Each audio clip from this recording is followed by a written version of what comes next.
Hey everyone, welcome back. Quick thanks to the patrons who keep this channel alive. Your requests are what I narrate next. If you want to join them, you can try Patreon free for 7 days, then it's starting with just $3 a month. Links in the description. Now, let's get into the story. On the one hand, as a servant, he should step forward to protect his master. However, on the other hand, as a little elf who had just awakened to free will, he felt that it would be a mistake to go up and protect his master now. His master was a bad wizard. He could no longer help his master do evil. Now that everything is over, he felt relieved and deeply moved. Damn it. Raven sat back down on the sofa opposite Lucius. Ha ha ha, you should have done it even better, Mr. Lucius. Lucius gritted his teeth. He had planned to use the excuse of not having brought parchment to stall for time, but Raven pulled out paper, pen, and ink pad from his crossbody bag the next moment. If you're just giving house elves freedom, you don't need all these complicated procedures. Simply giving them a piece of clothing will be enough to grant them their freedom. However, since this involves transferring a Pokémon, a legally binding magic transfer contract is required. Please, Mr. Lucius. There was no other way. Things had developed to this point, and Lucius had to go along with Raven no matter how unwilling he was. The transfer agreement was drafted quickly. Raven checked it over, and after confirming there were no problems, also pressed his fingerprint on it. The transfer spell floated from Raven's mouth, and the contract instantly possessed a certain magical effect. Raven put the contract away. Perhaps you could be a little smarter next time, Mr. Lucius. That would save us both a lot of time. Lucius gritted his teeth, stood up, glared fiercely at Raven, and then turned and left. Raven watched Lucius's retreating figure and shook his head slightly. It seems I'm still not afraid of him enough. If you were truly afraid of him, you wouldn't even dare to show a malicious glare. As Lucius left the principal's office, he encountered the Weasleys waiting in the hallway. Already seething with anger, Lucius immediately launched into a sarcastic remark. Oh, look at this, the disgrace of purebloods has now become someone else's lackey. Who would have thought that this remark would not only have no effect, but would instead make the Weasley family burst into laughter? Are you serious? Lucius, do you even have the right to say that? As Voldemort's lackey, what right did Lucius have to mock others? Moreover, the Weasleys weren't fools. They could certainly tell whether someone was a lackey or a friend. These words have absolutely no effect on them. Lucius was even angrier, his face turning red with anger, but he couldn't find a suitable sentence to refute Mr. Weasley. Mr. Weasley has been going out drinking with Zane a lot lately, and his family has also visited the Ravens, where they received a warm welcome. If Raven and his gang only saw the Weasleys as lackeys, then there was no need for them to do this. Snort. In the end, Lucius could only snort coldly before leaving Hogwarts. Mr. Weasley laughed, but also seemed somewhat puzzled. That's strange, I get the feeling he's about to explode with anger. Mrs. Weasley said somewhat nonchalantly. It must be because he didn't achieve his goal. Mr. Weasley frowned slightly and quickly realized something was amiss. That's not right. The house elf who was with him is gone, and he seemed to have left Hogwarts on foot. Upon hearing this, Mrs. Weasley also realized this. Lucius, relying on the fact that they had a house elf, often showed off when he went out. This time, I was able to teleport directly to Hogwarts using a house elf. But when he left the house, elf was no longer with him. He also left Hogwarts on foot. I have a feeling that Raven might be the one who caused Lucius to lose his house elf.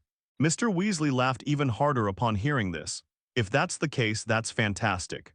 Raven's family needs a house elf to help them, and Lucius and his friends aren't nice to that house elf either.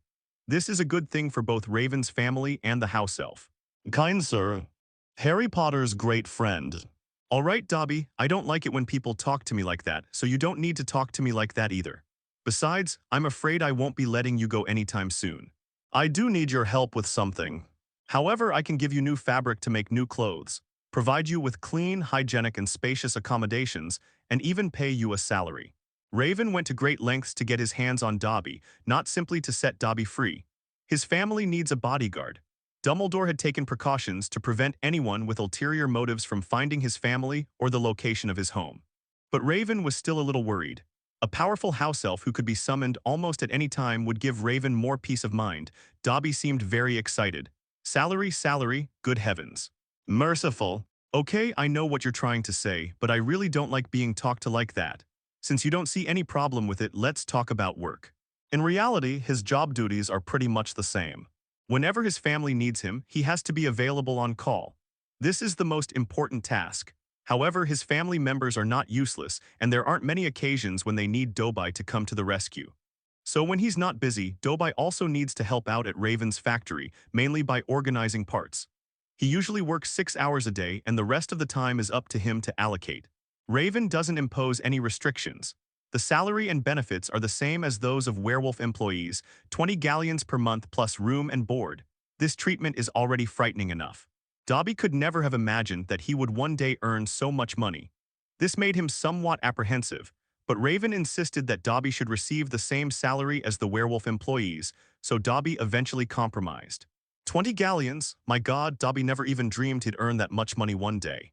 In fact, suddenly giving such a high salary to a house elf who has never received a salary is not only unnecessary, but may also cause a lot of problems. However, Raven didn't want to see unequal pay for equal work in his factory, especially since, strictly speaking, Dobby was responsible for even more work than the werewolf employees. All right, Dobbies, you'll come with my father later. Zane and Dumbledore soon arrived downstairs. Judging from their expressions, Raven figured his father must have struck some kind of deal with Dumbledore again. He recounted what he had just done to his father. Zane is very happy that Raven has grown to where he is today. When Zane left, Dobby followed him. Dobby's original intention was to apparate away with Zane and the Weasleys. But Mr. Weasley insisted on enjoying the journey. Even though Zane and Mrs. Weasley knew perfectly well that he just wanted to enjoy driving, there was nothing wrong with letting the big kid have some fun. Watching the car speed away, only the Weasley twins wore long faces. We're done for Raven. Mom said if our grades don't reach the top 20 in the grade this semester, she wouldn't let us leave the house for the entire summer vacation. She's so cruel. George and Fred's grades weren't actually bad. Just think about it, it's obvious that poor students can't learn alchemy well, especially since Geminis are self-taught, which requires even higher learning ability and intelligence. However, getting into the top 20 in their grade is indeed quite difficult for them, because Hogwarts is a place where hidden talents abound. Aside from Hermione, who is a good student at first glance, there are also wizards like Harry who seem to be playing around, but always get good grades when it comes to exams. To be honest, Hogwarts has quite a few young geniuses. There were even more child prodigies in the Gemini cohort. Cho Chang, Cedric. These students have always been among the top students, while the twins' grades can only be considered average to above average in comparison. So if the Geminis want to break into the top 20 of their grade, they'll probably have to put in a lot of effort. Serves you right, all you ever do is play pranks. Ron chuckled to himself, but his smile soon faded. Ginny added somewhat disdainfully, "What are you so happy about? Mom also said she wants you to be in the top 20 of your grade." Ron's smile immediately vanished. "I was in the top 20 of my grade last time. I'm sure I'll be in the same category this time." "Last time you were 20th in your grade, you were practically on the borderline." Ron's face grew even longer. Ginny is right. Ron was exactly 20th last time, but if he makes even one mistake, he'll drop out of the top 20. However, compared to the twins, Ron's punishment for not ranking in the top 20 was much lighter. "It's just a matter of reducing my allowance a little. I never imagined Dobby was actually a house elf of the Malfoys. Malfoy will probably turn into a giant balloon when he finds out." Harry said to Raven. He was glad Dobby had escaped the Malfoys. After entering second grade, he learned a lot of new knowledge and learned a lot about house elves. House elves symbolize the status of pure-blooded nobility and a long-standing heritage. To acquire a qualified house elf, a wizard needs a lot of money and excellent connections. In contrast to the enormous cost, house elves possess absolute loyalty and immense power. A near-perfect servant, these are house elves. Dobby, being a house elf, is able to transcend his own limitations and subjectively resist what he believes to be wrong, which is quite remarkable. He deserved it. Look at that poor little guy. Raven just gave him some cloth, and he was so happy he practically wanted to cut off his ear and give it to Raven. The piece of cloth he's wearing isn't even worth using as a rag. Giving house elves clothes symbolizes giving them back their freedom. Therefore, families who own house bombs are unlikely to give clothes to their own Pokémon unless they no longer want that Pokémon. But avoiding this is also simple. Just give them fabric and let them make their own new clothes. In this way, the elves can wear comfortable and beautiful new clothes, and their masters will not lose a perfect servant. But the Malfoys did not do that. Dobby always wore that filthy rag that was so dirty it could be mistaken for an unearthed artifact if rolled in the dirt. This is enough to prove just how badly the Malfoys treated Dobby. He does look pitiful, but to be honest, if this happened in aristocratic circles, they would definitely think it's all Dobby's fault. After all, Dobby, while serving as a servant of the Malfoy family, actually committed an act that resembled betrayal of the Malfoy family, which is absolutely intolerable in aristocratic circles. Ron said in a low voice, even lowering his head slightly as if afraid that others would find out, and added again. If Raven hadn't intervened, I bet Lucius would have chopped Dobby off and thrown away after finding out. For a house elf, not being able to leave their head at their master's house after death is the second cruelest punishment. What is the most cruel thing? That would be to give the elves their freedom, of course. This is so abnormal, house elves don't owe them anything. Hermione was furious. She found this oppression utterly unreasonable. Even if these house elves' ancestors did wrong things, what does that have to do with the house elves of today? All right, at least for now, we don't need to discuss this issue. Even if we don't like the current situation, we can't change it. Even most house elves don't want to regain their freedom, so we can't change the situation in the short term. Raven spoke up. I thought you would just release the house elf and then hire him.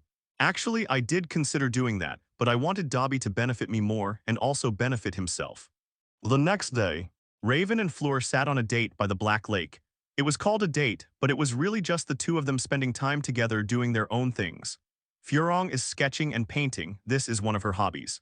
Raven, on the other hand, was reading some Muggle books. He had already completed this year's and next year's Muggle courses and was now just reading extracurricular books to broaden his knowledge. More profits. Furong was somewhat puzzled. Raven turned a page of the book in his hand and said, to put it another way, if a house elf finds a great job without an owner, do you think other house elves would feel envious? Furong spoke almost instinctively. No way, they'd probably look down on that house elf. House elves have a deeply ingrained servile nature.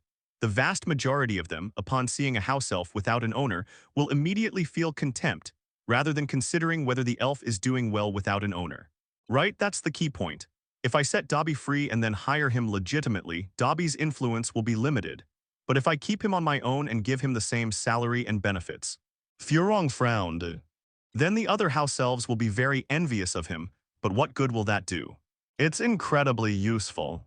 Raven smiled and continued slowly in a casual tone. He will gradually become an idol for other house elves, and slowly they will begin to imitate him. This won't necessarily lead them to directly betray their masters, but it will subtly change them, which I believe is what Dobby wants to see. Simply forcing Pokémon to roam freely is fundamentally unacceptable. House elves need to change their mindset, and that's definitely not something that can be done by simply changing a law. So that's what you're planning, but what good will it do you? Raven closed the book. Optimizing one's social image. A person who treats their servants well is more likely to gain the favor of kind wizards, which can have surprisingly good results for me in certain situations. Just for this, don't underestimate this point. From now on, my public image will be basically tied to the company's image, and a good image will bring me more benefits. That's true just like Lockhart's previous books. When Lockhart had a good social image, his novels would still sell for exorbitant prices, even if they were overpriced. But now his social image has completely collapsed, and even if his book were reduced to $5 silver, no one would buy it. Besides, to be honest, I don't completely trust Dobby yet. Dobby's main task is to protect the safety of his family. This mission is very important, and Raven doesn't fully trust Dobby yet. The master-servant relationship served as an extra layer of insurance for Dobby. Judging from Dobby's previous performance, he's not much better than other House Pocket Pokémon. He also found it difficult to suppress the servile nature inherent in his being. If Harry hadn't become his spiritual idol, and if this time Harry's life hadn't truly been threatened, he probably wouldn't have forced his way out to try and sabotage Lucius's plan. Therefore, if necessary, Raven, as the current owner, can command Dobby to act according to his commands. Caution is always a good thing. Over the next few days, Raven focused on studying Tom Riddle's diary. Although this diary is now soulless, as a former Horcrux, there is still a lot of information that can be gleaned from it. However, Grindelwald is right. Horcruxes are a highly advanced form of dark magic, and it's simply impossible for Raven to find a simple way to counter them. To fully understand Horcruxes and find a safe way to handle them, Raven will have to put in a lot of effort. This problem couldn't be solved by Raven in a short time, so he wasn't in a hurry to study the project. Instead, he continued to search for the true location of Slytherin's lineage while studying it. Raven said that Slytherin really hid his true heritage very well. Many legends and stories about him contain clues that can be found, But when you really look into them carefully, these clues quickly disappear like smoke and clouds. Good afternoon, Ravens. What are you looking at? Neville, carrying a herbal guide, found Raven in the library. Raven sat in the nearest seat outside the restricted section, surrounded by many books, none of which looked very friendly. One book even had many spider-like eyes on its cover, all looking at Neville as he spoke. Neville swore he really saw malice in those eyes. This book is like something that wants to jump up and bite off a piece of his flesh. Oh, good afternoon, Navi. I'm reading some legends. What's up? But legends and tailies, I feel like these books are trying to bite me. Raven smiled, because these legends aren't exactly friendly tailies. I'm not kidding. If other young wizards actually saw these stories, they might develop some psychological problems. Human experimentation, dismemberment, monster creation, encounters deep into eerie forbidden areas, and even cannibalism. These stories are not exactly friendly topics, not to mention that the authors of these books have even described the specific details of these stories in detail. Even Raven found some of the details somewhat unsettling, because based on his knowledge from his previous life, he believed those details were accurate. This means that even if the authors of these books did not do these things themselves, they must have witnessed them firsthand. Oh my God, that's terrifying. Neville swallowed hard. Just don't look at them casually. That's why these books are in the restricted section. Neville nodded. He probably never wants to read these scary books again in his life. Neville had originally planned to see Raven soon to discuss his father's treatment, but since he happened to run into Raven today, he figured he might as well ask him. Neville's mother is recovering very well and is now almost indistinguishable from a normal person. But Raven still says that waiting a little longer might be more beneficial for her treatment. I've recently come up with some new ideas about the soul. Perhaps the soul-restoring spell can be further optimized. So, let's wait a little longer, Nave, and let your mother recover as much as possible to avoid any accidents. Treatment for Neville's father will probably have to wait until summer vacation. Raven wasn't lying. He had indeed been optimizing the treatment process again. The seamless application of light and shadow to the soul provided Raven with new inspiration. Neville's father's soul damage was too severe, so optimizing the treatment process and its effects would be a good thing for him as well. For Merlin's sake, Raven, how do you manage to divide your day evenly among all your tasks? You have so much to do, and I can't even manage to balance my study schedule for each subject. Hermione felt a pang of frustration when she saw Raven sitting at the long table, calmly eating his meal. With the exam approaching, she was studying like crazy. She was always worried that there was something she hadn't reviewed properly, even though Harry and Ron told her several times that she had already studied all the lessons 3 times over. Actually, I just memorize things a little faster. You're always so humble. Hermione sat down at the long table feeling dejected. Ron and Harry pursed their lips. Please, Hermione, you've already reviewed all your second-year courses 3 times already. I really don't think it's necessary. And have you thought about how you're going to study for your 3rd year? You've already taken all the 3rd-year electives. Raven, you should also talk to her. If she keeps studying like this, she'll go crazy next year. Ron thought Hermione was completely insane. With so many elective courses, it would take him more than a minute just to read through all the course names. And Hermione actually chose them all. There were even many conflicting course schedules, and he didn't even know how Hermione would manage to finish all of them. Did she learn some kind of clone magic? This time I agree with Ron. Hermione, your test anxiety is a bit too severe. You don't need to panic like this at all. To be honest, judging from how attentive you are in class, you'd be at the top of your class even without studying. Hermione is not unintelligent. On the contrary, she is very perceptive. She just has severe test anxiety. If she doesn't review again before the exam, she becomes extremely anxious and fearful and even loses sleep. But I'm not as smart as you. You can even create a powerful spell in a short time to instantly kill such a terrifying serpent monster, while I can do nothing but run away. Come on, you stopped Ron and me several times. If it weren't for you, we would have definitely turned around and seen that basilisk's eyes, and we would have been in real danger. Harry said, as for Hermione, and I've been emphasizing this, there's absolutely no need for you to compare yourself to me. My situation is special, and comparisons with me are completely unnecessary. What's the point of comparing yourself to someone who came from another time? Although he doesn't have any special advantages or cheat codes, the knowledge he gained in his previous life, the learning habits he inherited, and the learning abilities he developed are all things that children his age don't possess. Comparing yourself to him is completely pointless. I don't know, I want to do better, to do more, I feel I can do better. She remained calm when facing the basilisk.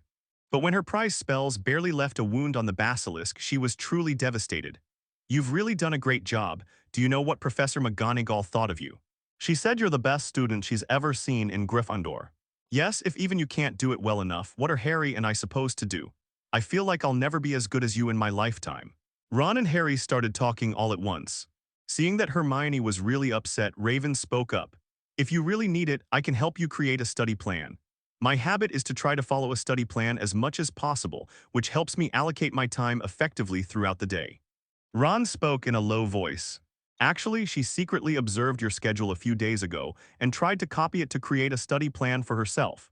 As you've seen, I feel like she's studying herself to the point of exhaustion." Harry nodded. Hermione followed the study plan she had copied for less than 3 days, and she almost drove herself crazy. This made them realize once again just how high-pressure Raven's study plan was. But Raven chuckled lightly. "Plans cannot be made by imitating others. Regardless of the type of plan, it needs to be tailored to the actual circumstances of those responsible for its execution." He had been gradually training his efficient learning and thinking abilities since high school in his previous life, and he continues to do so in this life. Hermione hadn't undergone this kind of training, so naturally she couldn't handle his daily schedule. For example, he can efficiently read a legendary book that is almost as thick as a dictionary in 2 hours, and he can almost remember this kind of reading material. But Hermione couldn't do that. Even if she halved her reading volume within 2 hours, she would still find it difficult to do so. Forcing yourself to learn according to a plan you imitate will only lead to less effective results. "Your actual situation is truly outrageous." Harry shuddered as he thought about Hermione's crazy antics a few days ago. Raven shrugged. "Everyone's situation is different, but you see, every time I'm done with work, I clear everything out to give myself time to rest, right? Your rest time is similar to our daily routine, or at least similar to mine." Ron said. Listening to her friend's chatter, Hermione's mood gradually improved. "Okay, maybe you're right, I shouldn't have pushed myself like this. Right, I've always thought that wanting to become better is a good thing. But you can't keep pushing yourself to the limit just because you want to become better." Ron began to speak. After he finished speaking, Harry, Raven, and Hermione all stared at him with wide eyes. "What's wrong? Did I say something wrong?" Hermione scratched her ramen noodle-like hair in disbelief. "No, I'm just a little surprised that you could say something so reasonable. Ron occasionally says things that surprise people. Hey, I'm not stupid, okay? I've read plenty of good books." Harry couldn't help but chuckle to himself. Yes, if a novel like The Night King's Journey can be considered a good book, then Ron has certainly read quite a few. Perhaps these novels do have some merit and that Ron can actually learn something from them. Who knows? Raven had previously taken the time to update the game for Harry and the others. Even though the final sprint before the exams was fast approaching, Harry and his friends still gave Raven their test feedback. Raven sat on the giant basilisk skeleton, holding the test feedback, and began to peruse it. Upon learning of the carcass of a new mutant basilisk, Newt almost immediately grabbed his suitcase and rushed to Hogwarts. He has now collected all of the basilisk's skin and flesh and is currently studying it inside his suitcase. "Raven, what are you doing sitting here?" Ryan crawled up the basilisk's bones to Raven's side. "Soaking up in the sun and keeping an eye on Newt, lest he sneakily steal my basilisk skeleton." Newt has been subtly trying to get Raven's opinion on the basilisk skeleton for the past few days. How could Raven possibly give him that? These are his spoils of war. Moreover, Raven always felt that there must be more secrets hidden in the skeletons of these magical creatures. After hearing Raven's idea, Newt and Professor Kettleburn told him that the skeletons of magical creatures do indeed hold many secrets, and that many of their skeletons possess magical properties. However, these effects have already been figured out by others. If this is what Raven wants to study, then he doesn't need to waste his time on this topic. However, Raven stated that this was not something he wanted to research. His research topic was, why do magical creatures possess magical abilities while alive? Why do most of them lose those abilities after death, yet their body parts retain considerable efficacy? Newt had thought about these questions before, but he couldn't find the answers, so he gave up. Newt wouldn't steal this skeleton, would he? Raven curled his lip. Who knows, his eyes were practically glowing when he looked at that skeleton. Ryan nodded. Well, after all, the skeleton of a 9-headed mutant basilisk is indeed very rare. So I've already granted him the right to study it, but taking it away directly is impossible. It's my spoils. It's upsetting to talk about this. You should have called us then, at least we could have helped distract that giant snake. That's too dangerous. You've seen it yourself, that snake monster is quite powerful. In the face of this basilisk monster, numbers are meaningless. I know, but I just feel we should have helped you back then. Your girlfriend was helping you too. I simply couldn't stop her, but thank you, Ryan, thank you for helping me. Hufflepuff's little badgers are very attached to their friends. Ryan sighed. He had to admit that, given the fighting capabilities of these junior wizards, even if Raven had called them along, it wouldn't have made much of a difference. They would likely have just caused Raven trouble. Let's not talk about that. What are you looking at?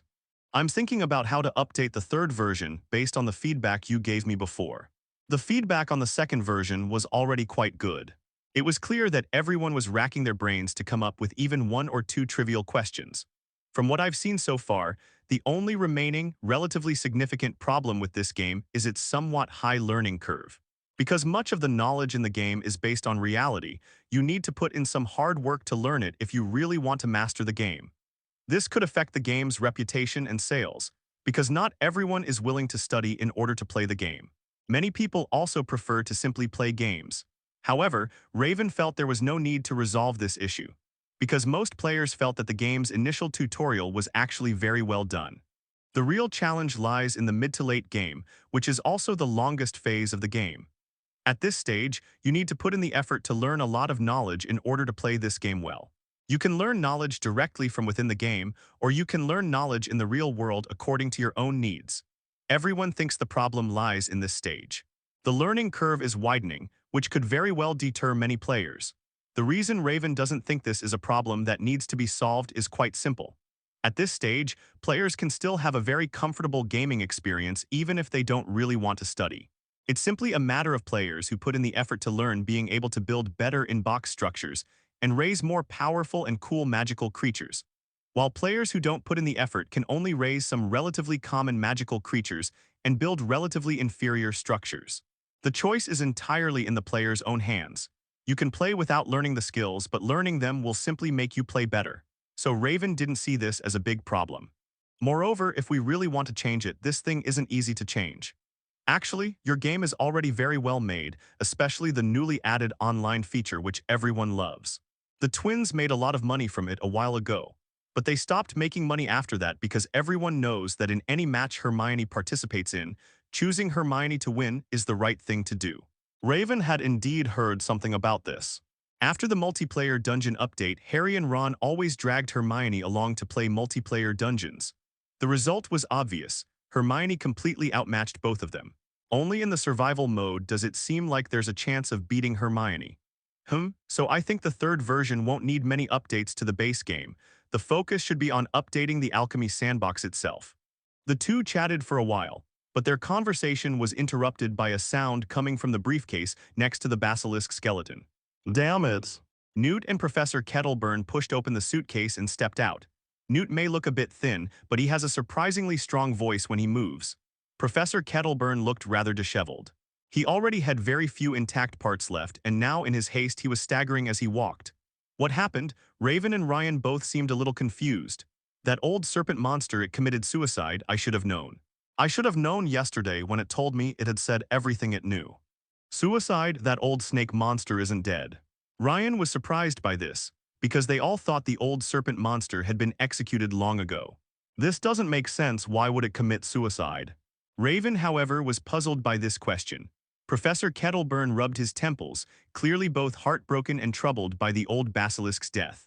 We suspect it might be out of guilt, since he did accidentally kill a young wizard at Hogwarts.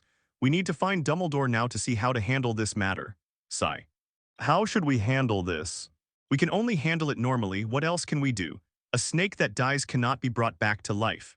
Moreover, the old basilisk's suicide was more like a relief for it. After living for so many years, everything has long since changed beyond recognition. Moreover, it was supposed to protect the school's teachers and students, but because of Tom Riddle's manipulation, it unintentionally killed an innocent student, which must have been a significant blow to it. Therefore, suicide was more like a release for it. I should have noticed sooner. It's been spacing out a lot lately, and it keeps saying it's let its owner down. Sigh. Compared to Newt and Professor Kettleburn, Raven seemed to show little emotional reaction to the death of the old basilisk. This is the best outcome for it.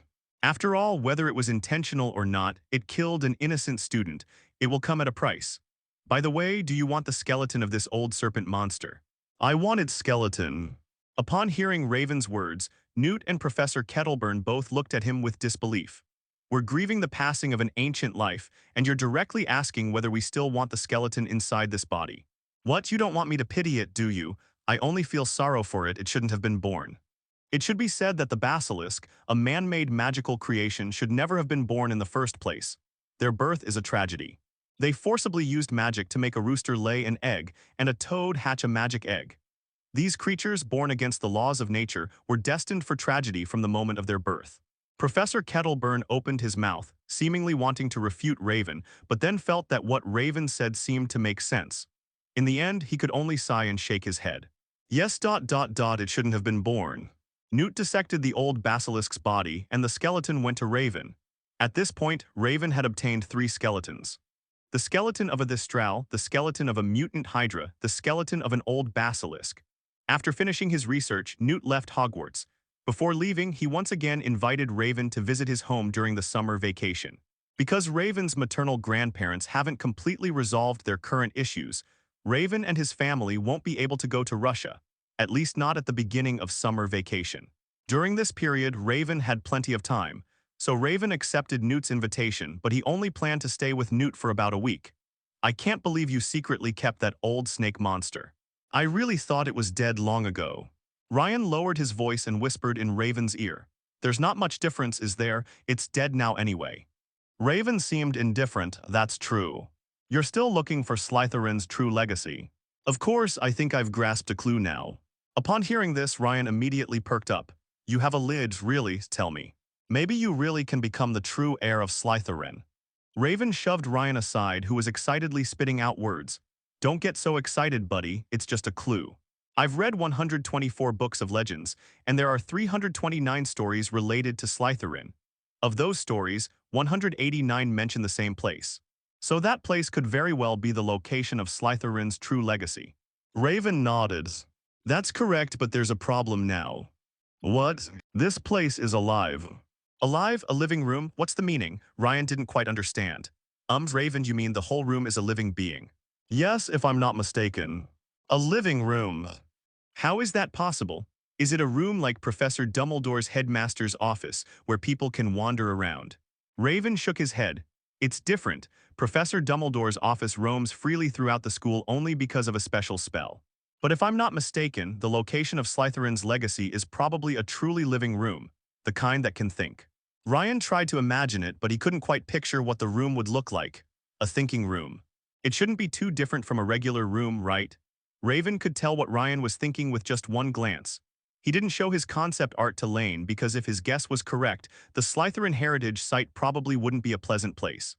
Raven believed that it was likely a room that looked like a pineal gland, and the whole room would seem very eerie. Where is this room? Is it also wandering around Hogwarts? Nobody knows, and I don't know either, so I haven't found it yet. It's said to be able to detach itself from Hogwarts Castle and move freely underground or within the walls. Only Slytherins know how to efficiently find it, others can only try their luck. Even the heirs of Slytherin can't do anything. Raven shook his head again. There's no way around it. Slytherin left no related legacy, no clues, and I'm still not certain whether Slytherin themselves had a simple and efficient method for finding it. Doesn't this mean we've gone back to square one? It all depends on luck. Yes, it all depends on luck. However, 48 legends say that because this room is alive and quite intelligent, it will appear beside the true successor of Slytherin when that person does appear. But I can't be sure if this is true because there aren't many records about it. I have a feeling it's most likely fake. The last Slytherin successor never even seen this place. Tom Riddle cannot be considered a true successor of Slytherin. He is merely a descendant who possesses Slytherin blood. Even the old basilisk didn't acknowledge Voldemort's successor in his heart, but he had no choice but to act according to Voldemort's orders because of Voldemort's bloodline. This is enough to prove that Voldemort was not a true successor of Slytherin at all, so it's understandable that the pineal gland room didn't appear. Isn't Slytherin all about bloodlines? Does that mean none of his descendants can be considered his heirs? All the legends and historical records actually show one thing. What Slytherin valued most was not bloodline. The reason why Slytherin is said to value bloodlines is quite simple. It was he who first proposed a concept similar to heredity. If two wizards mate, there's a high probability their child will also be a wizard. As for a wizard and a muggle getting together, it depends on which of the partners is a wizard.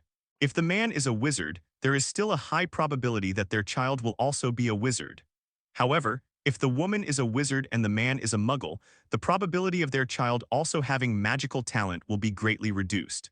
He also proposed many theories about bloodlines, including but not limited to, the more powerful a wizard, the stronger their offspring will be in combat, and the probability of a genius being born from the union of two powerful wizards would also increase significantly. These theories have many problems by today's standards, but they were very advanced at the time. However, because of these theories, people gradually came to believe that Slytherin valued bloodlines highly, and Slytherin himself never seemed to refute this point throughout history. Thus, this notion has persisted to this day, eventually evolving into the idea that Slytherin placed the utmost importance on bloodlines. But in reality, Slytherin didn't value bloodlines the most. He just thought they were important. A dazzling ambition, high standards for himself, and a results-oriented mindset, these are the qualities he values most. His powerful bloodline is secondary. However, even understanding this wouldn't help Raven find the pineal gland room, because he was so unambitious that even the Sorting Hat stamped his approval. In terms of ambition alone, Raven completely fails to meet the requirements. The Hufflepuff Badgers didn't meet the requirements. What ambitions could they possibly have? Is living a good life considered ambition? Oh my God, Raven Helpwood has gone mad. He wants us dead on the Quidditch pitch. Damn it, Harry's exhausted, he's about to pass out. No, I'm not. Okay, I am a little tired. Having promised Cedric he'd give Quidditch a try, Raven came to the Quidditch stadium with the Hufflepuff team today. The final match of the year is crucial because Gryffindor has once again made it to the final round. If they win just one more match, Gryffindor will be crowned this year's Quidditch champion. Because of this, Wood has been training like crazy lately. Even Harry found this high-intensity training regimen extremely difficult to manage. Hey Wood, sorry, but we've booked the entire Quidditch pitch this afternoon. We have a special note from Professor Sprout, so you can use this time to get some rest. Cedric's words made sense, but it was clear that Wood didn't want to leave the field unnecessarily. You need to use the court, but we haven't finished training yet. The Gemini immediately bristled upon hearing this. My God, we've been training all morning. Starting at 6 in the morning. Even now, they haven't even eaten anything. We're all starving. And we've been using this training method for almost a whole week. They really want to rest. No matter how much you love Quidditch, you still need to rest properly when it's time to relax. The match is in 2 days. We must eliminate any possibility of problems. For Merlin's sake, Would I beg you? Harry quietly ran to Raven's side and took the opportunity to sit down and rest. Wood's practically gone mad. We've been training every spare moment these past few days. I feel like my *S already flown to the other side of the curtain. He whispered to Raven, rambling on and on. Raven corrected Harry's statement. He's not just about to go mad, he's already gone mad. Wood pushes his teammates hard and he pushes himself even harder. Cedric could even easily see the bloodshot in Wood's eyes. You really need a rest, Wood. If you keep going like this, you're definitely not going to perform well on game day. I will. Okay, you're right, let's take a 10-minute break then. 10 minutes, what can you do in 10 minutes? Raven raised his wand and aimed it at Wood, clear mind and bright eyes. Wood shuddered and the bloodshot in his eyes quickly disappeared. Phew, that feels great. What kind of spell is this? A little magic spell that can temporarily reduce the burden on your brain, but it's only a temporary fix. Ultimately, you still need sleep to fully recover. Only after recovering somewhat did Wood realize just how far he was from his peak condition. He definitely needs a good rest. Otherwise, even if they could have won on the day of the match, they might lose due to poor form, but Wood was unwilling to end today's training like this. In a sense, he was similar to Hermione. They both suffered from anxiety, but the objects of their anxiety were different. Hermione is anxious about the exam, Wood is anxious about the competition. Perhaps you could have a friendly match with us, then you can rest. It would serve as training and also help us test Raven's skills. That's a good idea. The Gryffindor players need to rest early these next couple of days, and if the game is played quickly, it won't take too long. Besides, Cedric already had a note with Professor Sprout's special approval, so even if Wood didn't agree to do so, the Gryffindor team wouldn't be able to train in the afternoon. Harry pursed his lips. He thought that if Cedric had seen Raven's performance in his first flying lesson, he would have given up on testing Raven. The move Raven made when he first rode a broomstick was already something many professional players couldn't do. You want to play a friendly match. Behind them, a little boy's voice drew everyone's attention. Colin stood deep in the corridor holding a camera. He was also carrying a large bag filled with fruit. Colin. What are you doing here? I'd like to take a picture of you guys. After getting your permission, I'd like to show you to my family, but that's not important. How about you guys have a friendly match? Wood clearly didn't realize the seriousness of the problem. Yes, this is the best solution right now, so why not? Great, can I call someone else over? You'd have to ask Raven, he's the main character today. Cedric gave the choice to Raven. Today is Raven's test. If Raven doesn't want the audience to see it, then Cedric has no right to allow others to watch the game. I have no objection. For Raven, there was no difference between having an audience and not having one. Raven didn't really care whether anyone was watching him while he was doing his work. This won't affect him. Very good. Would never expected that a mere wizard could attract so many spectators. The news that Hufflepuff and Gryffindor were going to have a friendly match spread like wildfire among the young wizards. If it were just a friendly match, it certainly wouldn't have attracted so many young wizards. However, this friendly match was also a test of Raven's true strength, so the young wizards were very interested. Even many of the young Slytherin wizards came to the competition venue to watch the match. This is practically a formal match. Is that Professor Sprout? What's she doing here? And Snape, oh no, losing this time will be so embarrassing. Who says we're bound to lose? We have Cedric and Raven on our side. The outcome is still uncertain. Having already revealed his physical abilities last time, Raven felt there was no need to continue hiding his Quidditch talent, so he didn't ask Harry and Ron to keep it a secret anymore. For a while, since not many people asked them, they didn't say much. But today was different because it was a friendly match, so Harry revealed the true strength of Raven that he had seen before. Everyone was stunned. A little wizard who just learned to ride a broomstick can do those difficult moves. Are you kidding me? However, Raven insisted that Harry was telling the truth, though he felt it was simply because Harry had better control over his body. This made the other players grimace. Last year, Raven could perform those difficult moves with just a broom, so what about this year? Although Raven didn't train much that year, he only rode his broom occasionally. But Raven's physical abilities are completely different from those in his first year. This is why the Hufflepuff Badgers don't think they have no chance of winning. After all, they have two key players this time, Cedric and Raven. Hedgehog's usual seeker, Vera, will be the referee today. Since Raven only intended to be a substitute for the seeker even after joining the team, he replaced her in this game while she had free time to referee. Villa showed no reaction whatsoever to the possibility of Raven becoming a substitute for the Seekers. One reason is that Raven was the most prominent figure in Hufflepuff, and almost all the little badgers liked him. On the other hand, it was because Raven had promised to research how to improve the broom's speed during the summer vacation, making it faster. Vera had always been obsessed with creating a faster broom, so when Raven said he might research broom modifications during the summer vacation, she was so happy she almost jumped for joy. Wow, it's packed with people. The audience for this friendly match is almost as big as that for a regular match. I'm sure His Highness must be quite nervous under these circumstances.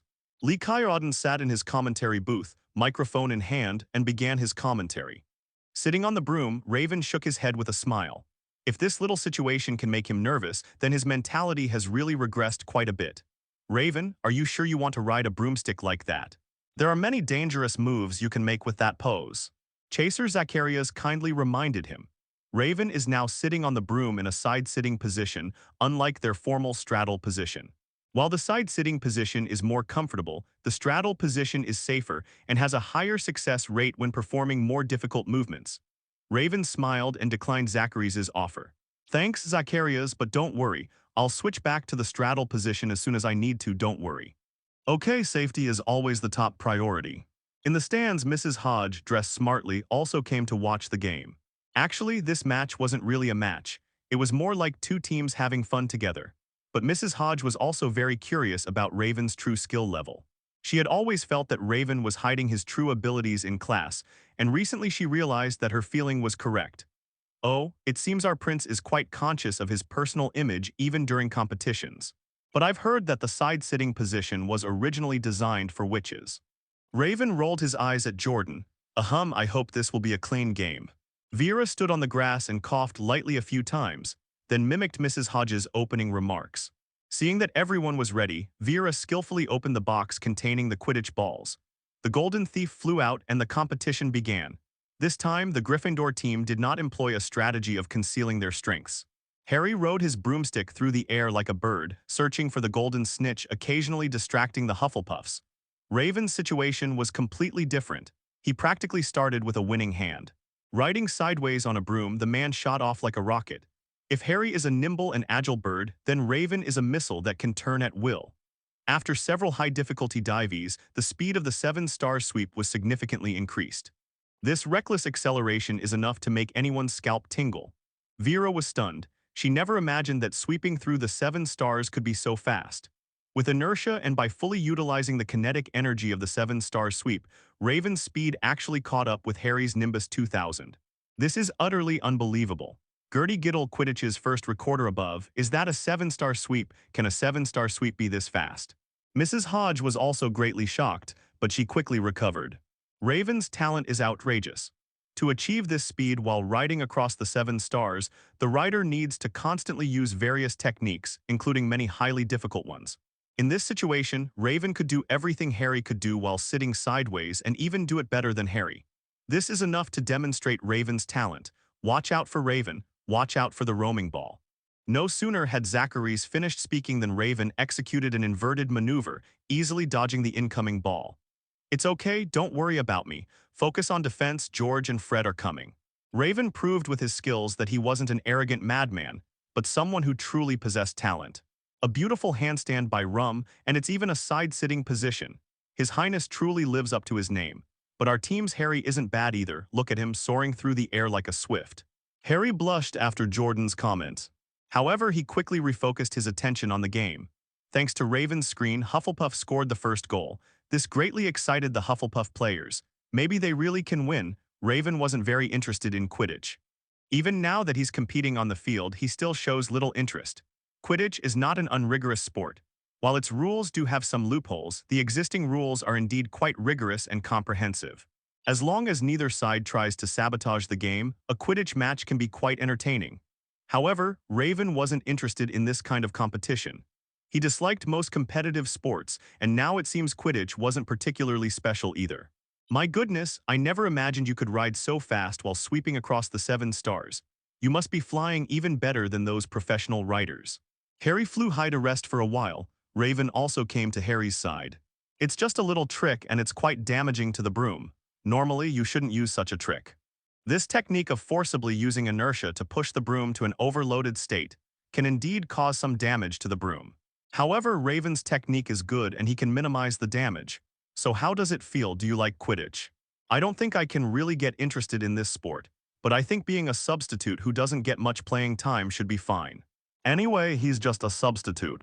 The two chatted for a while when a fleeting glimpse of gold caught their attention. The golden snitch was flying around the field chasing George and Fred, but the two brothers didn't notice because their attention was constantly elsewhere. Upon spotting their target, Raven and Harry swooped down almost simultaneously. This is where the difference between 7-star sweep and Nimbus 2000 becomes apparent. Using certain techniques, you can make the 7 stars sweep fly at overload, and its normal maximum speed might not be worse than Nimbus 2000. However, speed cannot be compensated for by technique. Nimbus 2000 can accelerate to its top speed in almost 2 or 3 seconds, but 7-star sweep, especially the old 7-star sweep that Raven is sitting on, takes 10 seconds to reach its top speed, which is considered a testament to Raven's exceptional skill. Following Harry's route in this situation is definitely not feasible. Raven chose to predict the Golden Snitch's route in advance and then quickly intercepted it. This is quite difficult. The flight path of the Golden Snitch is not something that can be predicted with just a glance. That little thing is very cunning. This resulted in several errors during Raven's interceptions. It seems Raven's decision to intercept the Golden Snitch ahead of time was a smart one. If he had chosen the same route as Harry, I think I would already be witnessing Gryffindor's victory. But he didn't. However, I must say, while this method is clever, it's quite difficult to implement. The Golden Thief is incredibly cunning. Accurately predicting its flight path is virtually impossible. Otherwise, why would all those professional players be running around following the Golden Snitch around? It's because predicting the Golden Snitch's flight path sounds simple, but in reality, no one can do it. This child is truly all-around talented. Professor McGonagall couldn't help but say to Professor Sprout, "Perhaps this is what makes Hufflepuff School unique. He is either not outstanding at all or so dazzling that everyone else pales in comparison. But he always tells me he's not really interested in Quidditch, and that he's probably only getting a substitute role this time because of me. I've talked to him about this several times. Isn't this an old Hufflepuff tradition? To prove that Raven is indeed a true Hufflepuff. Professor Sprout smiled helplessly. Professor McGonagall is right. Hufflepuffs have a long-standing tradition of never touching anything they're not interested in unless absolutely necessary. To be honest, there are quite a few people in Hufflepuff who have Quidditch talent, but most of them don't seem to have much interest in playing as players. If Raven's talent hadn't been so dazzling, Professor Sprout probably wouldn't have mentioned to Raven so many times that he wanted him to participate in Quidditch matches. However, Raven's talent is truly astounding. I never imagined he could sweep through the 7 stars with such speed. Professor Flitwick watched Raven's movements and murmured his praise. Previously, no one had ever ridden the 7-star sweeper to a speed comparable to the Nimbus 2000. That's quite an exaggerated technique. This might damage the broom. I'll have to thoroughly check Raven's broom after the match. No sooner had Mrs. Hodge finished speaking than Snape's sarcastic remark came over. Oh.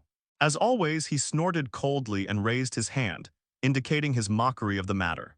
Even if those old branches don't cause problems now, they will in the future.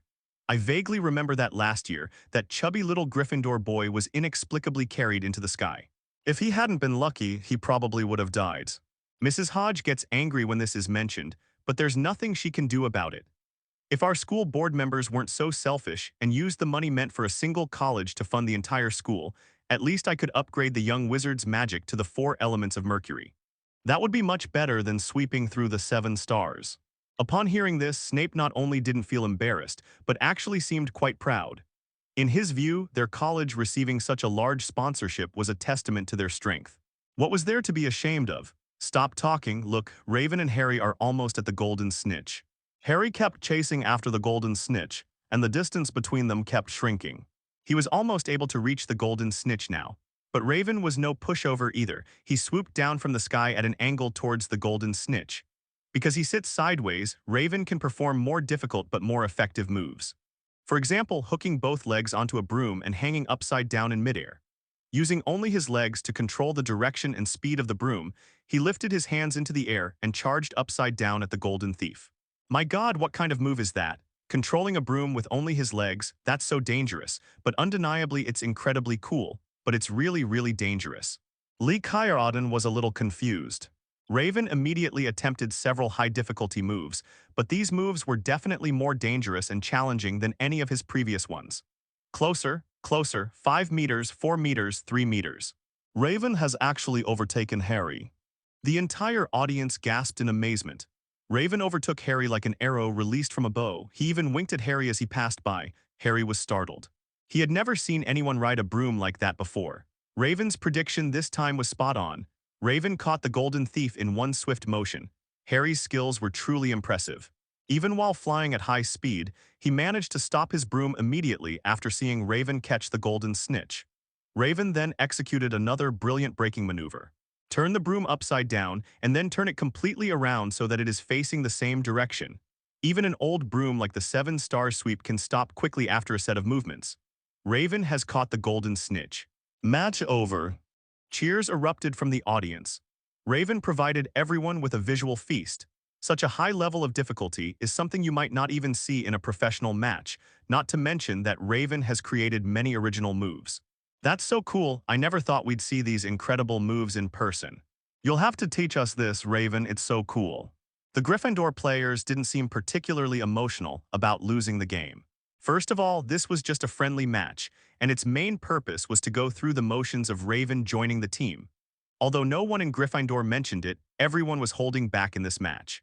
Secondly, Raven is a friend to all of them, and they are naturally happy to see that Raven is outstanding. The most jealous young wizards at Hogwarts are mostly from Slytherin and Ravenclaw. Gryffindor and Hufflepuff are relatively few in fact. I can't believe you only made him a substitute. If Raven could become a regular player, your Hufflepuff team's fighting power would definitely increase significantly. Cedric seemed helpless in the face of Wood's words. There's nothing I can do. Raven doesn't want to be a regular player. He's probably only a substitute because of Professor Sprout. Wood curled his lip. If it were me, I'd tie Raven up and bring him over, even if it meant kidnapping him. He and Harry both have exceptionally high talent in Quidditch. Harry was a normal genius, while Raven was a genius beyond their comprehension. Professor Sprout was overjoyed by the victory in this friendly match. Although she doesn't care much about things like face or honor, that doesn't mean she'll remain indifferent when her little wizard makes her look good. She planned to indulge her young wizards a little that evening, letting them have a small victory celebration. However, it wasn't Professor Sprout who found Raven first, but Snape, who had left the stands after the match. I'm glad to see that Hogwarts still has people whose abilities match their reputation. Raven didn't even need to turn around to know who was looking for him. It seems what I told you last year was right, Potter, sir. Vincent, follow me. After saying that, he quickly turned and left, his black wizard robes billowing, making Snape's silhouette look more like a large bat in flight. Raven and Harry exchanged a glance, both seeing a hint of speechlessness in each other's eyes. Snape really doesn't know how to speak properly. Why does he have to put Harry down when praising Raven? Harry is already a genius enough. Don't take that to heart. Anyone with eyes can see you're already excellent, Harry. Harry nodded. Don't worry, I know all too well that Snape hates me. Vincent, the professor has arrived. Following behind Snape, Raven felt a little strange. What trouble has this old bat got him into this time? And usually when he's in trouble, he just throws a problem at him, and if he can't solve it, the bat spews venom at him. Why is he taking him to the office today? However, Raven didn't ask any further questions. Snape's mouth was exceptionally venomous. Every few questions you asked him, he'd spew out just as much poison. Instead of asking questions that will be answered quickly, it's better to keep quiet and follow along. It turns out that Raven had a fairly good understanding of Snape's personality. Snape seemed quite pleased that Raven hadn't asked many questions along the way. He likes intelligent people. Leading Raven into his office, Snape took a notebook from a drawer in his desk. My ideas for the new topic are already written down here. Raven took the laptop. *exchanging potion, turn men into women and women into men. How could Snape have researched such a potion? Seemingly noticing Raven's confusion, Snape spoke slowly. A mission issued by the Potions Association. Okay, is there a time limit, Professor? No, but I hope you can submit your research for my review before the start of next semester. After saying that, seemingly worried that Raven might misunderstand him, he added another sentence. It's just to confirm whether your research is correct. If you think I'm willing to claim this result for myself, then you're sorely mistaken. Raven put away his notebook. Of course, why would I doubt you, Professor Snape? Is there anything else? Yes, come here. Snape opened his workshop, which was filled with a large quantity of potion-making materials and potions. Every potion ingredient and potion was neatly arranged on the shelf, from largest to smallest, and the jars storing them were all clearly labeled. Raven said that Snape was at least a good scholar. Raven appreciated this meticulous attitude. The basilisk's venom is highly corrosive. Of the 18 creatures tested so far, none have survived its venom. Raven saw black basilisk venom churning inside a container that looked like an hourglass. Basilisk venom becomes difficult to store once it leaves the basilisk's fangs. This container, which is inverted from time to time, is very suitable for storing it. Then, what do you need me to do? Consider its uses. Did I hear that right? Professor, isn't its use obvious enough? No potion ingredient is solely for harming people. If you believe basilisk venom only harms, then I have to question your understanding of potions. You want to use it in medicine? Are you kidding me? This is basilisk venom, a venom capable of shattering horcruxes. You want to use it in medicine? Has anyone offended you, Professor? I must remind you, it is immoral to indiscriminately poison someone. Snape stared at Raven with his dark eyes. I told you, no potion ingredient is only harmful. Or have your ears been deafened by the cheers from the audience today? Ignoring the second half of his sentence, Raven continued. I must say, Professor, you have a truly vivid imagination. However, I'm also quite curious whether basilisk venom can be used in medicine. I've taken on this research project, but it might take a very long time.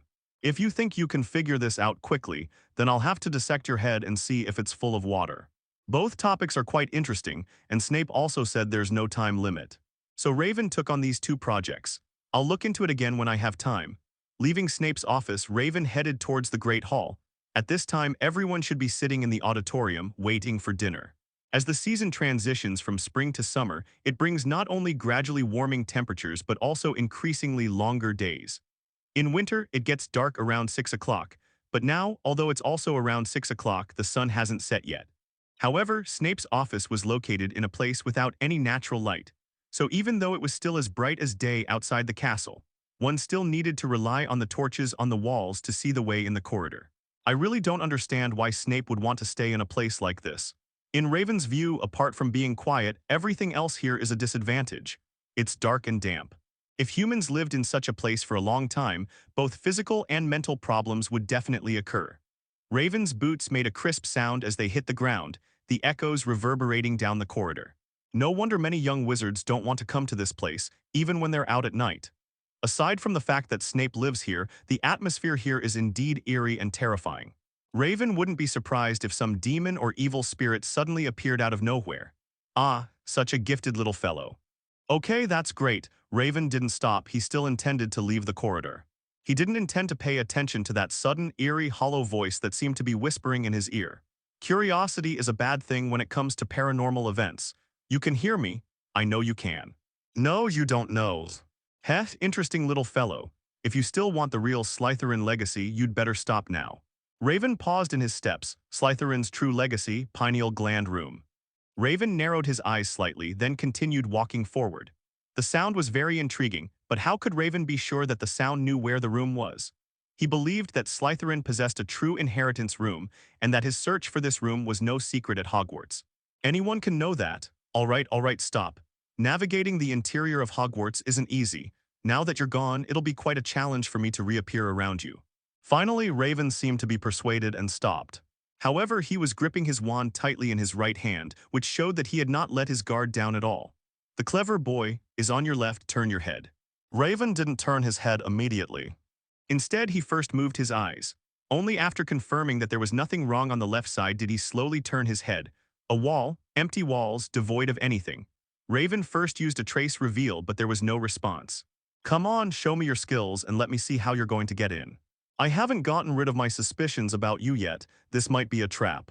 The pineal gland room, which even Voldemort couldn't find, and which he didn't even know existed, has now been found so easily.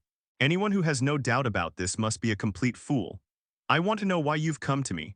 Hogwarts has plenty of more qualified young wizards. At the very least, you shouldn't have chosen a Hufflepuff as your candidate. Ambition and cunning are all important qualities, but you possess the most crucial asset: unparalleled talent. It is extremely unwise to decide on candidates based solely on talent. Indeed, but your personality is also the best choice. You mean a Hufflepuff with absolutely no ambition, yet possessing the ideal character to succeed Slytherin. He's officially certified by the Sorting Hat as having no ambition. This is supposed to meet Slytherin's requirements. Just kidding, right? There are too many things about that old hat that are hard to understand. Ambition can also be interpreted as desire. Some people yearn to stand at the top and trample others under their feet. Some people yearn to transcend death, to make death their servant. These are all ambitions and they are all desires. But besides these more explicit ambitions, there is another kind of ambition, a purer, more ambiguous ambition. You crave power, don't deny it, you've always longed for greater, more comprehensive power. Raven's thirst for power is aimless. Having grown up to this point, it's clear to anyone with eyes that Raven has developed the ability to protect himself and his family and friends. The Light and Shadow Traceless spell, used to deal with mutant basilisks, is so powerful that it can forcibly rip someone's soul from their body. But he continued his pursuit of power. This pursuit is pure and without any ulterior motive. Therefore, even the Sorting Hat can make a misjudgment, saying things like, you have no ambition. Hey, so the pursuit of power is ambition. If we were to really discuss this, I think we could talk a lot, but you clearly don't want to waste any more time with me. Raven chuckled softly. That's the truth. He slowly placed his hand on the wall. Strangely, the walls, which were originally cold, were now radiating intense heat. Slytherin wouldn't have actually removed someone else's pineal gland to create you, would they? It's truly physically disturbing. Who would do something like that? However, he did indeed harvest 77 different organs from enemies to build me. So you're not in the pineal gland chamber, but in the organ chamber. Strictly speaking, I am not a room containing any human organs. It's just that my construction did indeed sacrifice a large number of human organs. It seems that unofficial history is still just unofficial history. At best, what can be deduced from unofficial history can only provide a correct general direction. I hope your insides aren't as sticky and bloody as I imagine. There was indeed some discrepancy. Slytherin was very particular about hygiene. He always said that without good hygiene, how could research succeed? So your interior is very tidy. Yes, but perhaps replacing neat with strange would better suit your perception. Yeah, interesting. Raven slowly pressed his ear against the wall. A thumping sound came from deep within the walls. It sounds like the sound of a beating heart, but its rhythm isn't as consistent as a heartbeat. Raven raised his hand and tapped the wall in accordance with the rhythm of the sounds he had heard. However, the wall remained still. A good idea, but clearly you're mistaken. Don't rush, I have no shortage of all sorts of ideas. After a quick and simple observation, Raven discovered that the hot parts of the wall followed a pattern. If you draw it, it will be a square that is approximately 5 meters by 5 meters. Raven memorized the frequency of the heartbeats inside the wall, then used different code-breaking methods to decipher and rearrange them, and finally tapped the appropriate bricks on the wall according to the calculated numbers in a regular pattern. The wall opened quickly, very imaginative. It's not difficult. Raven deciphered the wall in less than 10 minutes. His calculation speed is astonishingly fast. The walls opened slowly, like the entrance to Diagon Alley, revealing the rooms inside. To Raven's surprise, there was another door inside the wall, and this door looked perfectly normal. The door was black, odorless, and had many wood-grain patterns on it. The handle appeared to be made of brass. The door looks normal. But Raven knew this door was definitely not normal. How much blood did Slytherin spill over this door? How do you know he soaked the door in blood? Raven pointed to the grain on the wooden door.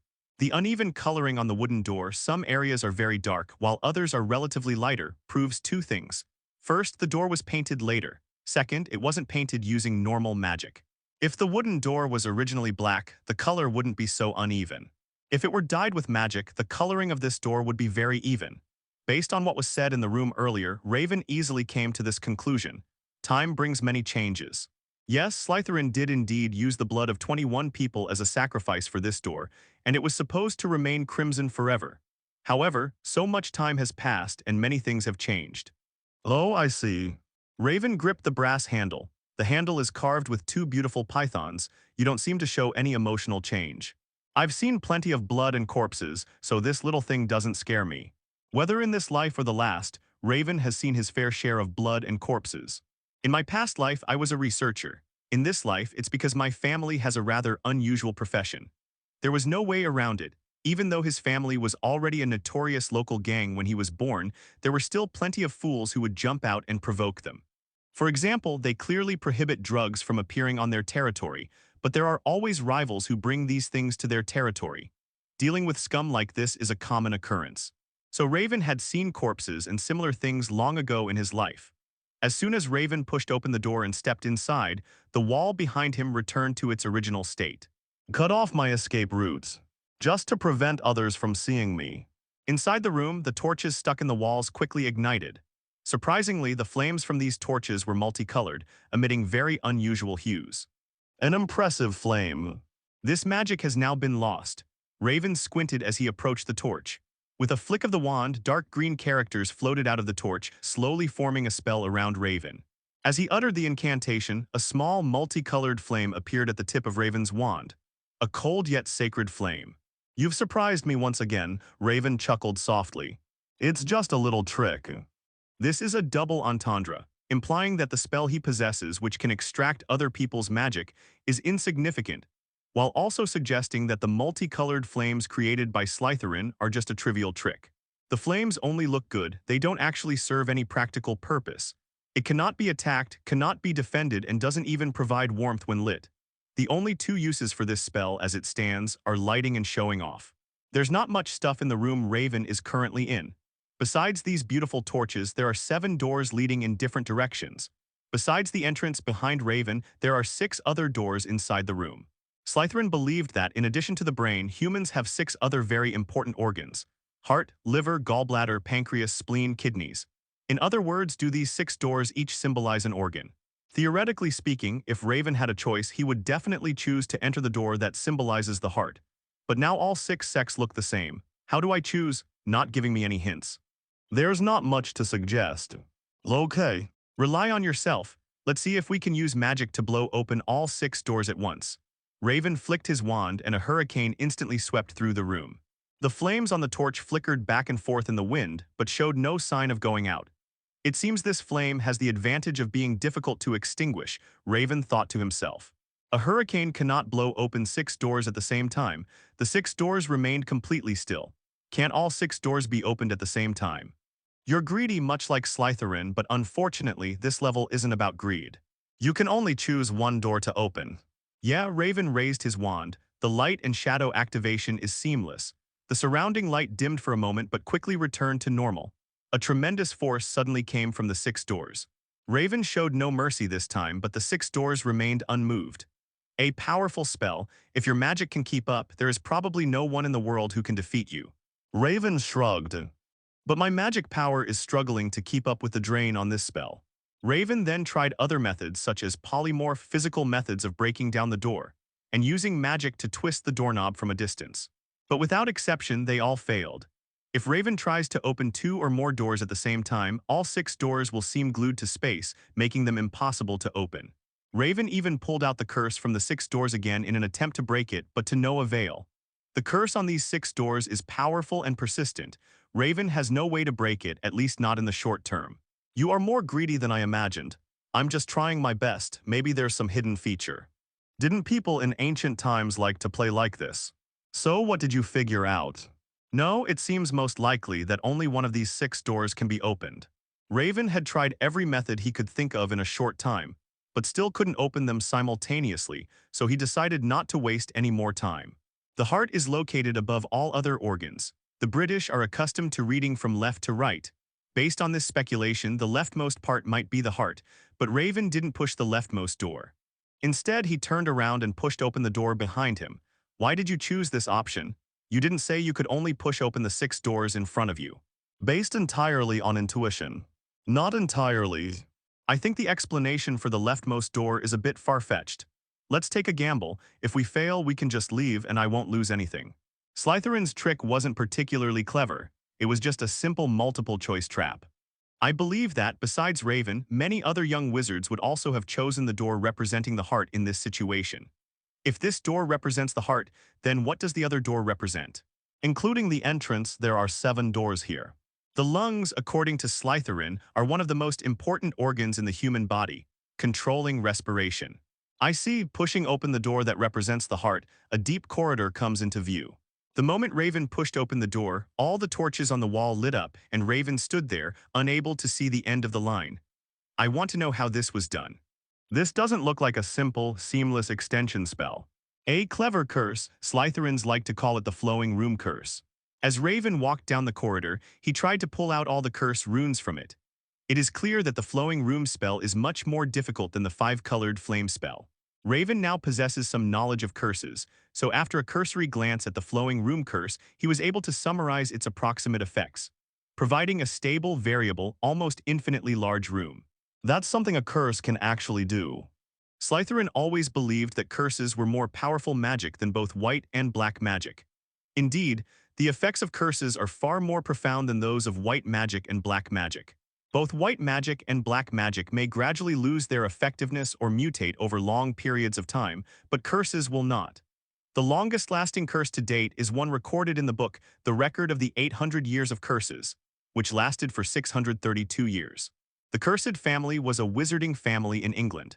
Their ancestor offended a powerful wizard 632 years ago, who cursed them so that every generation would only have 2 children, and one of those children would be a muggle. This curse continues to this day. No matter what the family did, they couldn't break the curse. It's impossible to have more children. No matter how hard you try, the number of children will always be fixed at 2. It's impossible to not have children. Even if they intend to forcibly lose their fertility through physical means, they will eventually revert to their original state for various reasons. This shows that curses are indeed very powerful and long-lasting magic. Walking deeper down the corridor, Raven arrived at the door at the end of the corridor. Unlike the wooden door we just saw, this was a huge stone door. The stone gate is carved with intricate python patterns, and the scales and snake eyes are decorated with gold. Slytherins dislike complex intelligence tests, so your final test will be behind this door. I thought he would set up 7 checkpoints like Ravenclaw did. No, and Ravenclaw didn't add 7 more levels to her legacy either. Alright, don't expect any more information from me. Raven's words were a ploy to gather information. One reason is to test whether Ravenclaw has its own heritage site. Secondly, we need to see if we can trick them into revealing information about the Ravenclaw heritage site. The Slytherin estate understood Raven's thoughts, but he couldn't possibly tell Raven all the information. The four giants' respective ancestral homes will not interfere excessively with each other. This was a rule established by the four giants back then. Therefore, the Slytherin Chamber of Secrets could only tell Raven that there was indeed a Ravenclaw heritage site in Hogwarts. It could say nothing more. The stone door couldn't be pushed open, nor could magic break it. But this didn't stump Raven. He thought about it for a moment and then understood. This probably requires a snake language accent to open up. He cast a whispered message on himself, then used a sudden, unexpected move, and Raven easily spoke in his Parslian accent. The stone gate slowly opened. Did Slytherin ever imagine that someone would overcome the challenge he set up? This isn't exactly a checkpoint, but Slytherin certainly didn't expect anyone to pass through this door like this back then. Did he think that no one else in future generations would speak Parsley? After all, he already knew that the birth of a Parslian could only be achieved through bloodline inheritance. Raven walked through the stone gate. It's a pity that his descendants didn't become the people he envisioned. Indeed, perhaps this is the retribution that Dongfeng has been talking about. Weren't all the people he killed his enemies during his lifetime? But he did indeed torment them at the time, and in order to completely sever any future problems, he also targeted the families of his enemies on several occasions. I don't think this will bring any karma, but these are not things I should be thinking about right now. Standing behind the stone gate, Raven said, somewhat speechless. The room behind the stone door was very simple. A bottomless cliff, an iron chain hooked at your feet, a group of stone bats hanging upside down from the ceiling, and the next door just across the way. Do you think I'm prepared to give my life for my ambition? Yes, no magic or alchemical tools can be used here. The only thing you can do is grab the chains and swing across. You'll gain access to Slytherin's life's knowledge and his rich legacy. But if you retreat, or if your resolve falters along the way, death's scythe awaits you. The Slytherin family thought Raven would hesitate for a moment. But Raven simply picked up the chain at his feet. Aren't you going to hesitate? My strength allows me to act impulsively. With a chain as thick as a baby's arm wrapped around his hand, Raven took a few steps back, then suddenly plunged off the edge of the cliff. The instant he leaped, all the stone bats hanging upside down from the ceiling opened their eyes simultaneously. They flapped their stone wings and charged at Raven, but to the astonishment of the Slytherin inheritance chamber, Raven, gripping the chains, nimbly weaved through the stone bats. Each time you want to change direction, all you need to do is give the stone bat a precise kick. Calm, rational, insane. Raven was only hit by the stone bats 3 times, and he reached the other side without even tearing his robe. Everything went so smoothly. You're crazier than I imagined. I said it because my abilities allow it. Do you really think he exercises for nothing every day? Combining magic and science in fitness is incredibly efficient. In addition, Raven's reaction speed and eyesight are top-notch, so crossing the cliff is not a difficult task. Raven even caught a stone bat before swinging to the other side, which he used for research. That's strange. Where did Raven go? Everyone's been waiting for him all evening. He went to Beauxbatons.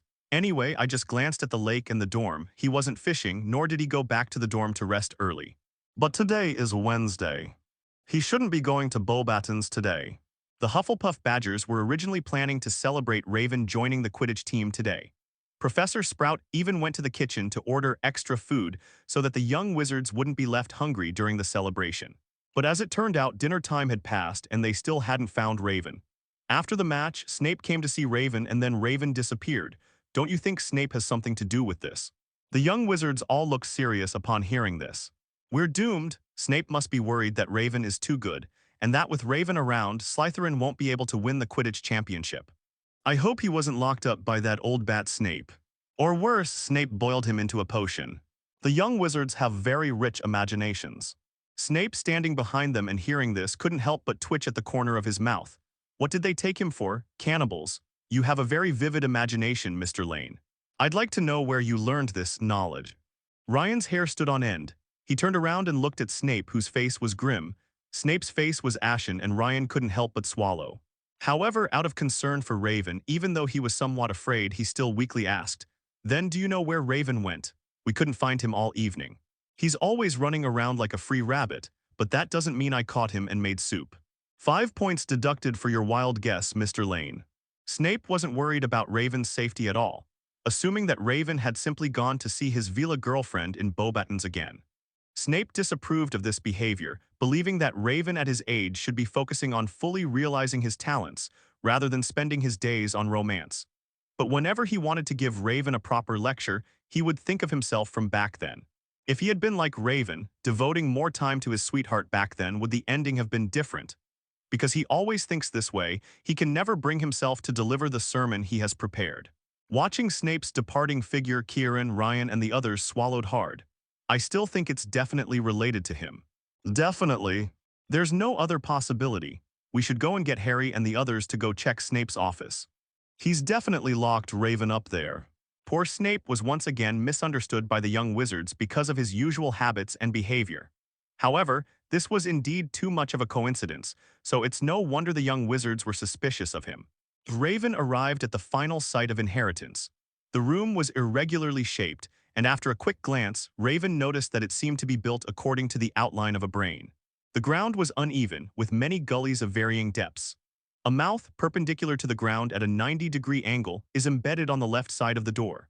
Congratulations on successfully arriving at the true site of Slytherin's heritage and becoming a true successor of Slytherin. Raven felt like it was all unreal. So plain and simple, shouldn't this kind of inheritance involve a lot of challenging obstacles?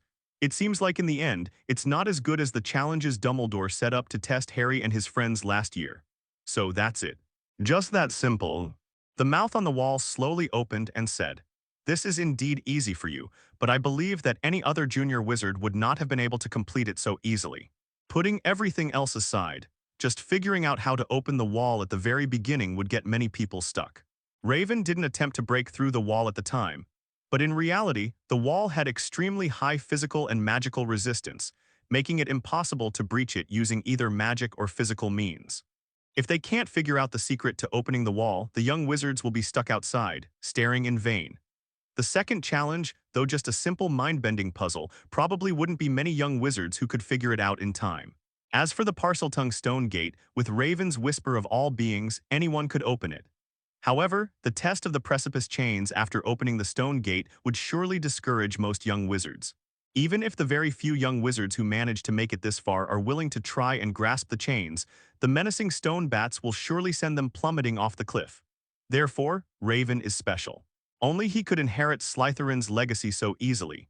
The most crucial point is that to obtain a genuine inheritance, one must first gain my approval. Without its approval, no young wizard could find it, let alone pass through the challenges and inherit its legacy. That's true, so what are these rooms for? The room directly in front of you is where Slytherin's knowledge is stored. The room to your left contains all the experiments he ever conducted. And the room to your right contains the wealth he left for his heirs.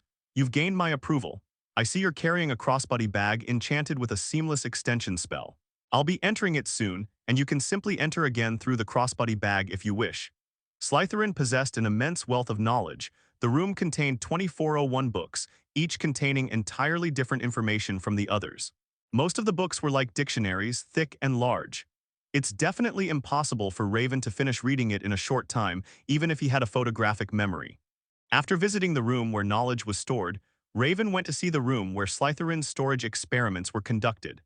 This large room contains 16,807 jars, each containing memories of experiments Slytherin once conducted. However, these memories were not preserved with magic, but with a curse. After using it, the user will find it very difficult to forget these experimental memories. The last small room, the room where the treasures left behind by Slytherin are kept. In this room, gold bars were piled up almost like a mountain, and all sorts of beautiful crystals and gemstones were scattered around the room like a large jar of candy that had been overturned by a child. That's really exaggerated. I have to go. How are you going to get into my crossbody bag? While Raven was busy packing up Slytherin's legacy, chaos erupted inside the castle. In the Great Hall of Hogwarts, a huge golden boa constrictor appeared out of thin air atop the hourglass representing Slytherin House. The python slowly coiled around the hourglass of Slytherin House, its emerald green eyes scanning the young wizards in the Great Hall. Lane and his group who had come to find Harry and his friends happened to witness this scene. By Merlin, what is that? Gray narrowed his eyes. Whose prank was this? Before the young wizards could figure out what was going on, a clear, ancient voice slowly echoed throughout the entire castle. A sound rang out from inside. Slytherin's legacy has been inherited and the true heir to Slytherin has emerged. Slytherin's legacy has been inherited and the true heir to Slytherin has emerged. This is repeated 3 times in total. The young wizards and professors all stared wide-eyed. Even Dumbledore, who was in the headmaster's office, was momentarily stunned. After finally regaining his senses, Dumbledore smiled. What a restless little guy. Who found Slytherin's legacy? Dumbledore knew without a second thought that it must be Raven. I never expected that Raven would find the inheritance so easily after it had been missing for so long. Or rather, it was the inheritance that found Raven. Dumbledore was young once too, and he was once very interested in these secret legends when he was studying at Hogwarts. He was very similar to Raven at that time. They both consulted a lot of materials and did a lot of research on the matter of finding Slytherin's legacy. The only difference is that Raven actually found Slytherin's legacy, while Dumbledore couldn't even find the secret room located in the bathroom. Looks like I need to go and appease the young wizards. Good heavens, a Hufflepuff actually inherited Slytherin's true legacy. I wonder what will happen next. Although Dumbledore sounded very worried, he wore a gentle smile on his face. The young wizards in the hall were in complete chaos. Dinner had just ended, and many of the young wizards were still in the Great Hall, their faces filled with amazement. Slytherin's legacy. Isn't it the Chamber of Secrets and that basilisk? Definitely not. The secret chamber has already been opened, there's nothing inside, and that basilisk monster is long dead.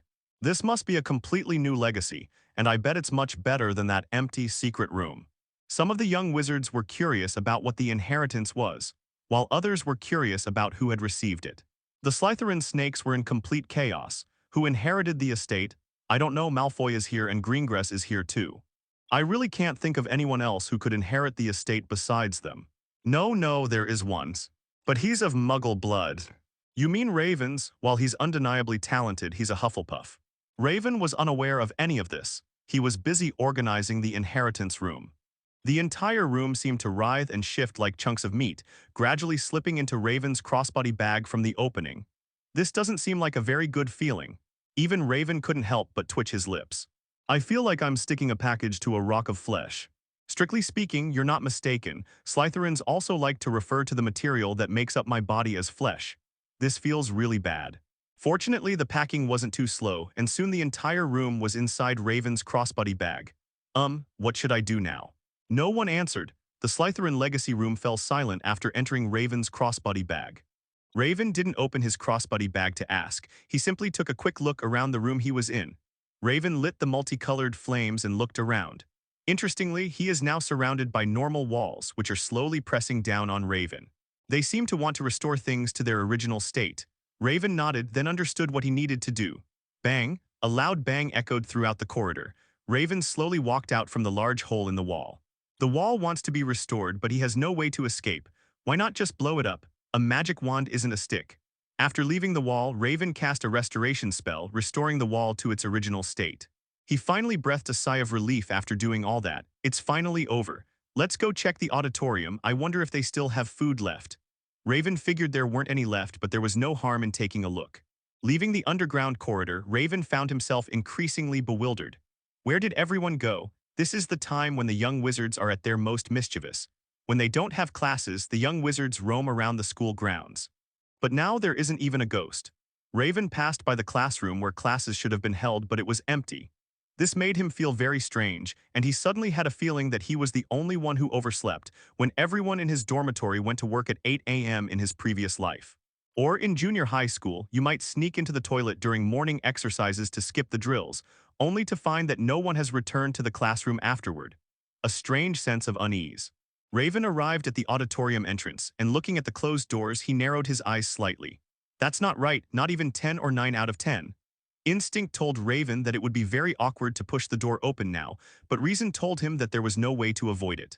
If this matter has become so serious that classes have been suspended, then even if he manages to avoid it now, there will definitely be trouble later, because the professors will certainly have to ensure that this matter has been communicated to every junior wizard. Or perhaps I could cast an illusion spell, then sneak into the hall through a crack in the door, pretending I've been there from the beginning. It felt a bit like burying one's head in the sand, but Raven knew he couldn't just hide back in his dorm. Otherwise, the professors would still come looking for him. Having made up his mind, Raven first cast an illusion spell on himself, and then used magic to quietly push open the doors of the Great Hall. He pushed open the door just a crack, big enough for him to squeeze through sideways. Raven was sure the crack was inconspicuous and wouldn't be noticed by many junior wizards. But after sneaking into the auditorium, Raven was a little dumbfounded. The young wizards in the hall were all staring at the doorway. What happened? Was the sound really that loud? Raven was a little confused. If the young wizard's gazes hadn't been fixed on him, he would have wondered if his spell had failed. Dumbledore, standing in front, smiled at Raven, then ignored Raven's gesture and coughed lightly. A hurricane swept in, instantly dispelling the disillusionment curse on Raven. This is awkward. Sorry I'm late. Hey Malfoy, did you know that the founder of your house approved of a Hufflepuff? Stop talking, George. Be careful, or young Master Malfoy might arrest you and take you to the Ministry of Magic for spreading rumors. How would you describe the feelings of the young wizards right now? Cool. Slytherins have been annoying for a long time. Their arrogant and nasty behavior is always very unpleasant. For a while, everyone was in a state of panic because of the second basilisk. Everyone hoped that the second basilisk would die or that the heir of Slytherin would be captured. Under these circumstances, only one house quietly maintained the opposite attitude. Although the snakes dared not openly support the heir because of the near-fatal incident, their admiration for the Slytherin successor never diminished in private. Only a few of the smaller snakes believed that the heir was doing something wrong. Later, the second basilisk was killed by Raven, and the heir was captured by Dumbledore, thus ending Slytherin's cult of the heir. This incident clearly demonstrates why most Slytherin junior wizards are disliked.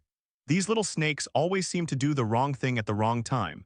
Now, Raven has become the true heir of Slytherin, inheriting Slytherin's true legacy. Raven, a typical Hufflepuff, has actually obtained the identity that all the Slytherin snakes dream of. Most of the young Slytherin wizards were at a loss for words. Damn it, how dare a wretched mudblood become Slytherin's heir? He's not even a Slytherin student. Pansy looked somewhat angry. Normally, her facial expressions wouldn't be so varied, but this time she seemed to be blushing with anger. Malfoy did not reply. He simply sat on the bench, his eyes flickering with uncertainty. He began to doubt the theory of pure blood. Why are purebloods inherently noble? Are they born with a privilege simply because their parents are wizards? Look at them now, so many pure-blooded young wizards in Slytherin, yet not one of them has gained the approval of the original founder of the house. Instead, a muggle-blooded wizard from another house gained the approval of their house's founder. And this appears to be unprecedented. At least based on Malfoy's knowledge, there has never been a case of a mysterious voice broadcasting information in the history of Hogwarts. It wasn't just Malfoy who was reflecting. Many other Slytherin students were also reflecting at that moment. As Raven previously stated, results-oriented thinking, dazzling goals, and continuous ruthless self-improvement are the qualities that Slytherin values most, while bloodline comes second. However, the young Slytherin wizards had previously scoffed at this claim. They always believed that bloodline should come first. Reality, however, gave them a harsh slap in the face. Raven, a mudblood who was absolutely considered lowly in their eyes, not only created numerous miracles in 2 years, but has now become the true heir of Slytherin. For a moment, they looked at Raven, who was standing on the stage reporting to the professors, and felt a tightness in their chests. The little wizards were causing quite a ruckus. The little snakes all looked as wilted as frostbitten eggplants. The lion cubs seized the opportunity to launch a frenzied attack of mockery. Professor McGonagall wanted the young wizards to quiet down, but Dumbledore stopped her. He could see that the mindset of many Slytherin boys was changing. This is a good thing. Interrupting them at this time is not a good idea. Surprisingly, Snape made no attempt to stop it under these circumstances. Don't look at me like that. These idiots need this setback. It's a good opportunity to wake up these arrogant and mediocre people. My God, who are you? What did you do to the real Snape? Where did Snape, the one who doesn't care about anything and just takes sides every day, go? Does he understand education? Perhaps annoyed by Raven's gaze, Snape frowned deeply. If you feel you have plenty of time to waste, then I have 3 more projects that can enrich your after-school life. Dumbledore chuckled softly upon hearing this. It's only been 2 years, but Raven has already changed a lot of things without anyone realizing it. Even Snape, that stubborn and unyielding rock, has changed a little for the better. All right, Raven, let's continue. What happens after we choose the right door? 2,401 books, memories of more than 10,000 different experiments, and an almost inexhaustible wealth. Slytherin's true legacy is indeed rich. Raven said he could donate those 2,401 books to Hogwarts, but we have to wait until he's finished reading them all. In fact, Dumbledore even believed that Raven had no need to donate the books. He glanced briefly at the few books Raven had casually picked up. The knowledge contained here is not something everyone can learn. At the very least, if these books were shown to an average young wizard, most of them would be so frightened that they wouldn't dare to sleep for 3 days. Even if Raven donates these books, they will only remain in the restricted section. Even so, Raven still stated that he would donate the books to Hogwarts after reading them, because that's what Salazar's Slytherin meant. I thought Slytherin's estate would at least include a portrait of him. On this point, the Heritage Room told me that Slytherin strongly disliked having a copy of himself created using a portrait. Slytherin were extremely arrogant.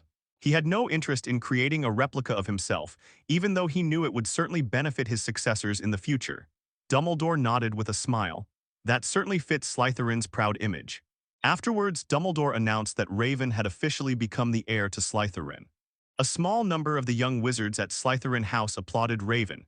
They were all his friends, and in their view, it was perfectly normal for Raven to inherit the estate. Some of the young wizards glared angrily at Raven, believing that he had stolen the glory that belonged to their Slytherin school. But most of the young Slytherin wizards simply remained silent.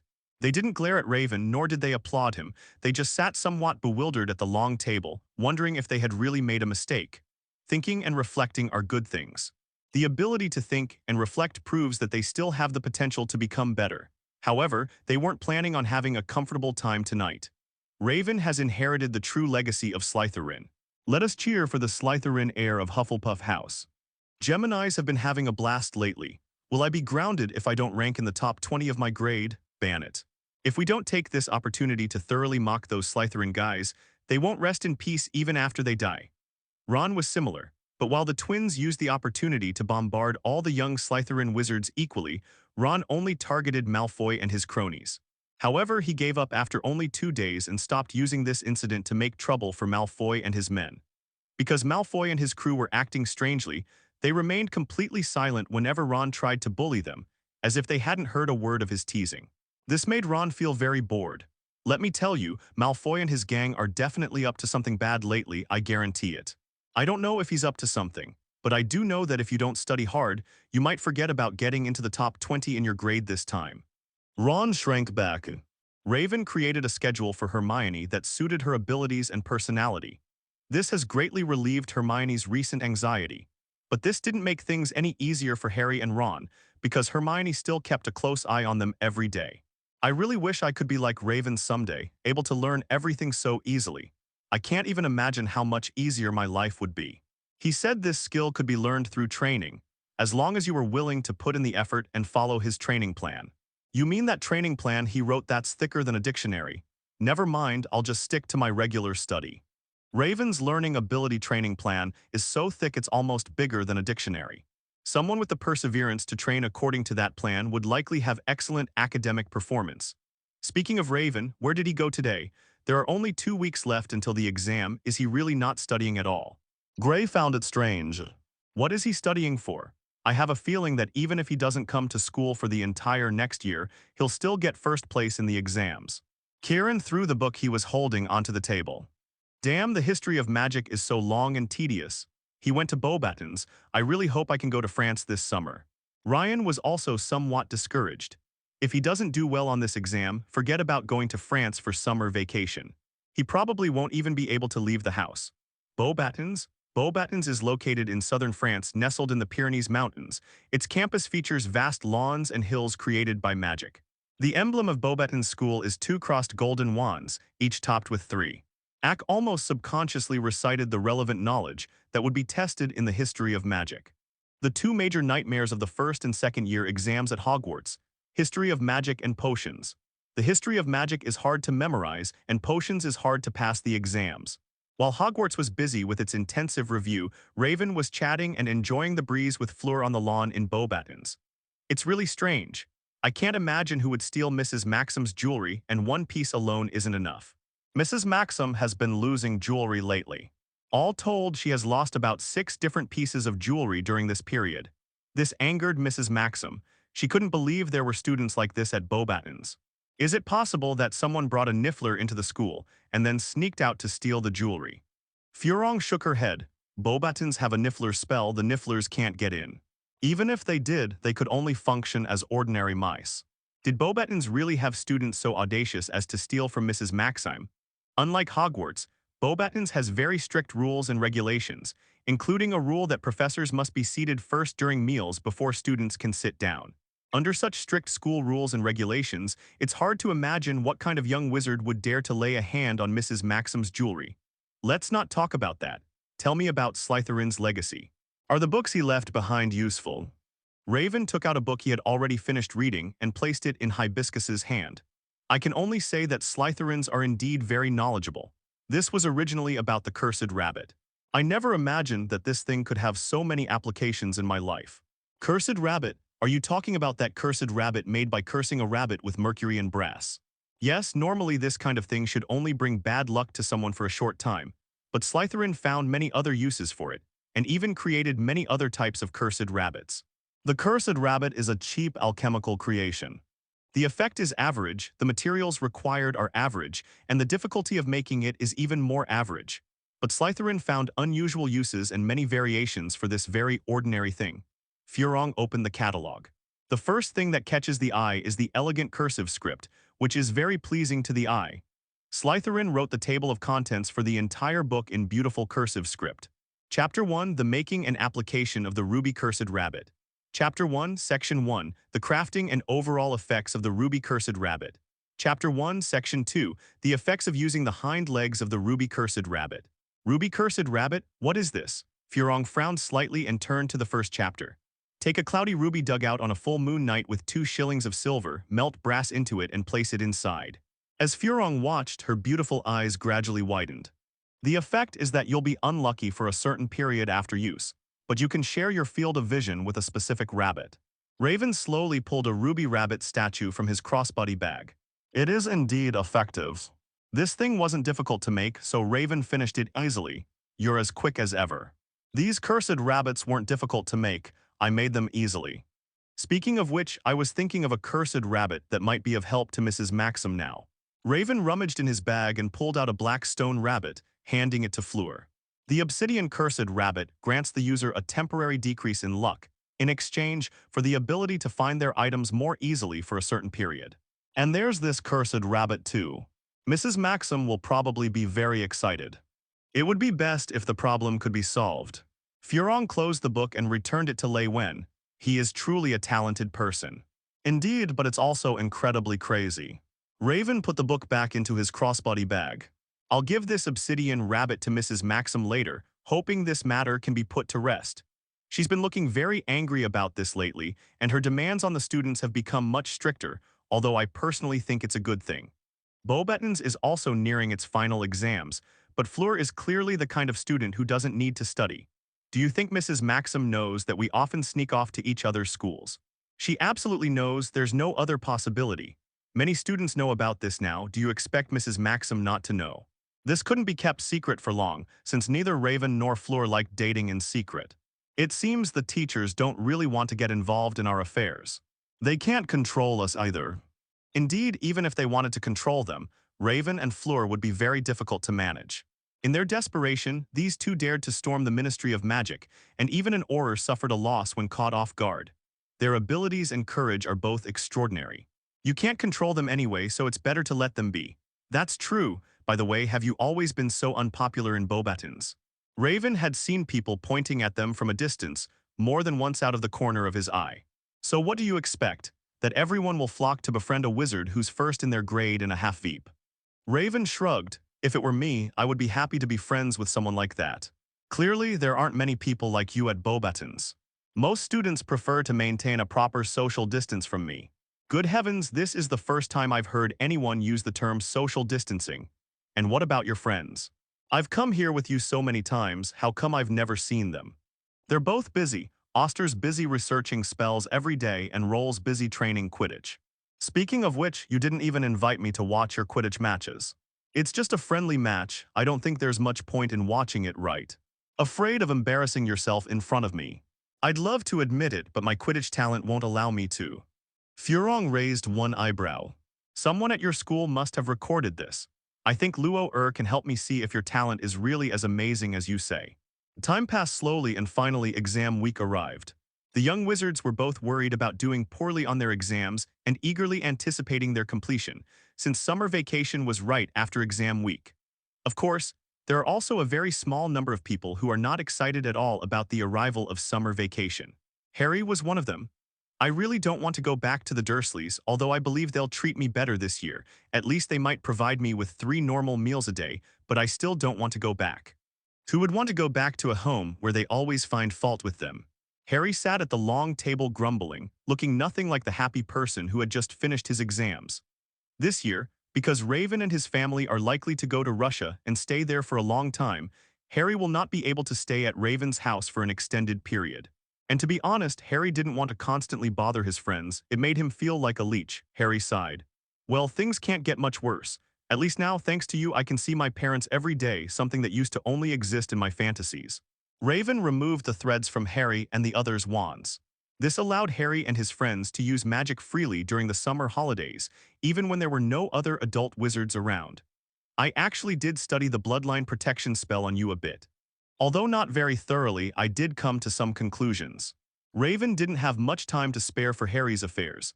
He could only try to find time to look at Harry's problems. However, thanks to his knowledge of curses, Raven still managed to obtain some information, even though the time allotted to the bloodline protection charm was very limited. First, the bloodline protection curse is a powerful curse. Not all curses are harmful. Some curses, like the bloodline protection curse, are actually protective, and any curse will always have 2 characteristics. It comes at a price, and its effects are extremely stubborn and long-lasting.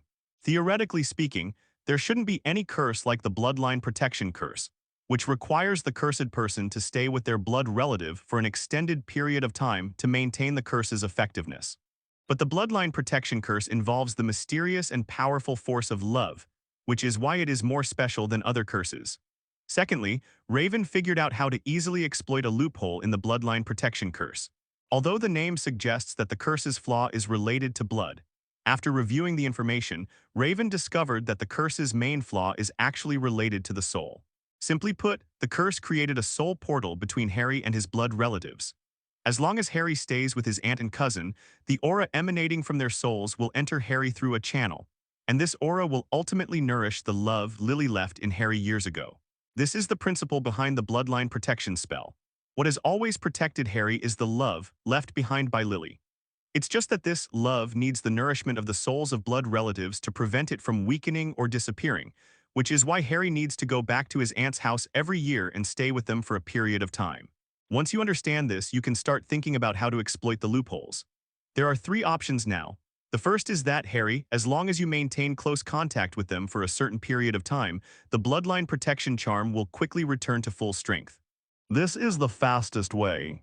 If Harry can stay within 2 steps of his aunt and cousin for a week, the bloodline protection charm will be fully charged in a week at most.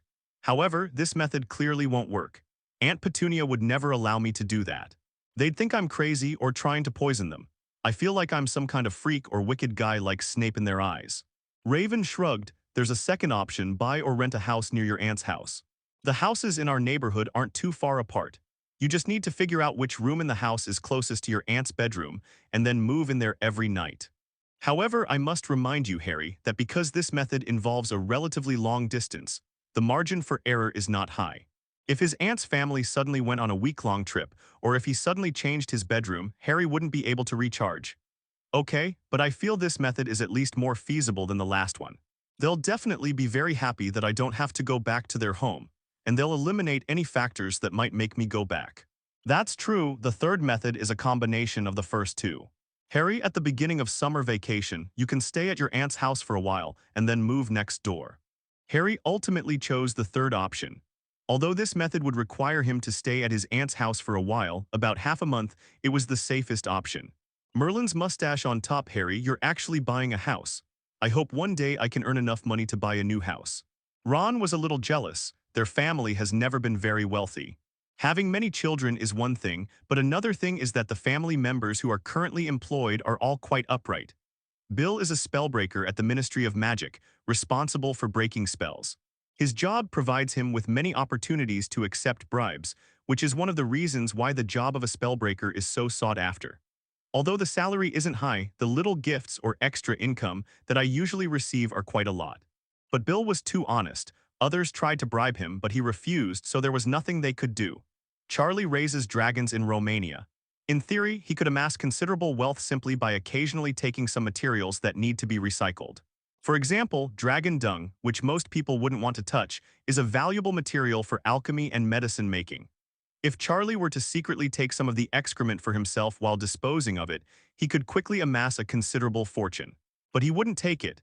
He insisted on strictly adhering to regulations and returning all materials to the Ministry of Magic, letting those incompetent officials there make money. And their father, Arthur, was frighteningly upright. Perhaps our family will only become wealthier after George and Fred grow up.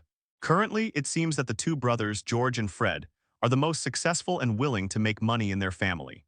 Ron wanted to make money too, but he just didn't have the knack for it. Honesty is a good thing, Ron. Yeah, it would be even better if honesty could bring in money. I don't even know if I can get into the top 20 in this exam.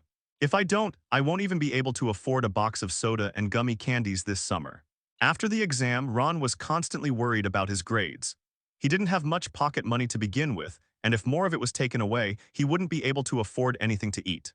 You can come visit me later. Once I've bought or rented a house, I'll definitely welcome you all to my home. If Ron and his friends came to visit, he could bring out lots of delicious snacks to treat Ron. This way it won't hurt Ron's pride and it will make Ron happier. Those poor George and Fred are so pitiful. We went out and they were the only ones left at home. I won't even ask you why you think they'll stay home obediently. And how can you be so sure they won't get into the top 20 in their grade? Hermione raised an eyebrow and asked, "Come on, we saw how George and Fred studied for the last 2 weeks. They were playing while studying. I don't believe they can get into the top 20 like that. You can't let those two hear you say that, or they'll definitely try to play a trick on you." Ron, however, didn't seem to care much. "They don't have time to play tricks on me right now. I told them before that maybe we could make a candy that gives the eater some animal features, you know, like a mouse's tail or a squirrel's ears." Now it was Raven's turn to be surprised. How could Ron have come up with such an idea? "You've surprised me again with your brilliant idea. It's truly excellent." Ron was a little shy. "I think it's a good idea too." At first, George and Fred thought it was just a regular prank candy. "You two idiots." "Oh, so you think this candy is more than just a prank candy?" Ron wore an expression that seemed perfectly natural. "Of course not."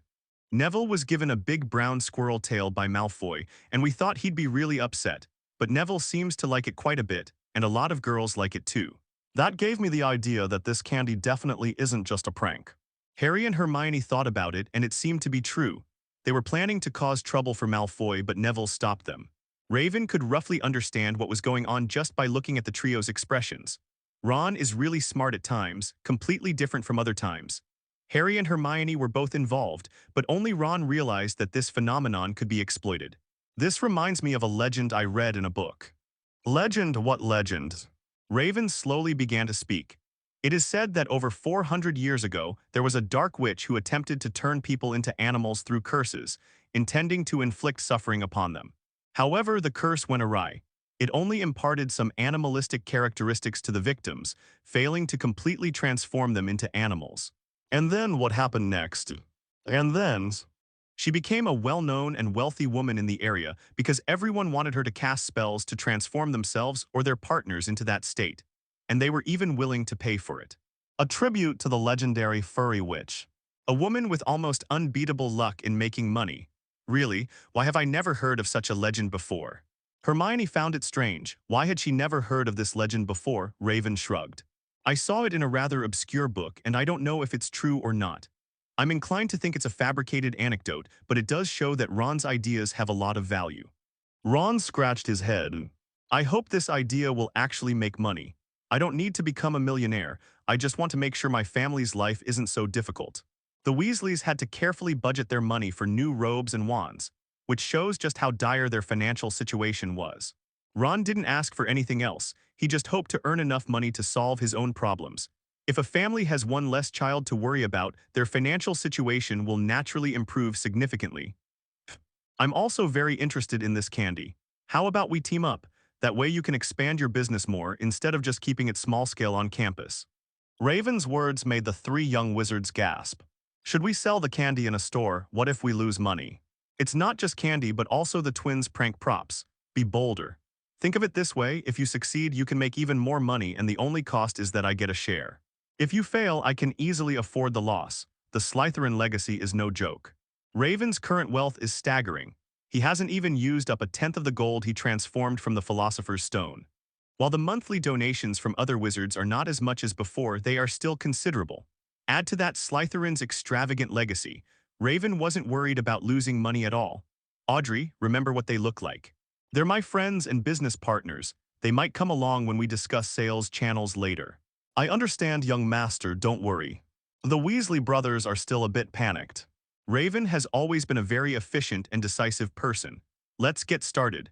If we say we want to cooperate, then we mean we want to cooperate. Not only has the money been allocated, but arrangements have also been made for finding sales channels. Merlin's beard is up there. Can I say I'm a little scared right now? Doing business, Ron never even dared to dream of this before. George and Fred also swallowed hard. Although they had done a lot of business before, this was the first time they had ever done such a large deal. Raven trusts us so much. He's right, we should be bolder. We still want to open our own shop in the future. If we don't even have the courage to let others sell our goods, then our own store definitely won't be able to open. The two brothers were clearly more adventurous. We need this momentum. Trust me, your prank props and candy will be very popular. Raven put the two-way mirror away. This matter has been dragging on for a long time, so Raven plans to get it sorted out as soon as summer vacation begins. Your task now is to refine the production process of your existing prank products. Try to create a prototype of Ron's idea, and finally pray that you can get into the top 20 of your grade. The three brothers patted their chests and assured Raven that everything would be fine. It's just in the top 20 of the grade, not very difficult. Raven thought the three brothers were a bit too confident, but confidence was a good thing. A week of leisurely time passed quickly. Raven has updated the alchemy sandbox to its third version. This is the final version. Raven named this alchemy simulation Another World, or AW for short. Although AW is only the first alchemy sandbox on the market, its functions are already very rich and powerful. When the wizard uses it, the magical sand in the alchemy sandbox will automatically combine into three-dimensional images on the sandbox, allowing onlookers to see the game content from multiple angles. Supports online and motion sensing games with excellent sound effects. If more games are added in the future and wizards want to experience different games, they can simply remove the game cartridge and insert other game cartridges. As for the final version of the game cards, Raven, with Newt's consent, chose to use Fantastic Beasts and Where to Find Them as the game's title. Besides Raven, the three Weasley brothers also achieved a lot this week. Ron's idea sounds simple, but it's actually quite difficult to put into practice. It is widely known that if animal hair is added to a compound decoction, the wizard will turn into an orc after drinking it. This effect was roughly what Ron had envisioned, but they didn't dare to directly turn the compound decoction with added animal hair into candy and sell it. First of all, it's very dangerous. If a wizard drinks a potion laced with animal hair and doesn't receive immediate medical attention, he could potentially become a beastman forever. Secondly, the cost of preparing compound decoctions is too high, not only in terms of material costs, but also in other aspects such as labor and time costs. Finally, the orcs transformed from drinking the compound decoction are said to be rather unattractive, even comical. So the three brothers decided to find another way to achieve their goal. Their first target was transfiguration. In order to achieve their goal, the three brothers have recently become incredibly enthusiastic about transfiguration.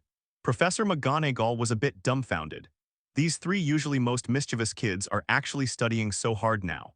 Even Hermione plays games every day after her exams, so how come the three brothers who usually can't wait to play are now studying while others are resting? Something's not right. Something is very wrong. Although Professor McGonagall felt something was definitely wrong, it was always a good thing that the young wizard wanted to learn.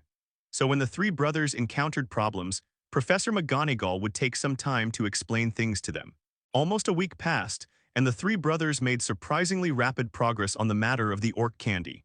All that's needed is some advanced alchemy knowledge to make orc candy. Coincidentally, Raven is now considered a high-level alchemist. Therefore, the only remaining problem for the three brothers was easily solved. On the last day before the results and rankings were announced, Raven took all the threads out of the twin wands. He felt there shouldn't be any problem. However, just to be on the safe side, he still gave them a serious reminder. If magic is misused and causes trouble, the Ministry of Magic can easily find them even without a trace, so you should never use magic recklessly. Judging from Gemini's expression, it seems she has taken those words to heart. Did he remember it exactly? Raven didn't know either. Finally, the semester ended and the grades were released. Surprisingly, the three brothers actually proved themselves this time. Ron even moved up one place this time, becoming 19th. George and Fred were tied for 15th in their grade. I think Professor McGonagall must have seen our efforts. I never dreamed she'd give me a 98. That arrogant Malfoy only got 93. That's a huge difference between us. Ron was very excited. He never dreamed that his transformation act would get such a high score. He felt he performed terribly on the exam, nowhere near as well as he usually did or in the game, but Professor McGonagall still gave him a very good score. Actually, your polymorph skill truly deserves this score. Raven's game improved your proficiency with many spells. No, it's just a game. It might help Ron a little, but definitely not that much. He studied very hard and learned a lot in the duel club. Raven's words made Ron puff out his chest and raise his head like a rooster. Hermione couldn't help but roll her eyes. You always say that, and you.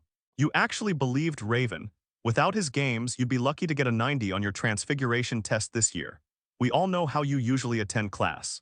Ron shrank back even further. He gave Harry a pleading look, but Harry just shrugged, indicating that he also thought Hermione had a point.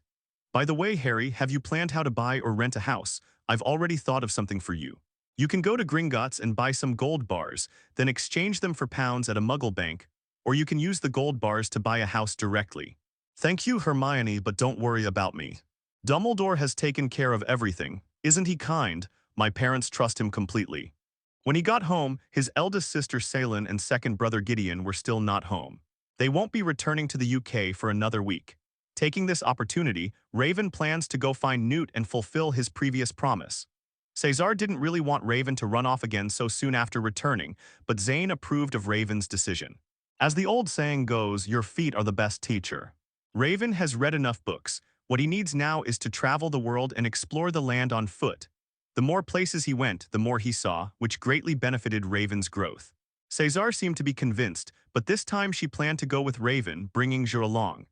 Zane always says kids should be given more opportunities to practice on their own, but how old is Raven? He's only 12. He was only 13 years old 2 months later. Last year, letting Raven go to France alone was the biggest concession Cesar made. This year, she absolutely cannot let Raven travel alone again. Unable to persuade the child's mother, Zane had no choice but to go along. West Asia appeared very excited. She kept asking Raven if she could finally see the magical creatures. She's read almost all the books you left behind. If she doesn't receive her Hogwarts acceptance letter this year, Hogwarts should be prepared to be stormed over by her. If Raven was the smartest kid in their family, then Jo was the most violent. Don't let her seemingly well-behaved demeanor in front of her family fool you. She's actually a little warrior who beat up 3 third-grade boys on the very first day of first grade. The 3 boys were all taller and stronger than the last, but they were beaten black and blue by Ziyo with a fire extinguisher. This little girl has the blood of a fighting nation flowing in her veins. Don't worry, Mom, she'll receive the letter. You've seen my wand. It looks no different from a twig in your hands, but it works in my and Ja's hands. That speaks volumes. Yes, I must be a wizard too. Cesar sighed and rubbed Ziya's head. Even if you're a wizard, shouldn't you have completed the courses for ordinary people? Cesar doesn't expect Ja to be as outstanding as her brother, able to learn about the magical world while also keeping up with the knowledge of the ordinary human world. But shouldn't West Asia at least finish learning the elementary school knowledge that ordinary people have? This little guy almost completely gave up learning about the ordinary world this spring. I did terribly on my last exam in elementary school. If it weren't for the fact that the primary school teachers and principal in Ziya respected their family, Ziya would probably have had to repeat a grade this time. I've finished learning, but I didn't learn it very well. Having never been exposed to the magical world, she already disliked the things taught at school. After being exposed to the magical world, she wanted to learn even less of those things. All right, all that's in the past. Now Ziya just needs to wait patiently for her university acceptance letter. Rise, tell me about the old man you're going to see this time. Raven finds it funny when he talks about it. Actually, he and we had some connection decades ago. He assisted Dumbledore in fighting the first Dark Lord, Gellert Grindelwald. Although Gellert Grindelwald belongs to the German Grindelwald family, while Raven and his family belong to the British Grindelwald family, they are actually one family if you go back a few generations. We actually have such a distant relative. Does he really look a lot like anyone in our family? Raven nodded, very similar. Genes are truly amazing things. Zanes, however, did not intend to comment on Grindelwald's behavior. From Grindelwald's perspective, his goal is quite understandable. Grindelwald believed that there must be one wizard standing on the other's head. In Grindelwald's view, one ruling over the other was the only way out for the relationship between ordinary people and wizards. He viewed the wizarding secrecy laws as a meaningless concession by wizards. He believed that wizards with greater power should occupy the position of rulers, rather than following ridiculous laws of secrecy every day, acting like the ruled, forced to suppress their innate talents. So from Grindelwald's perspective, his behavior is not hard to understand. However, from the perspective of ordinary people and wizards, Grindelwald's act of starting a war was wrong and would lead to the deaths of many people. Moreover, the methods he used to achieve his goals back then were indeed excessive. Therefore, it is perfectly reasonable for ordinary wizards to think that Grindelwald did something wrong. Different people thinking from different perspectives can arrive at different answers. It's completely meaningless to judge whether Grindelwald's actions back then were right or wrong. So this old man didn't dislike you because of that. Although Raven and Grindelwald's relationship was not very close, it was so small that it could almost be said to be non-existent. However, they do look quite alike and share the same surname, so they are indeed somewhat related by blood. I heard he was initially quite wary of me, but gradually changed his attitude. He even told me recently that he hoped I could look after his grandson after he enters Hogwarts. Zane nodded. His grandson hasn't entered Hogwarts yet. No, they should be enrolling this year. Newt, his wife, and their grandchildren now live in Dorset, England. Their grandson, Rolf Scamander, will also be enrolling in the fall semester as a junior wizard in the same year as West Asia. Reese, can I let Orange come out to play? Raven nodded and opened his crossbody bag. Of course, she probably wanted to get some fresh air too. As soon as I took the orange out of my shoulder bag, it started running around the carriage before finally running into Zia's arms. Raven's crossbody bag had a lot of space, but Orange was a little afraid of the Slytherin inheritance room, so she didn't dare to let her true nature run wild inside the bag. After Orange came out, Toast also slowly emerged from his crossbody bag and nestled lazily in Raven's arms to rest. Zinkai clearly had no intention of coming out for some fresh air, so she remained in her crossbody bag. I can make her a backpack or case with the same function before she goes to school. That would be much more convenient. She might just pack everything from her room into a bag and take it with her. You know what, it's actually quite possible. That's good too, at least Zia can arrange her bed however she wants. You should just spoil her. Newt's house is a large and very interesting treehouse. In the magical world, houses are always divided into two types. Normal houses and houses that look more magical, such as the Weasley's burrow, which looks like a house made up of many different houses piled together. Newt's house is also peculiar. It looks like a giant treehouse. Raven was puzzled that there were no bowtruckles here. However, it's also possible that the grosbeaks have all hidden themselves. Raven, welcome. These must be your family, right? Newt seemed very excited and enthusiastic, even if his enthusiasm seemed a little clumsy. His wife appeared more poised. Tina appropriately welcomed Raven and his family, offering them tea and some delicious-looking snacks. Their grandson, Rove Scamander, clearly inherited his grandfather's personality.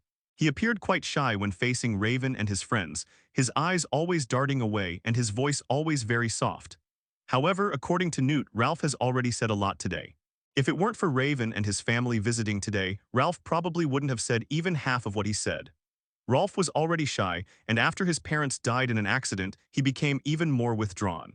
Newt and Tina had been worried about Rolf's mental health, but everything improved after Raven created the Veil Charm and Whisper of All Beings. These two spells healed Rolf. Although Rolf still appears somewhat shy in front of strangers, he is much more outgoing with his family.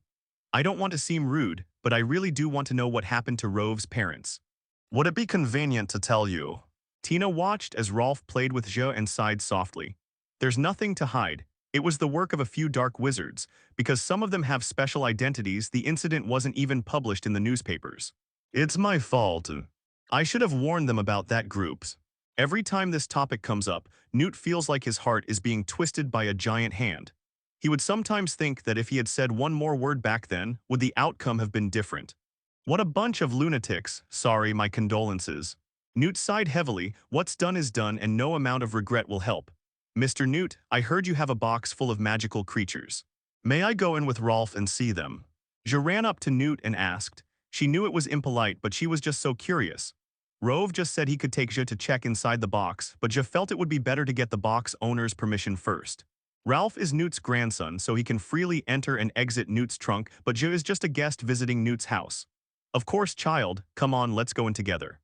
Raven didn't understand why Newt would use a suitcase as his secret base. Newt now has both fame and money.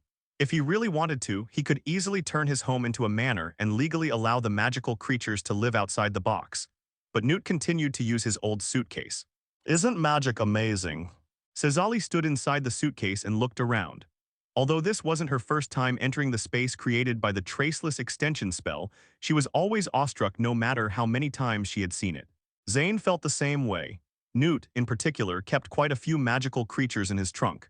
If the Daily Prophet found out you had so many magical creatures in your suitcase, I guarantee the next day's headline would be, "Fantastic Beasts Master Newt Scamander. Is he keeping magical creatures for personal gain?" On the surface, Newt and his friends are currently only keeping 3 tabby cats. I keep these magical creatures alive because they can't be released back into the wild easily. Take that venomous horned beast, for example. It suffers from severe bipolar disorder. If its environment is changed arbitrarily, it will destroy almost everything it sees out of fear and anger. Newt explained. The venomous beast he was talking about was now lying on the grass, taking a leisurely nap, and didn't look like it had bipolar disorder at all. Don't be nervous. I know you didn't leave them behind intentionally to profit from them. I was just joking. Although it was a joke, it is indeed true. If Rita knew that Newt still had so many magical creatures, she would definitely make a big deal out of it. Jean Rove ran around inside the box. By the time they were noticed, they had already run into the Botruckle's territory. Those little green figures often appear quite timid. Normally, if a stranger trespasses into their territory, they will hide first and only appear and launch an attack if the intruder attempts to damage their home. Strangely, this time they were very bold, with many even climbing onto West Asia's body. Zha's clucking laughter sounded just like a little hen's. Clearly, the Botruckle did not attempt to attack her or hide. Mom and Dad, look, I think they like me. This surprised Newt. They really are. But what's going on? Have there been any cases where these little Botruckles took a liking to each other on their first meeting? Newt roughly estimated that there were at least a dozen Botruckles hanging on West Asia right now. Raven, your sister might have the potential to become a magizoologist. Of course, this is just the tip of the iceberg. Zha's talent in spells is truly astonishing. Is this just the tip of the iceberg? As Newt watched Zha's Botruckles multiply, he couldn't help but become curious about Zha's magical talent. Is her talent for spellcasting exaggerated? Have you ever met a little wizard who, simply by holding a wand and uttering a word, can turn it into reality? Upon hearing this, Newt stared wide-eyed at Raven. Raven nodded. You mean she doesn't need to chant any spells at all? No specific gestures are required. Newt scratched the back of his head. Grindelwald's surname is really intimidating. One Grindelwald became the first Dark Lord. Grindelwald is now Dumbledore's heir apparent. There's also Grindelwald who hasn't even started school yet. He can use spells with just a thought. He doesn't even need a spell. That surname is really scary. It turns out that Raven and his family are very popular with the magical creatures. Not only Inja, but even Zane and Thessalian easily gained the friendship of the Botruckle and other magical creatures. Newt described the family as natural-born magizoologists. Raven and his friends had a wonderful time with Newt over the next week. Zane and Thessalonian learned a lot of interesting things about magical creatures during the week. For example, paranormal events as described by ordinary people. In fact, most of those incidents were caused by Cornish elves. They are full of evil intentions, and ordinary people rarely see them. Even if they do, they will consider them part of a paranormal event. This is a rather odd argument, because Thessaly doesn't see anything wrong with classifying Cornish elves as supernatural beings. West Asia also had a blast this week. She touched all the magical creatures in the box. Gentle, rough, dangerous, friendly, I touched them all. To Newt's surprise, even the usually volatile magical creatures became gentle in the presence of the West. Even their grandson, Rolf, didn't have that ability. It's worth noting that most of the magical creatures in this box watched Ralph grow up. Even Ralph didn't receive the same treatment from Zha when facing those ferocious magical creatures. Newt's surprise was understandable. Raven was the one who reaped the most rewards this week. As a legendary magizoologist, Newt Scamander possessed a large collection of complete magizo skeletons. These skeletons helped Raven a lot. After 2 sleepless days, Raven finally made some progress on the topic he was researching. The skeletons of these magical creatures indeed held secrets. Through extensive observation, Raven discovered that the bone marrow storage area within the skeletons of all magical creatures appeared to be highly developed. Having studied human medullary cavities in his past life, Raven could almost immediately tell from the skeletons of magical creatures that their medullary cavities were abnormally developed after cutting them open. Their medullary cavities are larger and have more varied shapes. This is highly suspicious, especially since the medullary cavities of all magical creatures exhibit this highly developed appearance. According to modern science, one of the most important functions of bone marrow is hematopoiesis. Coincidentally, the blood of the vast majority of magical creatures, especially their fresh blood, possesses unique magical effects. Therefore, Raven speculates that the fact that magical creatures possess a variety of amazing abilities is most likely related to their medullary cavity and bone marrow. Newt and Raven explored the possibilities together. Since Newt had never studied bone marrow in detail before, this was a new research direction for him. However, this approach cannot yield results in a short period of time. Raven and Newt spent an entire day just figuring out how to verify their ideas. Newt enjoys the mental exercise, but Raven clearly doesn't have that much time to work together on research.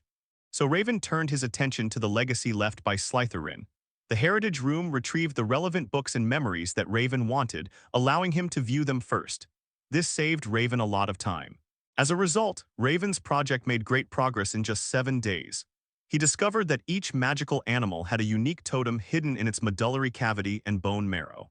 He had even begun preparing to use magic to replicate the Thestral's medullary cavity and bone marrow totem. If Raven's thinking and actions are correct, then the special totems in the marrow cavities and bone marrow of magical creatures must be the reason why they possess magical abilities. To verify whether this idea is correct, we only need to see if the special code replicated by Raven is effective. However, the difficulty lies precisely in this step. Extracting a special totem is no easy task. Even with the knowledge of Slytherin and Newt's help, Raven only managed to barely discover the totem's existence. Extracting the totem contained within a bone requires extremely high concentration and dozens of complex combinations of spells. Raven and Newt spent a great deal of time, almost an entire day, to extract a totem from a bone. The Thestral has a total of 263 bones. Extracting all the totems contained in these bones would take a lot of time. After extracting these totems, Raven needs to activate them in the correct order and in the correct way. They cannot simply be used directly after being extracted and placed together. This is another huge project, so the research is currently stuck at this point.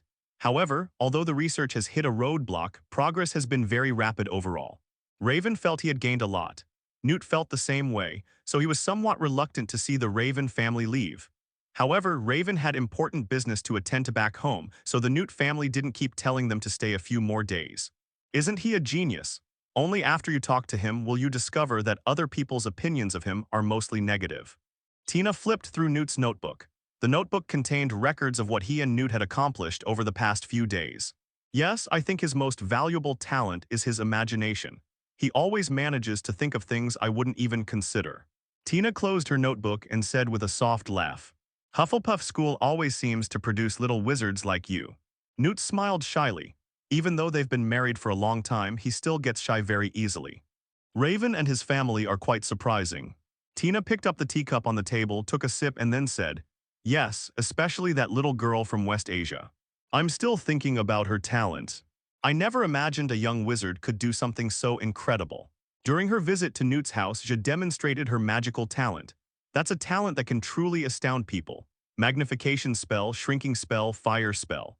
Almost all spells she can cast using only one word, or more precisely, only one thought.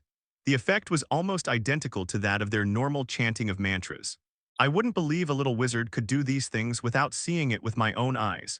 She can even point at bowtruckles and make them all as big as us. At that time, Je pointed at the bowtruckle, made no gestures, and simply said the spell, "Grow to the size of an adult," and the bowtruckle instantly grew to the size of Newt. That was the first time they had witnessed West Asia's magical talent firsthand. That's an incredibly unreasonable talent. I can already see her turning Hogwarts upside down in a few months. Ron and Gideon regretted not going home sooner. If I go home earlier, I can go with them to see those rare and amazing animals. However, regret can't change the outcome. If you missed it this time, you can only wait for the next time. Grandma and Grandpa said that once we're already here, we can go to Russia. That's great, we haven't been to Russia for years. Raven and his family needed a few more days to prepare before heading to Russia. I need to take care of some things at home and pack some luggage. Raven can also take this opportunity to finish up what he has on hand. He dealt with Neville's matter first. Neville's father should also begin treatment. Raven modified and improved the soul repair spell. Modern soul-restoring spells no longer require relatives to maintain continuous physical contact, nor do they require relatives to produce soul clay in advance. As long as there is sufficient light in the environment and the relatives are within the patient's sight, it is sufficient.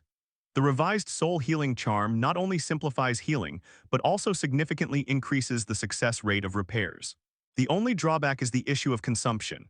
Raven vowed to come up with a spell that was both versatile and cost-effective. The treatment went smoothly. Raven used multicolored flames to keep the room constantly bright, then deformed the light, using the light and Navi's soul energy to quickly create all-purpose soul clay in a short time, and finally filled it into the areas that needed filling. The entire process is painless and yields excellent results. This treatment was also successful on the first try. However, while Neville's mother's success on the first try had an element of luck, Neville's father's success this time had little to do with luck. Even the flashes of light emitted from the last remaining fragment of Neville's father's soul could be amplified by Raven using light and shadow. If this spell hadn't been so energy-consuming, Raven could have continued channeling it to accelerate Neville's father's recovery. The Longbottoms were overjoyed. Mrs. Augusta even offered to give Raven a portion of the Longbottoms' fortune as a reward, but Raven refused. News of Neville's father's recovery was quickly published in newspapers in several countries. This once again caused a sensation in the magical world, especially after everyone learned that Raven had once again improved the soul repair charm during this treatment, making it simpler and more effective. A wave of worship for Raven swept through the magical world. There are many stars in the wizarding world, but most of them became famous in a way similar to Lockhart's. Today we explored some forbidden area, tomorrow we'll go on an adventure to some dangerous place. Are those stories true or false? Not many people know this. All they knew was that the stories were indeed very well written. Many wizards have become famous in this way, and Lockhart was just the most convincing one among them. After all, he was indeed an outstanding graduate of Ravenclaw.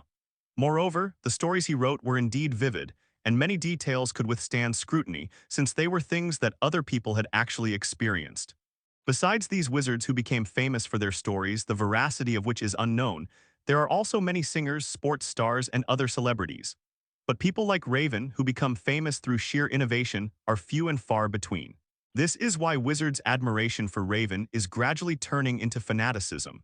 Other celebrities can't offer much help to ordinary wizards, but a celebrity like Raven can genuinely help them. Ordinary spells, such as the Growth Accelerating spell or the Whispers of All Beings.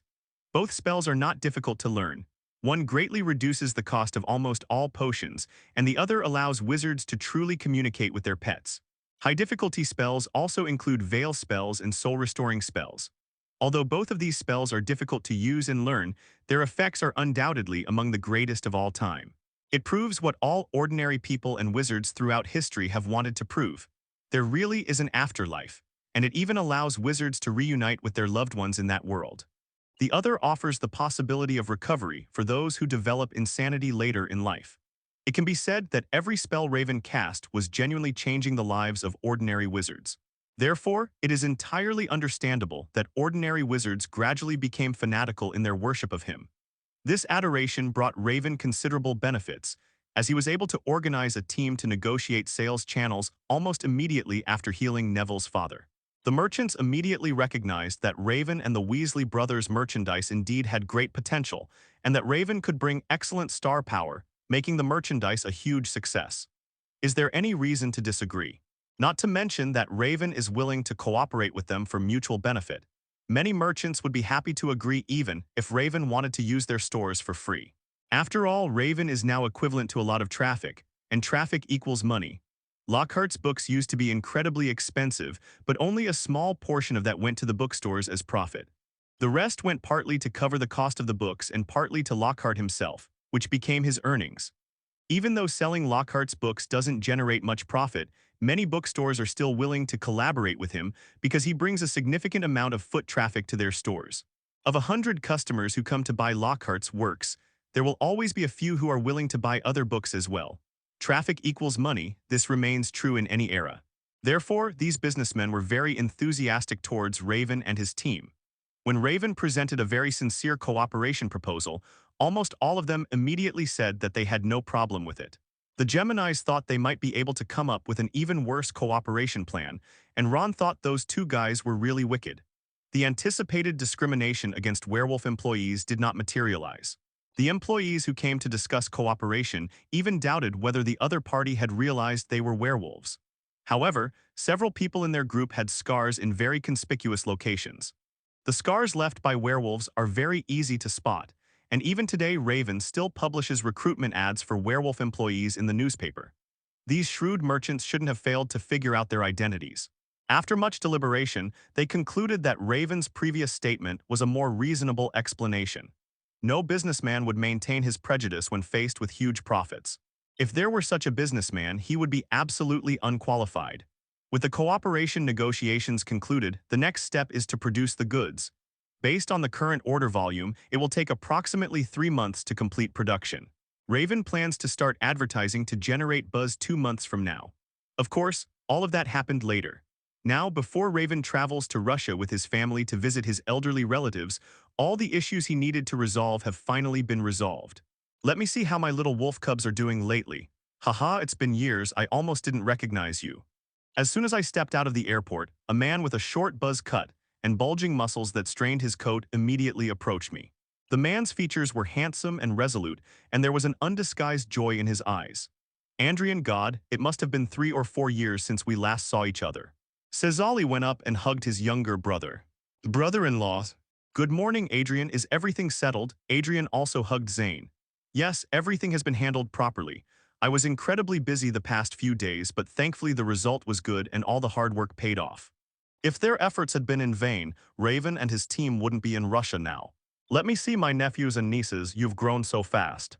The last time he saw Sire Ron and Gideon, they were still very young and inexperienced, but now they have matured considerably. Zia has grown quite a bit from that little one. What surprised Adrian the most was Raven. Raven has always appeared very mature, so in terms of his demeanor, he doesn't seem to have changed much. However, judging from his physique, he has changed quite a bit. Although Raven concealed his physique with his clothes as a freestyle fighter, he could tell a person's approximate physical condition at a glance. Raven's breathing was steady and powerful, and his physique appeared handsome and well-proportioned. Raven wasn't like this a few years ago. Although Raven has always had a habit of exercising and has always been in good physical condition, he didn't have this kind of physical fitness before. So sturdy, I never knew magic could help people build muscle. Adrian patted Raven on the shoulder. Before he could finish speaking, Cesar gave Adrian a hard slap on the back. Hey, watch the occasion, there are so many strangers here. The Morozov family is a prominent family in the area, and both Morozovs are high-ranking officials. The couple has 2 children, a son and a daughter. The eldest daughter, Cesar, is exceptionally talented in both sports and intellect. Although the younger son, Andrian, is not as intellectually gifted as his sister, he is more athletic. Are the recent matches in Russia easy to play? It's all right, you know what happened a while ago. It affected all walks of life quite a bit. In the car, Andrian and Zane exchanged information about the recent events in fluent Russian. Uncle, is Maria Holmes? Yes, when she heard you were coming, she put aside all her work and is now at home with her mother preparing. That's great, you said she recently broke up with someone again. Yeah, that B*** D actually wanted Maria to resign. We've already been quite tolerant by not burying him in the ground as fertilizer. Should we get my cousin Maria to resign? Raven's lips twitched slightly. My cousin Maria is my uncle Adrian's only child. She is incredibly skilled in combat and has a brilliant mind. She is also optimistic, cheerful, and very beautiful. You could say she is almost perfect. The only problem is that she's always been keen on dating and finding a partner, but her partners always either have various flaws or are simply unsuitable. Don't get me wrong, Maria isn't love-struck. Every time her partner reveals a problem, she breaks up with them decisively, never giving them a chance to hurt her. She just really wanted to find a great partner, but she just couldn't seem to find the right one. That man wants Maria to resign. Why? Andrian gave a disdainful snort. Who knows, maybe it was because Maria's income was higher than his that hurt his feelings.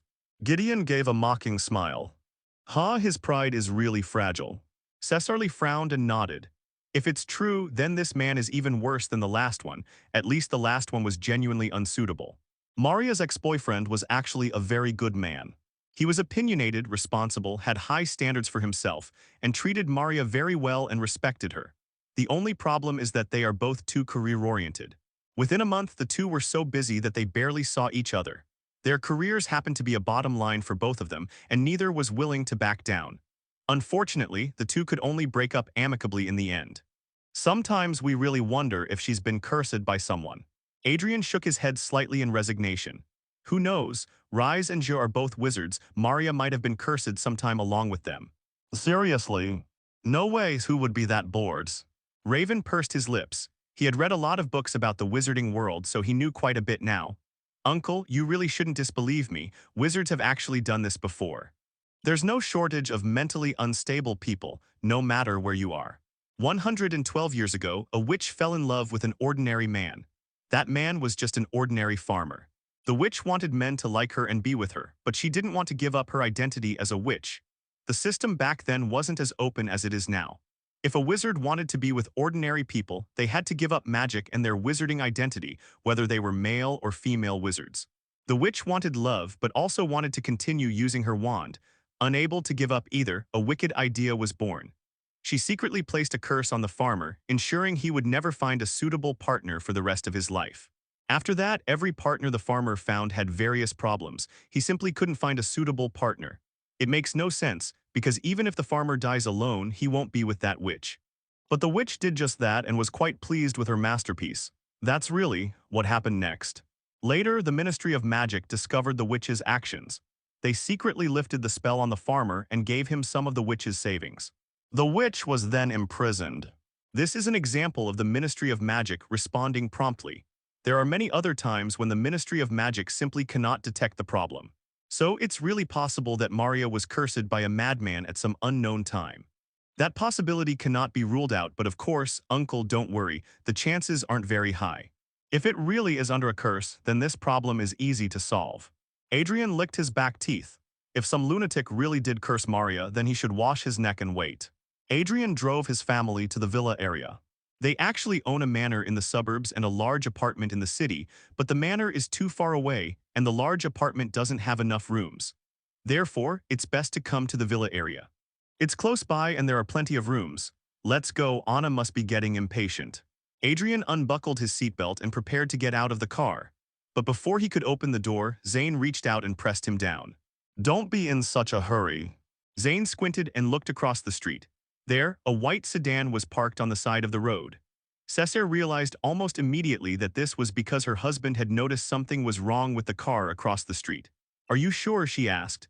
It's almost certainly true. I just saw someone peeking at us by the car, then quickly got back in. If we don't get out soon, their next step will probably be to start the car. Sure enough, a few seconds later, the white sedan started, but did not leave immediately. Gideon laughed. Oh ho ho, perfect, I feel like I need to stretch my legs. He put his right hand into the right pocket of his coat. A click sounded. Everyone present knew what that sound meant. I'll go with you. Saren also picked up his hat and opened the car door. How could this be? Let them go, it's the children's time now. Adrian wanted to handle the matter himself, but Zane and Cesarly stopped him. Besides, there's a wizard sitting here. In the back row, Raven had already placed his wand on his lap.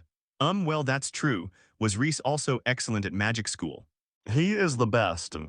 His principal even wanted to groom him as his successor. I'm not kidding. After getting out of the car, Gideon and Sire Ron didn't pretend anything. Instead, they went straight to the white sedan. Zane had his right hand in his pocket and his left hand resting on the car door as he knocked. The people inside the car slowly rolled down the window. A black man, an Indian man, and a Russian man were sitting in the car. What's wrong, buddy? Upon hearing this, Gideon laughed. He glanced at his older sister as if to say, he actually called us guys. Okay, first I have to commend you for not driving away. That would have made things even easier for us. Second, open the car door. There are some things we don't want to resolve outside the car. Hey, you think you're... Before the black guy could finish speaking, they saw Gideon, his right hand on his coat pocket, pointing at them. What's in his pocket? Judging by its shape, it should be the truth. Don't complicate things, you certainly won't be leaving here healthy today. However, the choice is yours, whether it ends with a beating or you lose your lives. Saren spoke coldly. The three people in the car swallowed hard. In his haste, the black man tried to step on the gas and leave, but found that the car wouldn't move at all. The engine was roaring and the wheels were spinning rapidly, but the car just wouldn't move. If they could get out of the car now and take a closer look, they would find that their car is now floating in the air, with all four tires about 1 centimeter off the ground. It's simply impossible to drive it away. Gideon was somewhat displeased by the black man's attempt to escape. He clicked his tongue, then glanced around. Sauron immediately knew what Gideon was up to. She turned to the side, creating a blind spot for Gideon, who then pulled a gun from his pocket and pressed it against the head of the nearest Indian man. You know what? I've changed my mind. Gideon reached his left hand through the car window, then opened the door and got in. Saren got into the car after him. The car window slowly rolled up. A few minutes later, several gunshots rang out from inside the car. Then, it seemed that some screams came from inside the car. Less than 10 minutes later, Gideon and Sauron got out of the car again. Although they only opened the door, a crack Raven managed to catch a glimpse of the car's interior during that brief moment. The three people inside were covered in blood, looking somewhat disheveled, with wounds of all sizes covering their bodies, but they seemed to still be alive. Gideon took out a tissue to wipe the dagger, then took out another tissue and gave it to his older sister, Seelan, to wipe the blood off her brass knuckles. If you refuse a toast, you'll have to drink a penalty shot. If they had simply told the truth, they would have only received a normal beating and spent a few days in bed, and then the matter would have been over. But they not only tried to escape, they also dared to be defiant after Sauron and Gideon got in the car. There's no way around it. There are ways to deal with stubbornness. So what's going on? 3 petty thugs were hired to kidnap Maria. Their employer was a tall, thin man named Sergei, wearing glasses, with freckles and brown curly hair. They didn't know what he did, but assumed he was a photographer. You son of a B*****ch. Adrian was furious upon hearing this description. This Sergei was Maria's ex-boyfriend. They were already showing enough restraint by not causing him trouble, and yet he dared to send someone to kidnap Maria. I'm going to dump their whole family on a brown bear for dinner. It was just a young couple breaking up. Although Adrian and the others were unhappy with Sergei's words to Maria, they weren't going to cause him any trouble over it. But now that Sergei dares to hire someone to kidnap Maria, the situation is completely different. You're so old, why are you still so impulsive? Don't rush, talk to Anna and Maria about this first. Caesar frowned slightly and spoke. His uncle can't escape, I can help, don't rush. Raven also spoke up. Adrian took a deep breath, forcibly suppressing his anger. My sister and nephew are right, that person can't escape, there's no need to rush, I should talk to my family about it first. Those 3 people, are they dead? Adrian glanced at the white sedan. No, but they'll probably have to stay in the hospital for a month or 2, and then they'll have to pay hefty medical bills after they're discharged. Sauron said with a smile. The family members all nodded. These 3 idiots weren't the masterminds, their only mistake was failing to recognize their true objective. The Morozov family isn't someone anyone can just try to extort money from. Did you call an ambulance? I called them using their phone while I was in the car, they should be here soon. Everything was arranged perfectly. Adrian nodded. Let's go inside. I can't believe Sergei would dare to do something like this. I really misjudged him. Anna frowned and rubbed her temples. I told you, you have to be careful when choosing a partner. There are so many crazy people in the world these days. How can I be careful? He seemed perfectly normal when we were dating. I broke up with him as soon as he showed even the slightest sign of something amiss. All right, the most important thing now is to resolve this matter. Siren and Gideon have found Sergei's current address, and we plan to go there in a bit. Adrian interrupted the mother and daughter's argument. Will it be able to make it? It should be possible. Rise said he can take me there directly. Magic is really convenient. At the dining table, Raven was intently analyzing Maria's blood profile. A bright red pattern resembling the roots of a tree floated before him. I have good news and bad news. Which do you want to hear first? Raven transformed the blood map back into blood droplets, then casually lit a fire, burning it to ashes. Let me tell you the bad news first. Mary spoke. The bad news is, you do indeed have marks of being cursed. Is there really a lunatic cursing her? Maria felt somewhat confused. What did she do to deserve this? Anna frowned as well. No one wants their child to be targeted by a mentally ill person for no reason. Thanks, Reese, and the good news. The good news is that this curse is easy to break. If the caster is found, it can be broken in an instant, and I happen to have a preliminary guess as to who the caster is. At this point, Andrian could no longer hold back. That's great, let's deal with that beast Sergei first, and then we'll deal with that wizard. He opened the liquor cabinet next to him and took out a shotgun and about 10 bullets from underneath. This type of shotgun is typically used for hunting bears and is quite powerful. Does anyone want to come along? You've asked the wrong person, Reese. You should have asked who doesn't want to come along. Gideon popped a peanut into his mouth and then went to Raven's side. The whole family goes together. Accompanied by a series of crackling firecrackers, the whole family arrived at Sergei's current location. This looks like an abandoned factory. There were many such abandoned factories after the collapse of the Soviet Union. According to the three thugs, Sergei is now living in the basement of this factory. Vomit. Magic is indeed very convenient, but the feeling of being squeezed out of a rubber tube is really uncomfortable. It didn't feel like anything special since it was just Raven and Jer at home. Raven was already used to it, while Jer seemed to be due to her exceptional talent. She actually quite enjoys playing this game. It's convenient, but it's also really uncomfortable. Adrian wiped his mouth, picked up his shotgun, and prepared to rush into the factory. All right, I'm going to make 3 holes in that beast today. Raven stopped him. Don't worry, uncle, let me verify something. The wand tapped lightly in the air, then twirled it once more. Many small yellowish lights slowly appeared in the surrounding air. Raven understood everything when he saw this. That would save some trouble, but uncle, I think you should spare this person's life for now. Raven and his team made no unnecessary moves upon entering the factory. Simply put, you kick down the door first, then raise your gun to search for points. If you find no target, continue moving forward.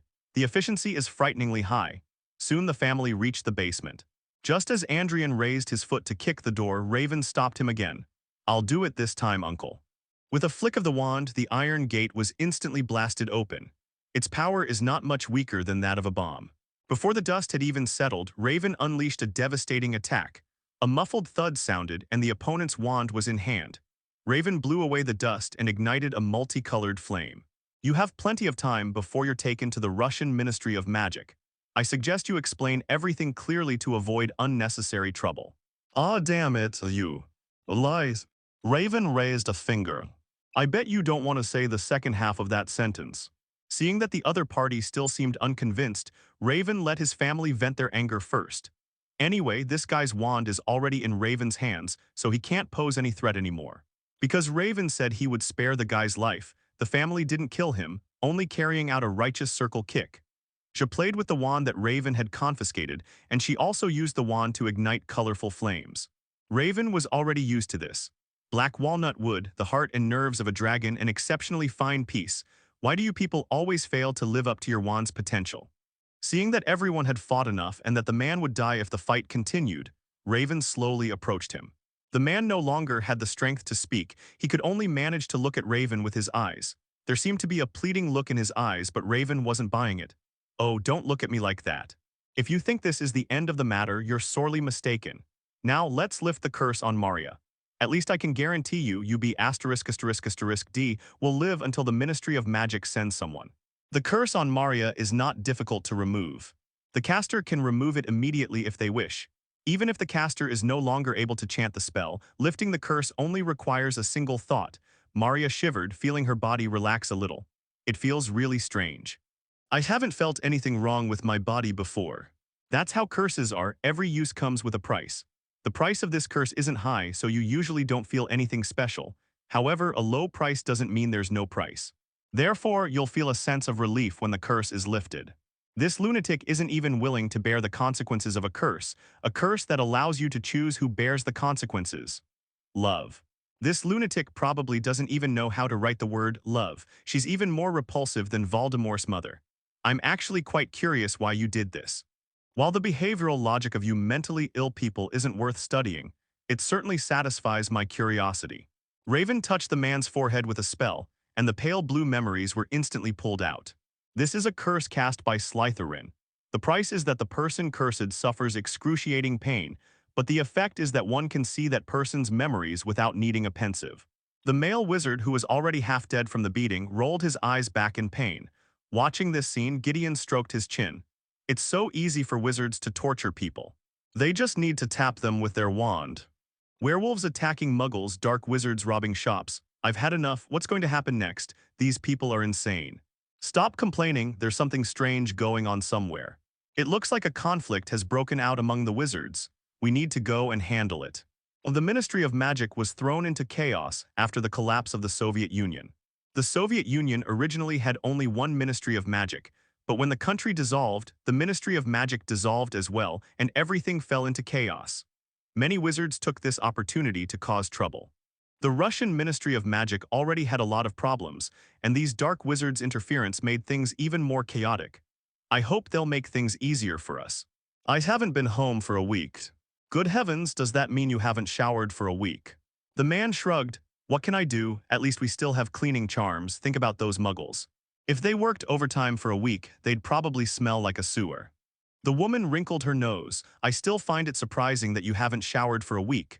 The man didn't care. After all, the woman was just his partner, not his wife. He knocked on the villa door.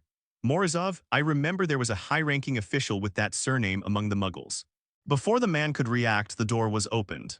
Anna stood behind the door watching the two men in sharp suits. Hello, ma'am, we are Aurors from the Russian Ministry of Magic. This is our identification. You can call me Leonti. This is my partner, Malfisa. We are here to investigate a case of magical conflict. Anna didn't take the document, she just glanced at it and then stepped aside. Please come in, we've been waiting for you, you're very lucky. If it had been any later and the Morozovs had returned, those two Aurors might not have been able to leave so easily. As Anna led us into the house, the first thing that caught our eye was a variety of electronic products. Leonti and Malfisa could tell at a glance that these things were Muggle products. I'm absolutely certain that this violates the rules. Don't make things difficult for yourself. You don't want to leave work on time, but I do. The two spoke in hushed tones. Please have a seat. Anna led the two to the living room and then sat down without saying a word. The other people in the living room remained silent, and the atmosphere became somewhat awkward. The two Aurors were almost ready to draw their wands when Raven dragged the wizard into the classroom like a dead dog. Sorry, dealing with this guy took me quite a bit of time. Raven casually tossed the warlock to the ground, then sat down opposite the two Aurors. I know you've all been busy lately and are eager to leave work early, so let's not complicate things further. I'll tell you the truth, you verify it, and we won't cause you any trouble, and you shouldn't cause us any trouble either. Deal. Leonti and Malfisa were momentarily at a loss for what expression to make. Child, you look like you're only 13 years old, don't you? He's not even 13 yet, he's 12 now. Zane chuckled softly as he spoke. What is a genius like? Leonti and Malfisa now know that Raven is like that. He determined that his relative was cursed by examining their blood, and then, based on the address he obtained, he took down the cursed person in less than an hour. As for the male wizard's injuries and condition, nobody cares. After learning what the sorcerer had done, Leonti and Malfisa thought that it wouldn't be an exaggeration to kill him. The curse the sorcerer cast on Maria wasn't a curse to prevent her from meeting the right person, but rather a curse to make all the right people unsuitable for her. This is why, although Maria meets many outstanding people, there are always aspects of these people that are not suitable for her. In a sense, it was Mary who influenced them, which made them unsuitable for her. For example, someone might not be a workaholic at first, but after dating Maria, they might be affected by the curse and gradually become a workaholic. This wizard's favorite thing to do was to make polyjuice potion and then transform into various different men to have relationships with Maria.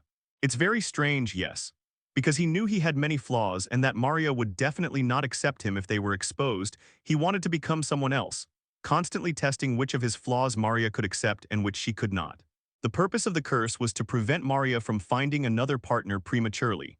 Let's put aside our speechless state for now. If this matter is not handled properly, the Russian Minister of Magic may have to step down and be replaced. First, the sorcerer used polyjuice potion to transform many people.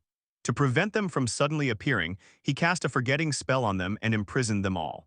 Rescuing these ordinary people isn't difficult, but restoring their memories is a much more challenging task. Secondly, this guy casually placed a curse on Maria, even before the Soviet Union collapsed. Compensation to Maria is definitely necessary, but this guy has already spent all the money he swindled. In other words, the Russian Ministry of Magic will have to bear the cost of compensation, because the ministry's incompetence is indeed a contributing factor to the fact that this absurd affair has continued for so long. Finally, Maria's full name is Maria Andrianovna Morozov. She herself is an important scientific researcher in the world of ordinary Russians. Her father is a world-renowned martial arts master, and her mother is a famous Russian botanist. Her grandparents, the Morozovs, were high-ranking government officials in the ordinary Russian world. Her cousin Raven S. Vincent Grindelwald is one of the most outstanding young wizards of the new era, who has become very famous in the magical worlds of Britain, France, and the United States in the last 2 years. Therefore, given Maria's background and status, if this matter is not handled properly, the current Minister of Magic of Russia can forget about continuing to hold this position. We will report this matter immediately, and we are confident that the Ministry of Magic will give you a satisfactory response. Of course, we believe the Ministry of Magic will give us a satisfactory answer. Adrian began to speak slowly. His anger has subsided considerably now. In the afternoon, he witnessed firsthand how Raven tortured the wizard. To be honest, it's scary. He didn't want to admit it, but this 1.9-meter tall, muscular man was indeed intimidated by Raven. To confine a person's mind to one terrifying and painful room after another, forcing them to harm themselves, and then crushing their hope in front of them. Adrian even became worried about Raven's mental health at one point, because these rooms were so inhumane. But Raven said he was fine, so Adrian had to suppress his worries for the time being. So, you just got back today and all this has already happened. First, they discovered someone wanted to kidnap Maria. Then they found out Maria was cursed. They lifted the curse from Maria and finally sent the criminal to prison. The Morozovs were at a loss for what expression to make. Don't be so surprised, Mom, you know Reese. He's always been driven by efficiency. Thessalonians said, linking their arms with Ekaterina's. The old woman was very well preserved. At her age, she still had a normal amount of blonde hair and her figure hadn't changed much. This is incredibly efficient. Alexei felt he was really getting old. I'm finding it hard to keep up with the younger generation. Reese is very skilled in using magic. It's not just about being skilled. I don't think there are many wizards in the magical world like Reese. Adrian shuddered again as he recalled what Raven had done that afternoon. That's so inhumane. He even wondered if Zane and his friends had been spoiling Raven at home. But on second thought, it seemed unlikely that Zane would do such a thing. Although Zane used to be a gangster, their methods weren't nearly as inhumane. I have no idea where this little guy learned these torturous methods. All right, that's good.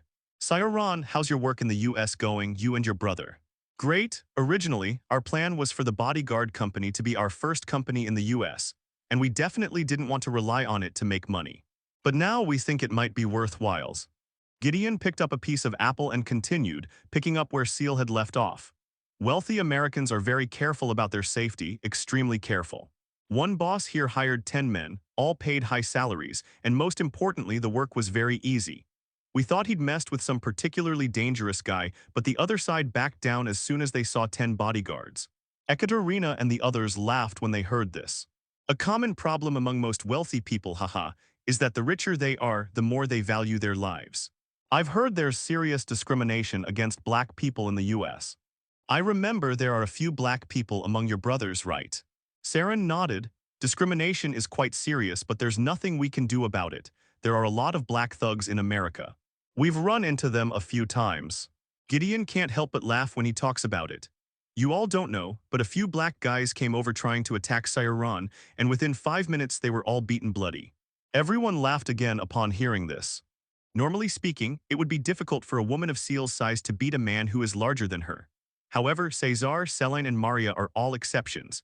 They may look like normal women, but when you actually step on the scale, you'll find that they weigh much more than other women of the same size. Most importantly, they can maintain good health on this basis. That goes without saying, it's all due to talent. In addition, they have been trained in combat skills since childhood, and now they carry all sorts of alchemical tools given to them by Raven. In a real fight, ordinary thugs would have absolutely no chance of posing a threat to them. What about Reese? He's been at magic school for 2 years now. What do you think of the magical world? Raven briefly recounted his experiences at Hogwarts over the past 2 years. In first grade, the teacher was possessed by an evil spirit and attempted to steal things. In second grade, an evil notebook attempted to kill all the muggle-blooded students in the school. During this time, Raven did a lot of things that sounded impressive, such as helping a friend cure his mentally ill parents. But Adrian and the others were clearly more concerned about the dangerous things they had done before. Is this the only magic school that's this dangerous, or are all schools in the magic world this dangerous? I think only Reese's school is really dangerous. While drinking with Mr. Weasley, Zane learned about several wizarding schools. Demstrand of Germany, Beauxbatons of France, Ivory Morny of the United States. Of all the magic schools, none have an incident like Hogwarts, which happens every year. It said that Durmstrang in Germany even allowed students to learn dark magic. Yet such a school didn't experience the same kind of trouble that happens every year as Hogwarts. It's not that it's permitted, it's just that we're more lenient towards students learning black magic. Raven corrected him. Zane spread his hands. I don't see any difference between the two. Indeed, saying Durmstrang was relatively tolerant of black magic is giving them some face.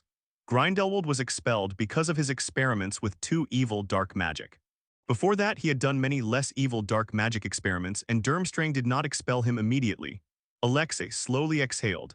We also asked around, and it turns out there aren't any magic schools in Russia right now, otherwise Reese could come to Russia to study. Ekaterina ate a piece of apple. The collapse of the Soviet Union, this behemoth, affected too many things. It said that there used to be a magic school in the Soviet Union, but it dissolved along with the country. The Soviet Ministry of Magic was not the only thing that collapsed along with the Soviet Union. Soviet magic schools also did. It is said that the Russian Ministry of Magic is establishing a magic school in Russia. However, not to mention that it will take them at least another year to build the school. Even if the school is built, Russian magic schools certainly won't be able to compare with Hogwarts in the short term. Let's not talk about that anymore. Reese, you just said you opened a magic factory. It's actually just a factory in the magical world. Yes, Grandpa, the factory is already in production, and the first batch of goods will be available on the market in about 3 months. Alexei and the others nodded with satisfaction. We all support you. Although you are indeed young, you are the most outstanding child in our family. Your maternal grandparents have never run a business before, while your parents know much more about this. We just want to say one thing, don't be afraid of failure.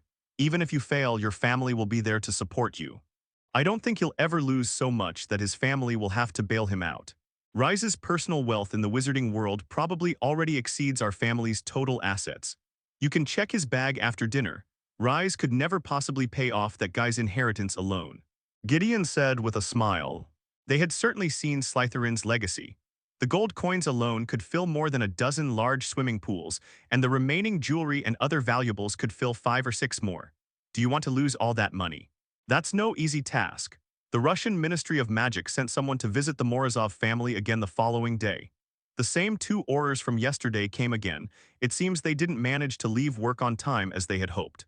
I'm so sorry, the minister was supposed to come in person today, but he simply couldn't get away. He's been busy since 11 p.m. last night rescuing the kidnapped muggles and dealing with the aftermath. He will definitely come to visit me in person the day after tomorrow. I'm truly sorry. The current Minister of Magic of Russia is a responsible fellow. The Russian Minister of Magic is far superior to Fudge.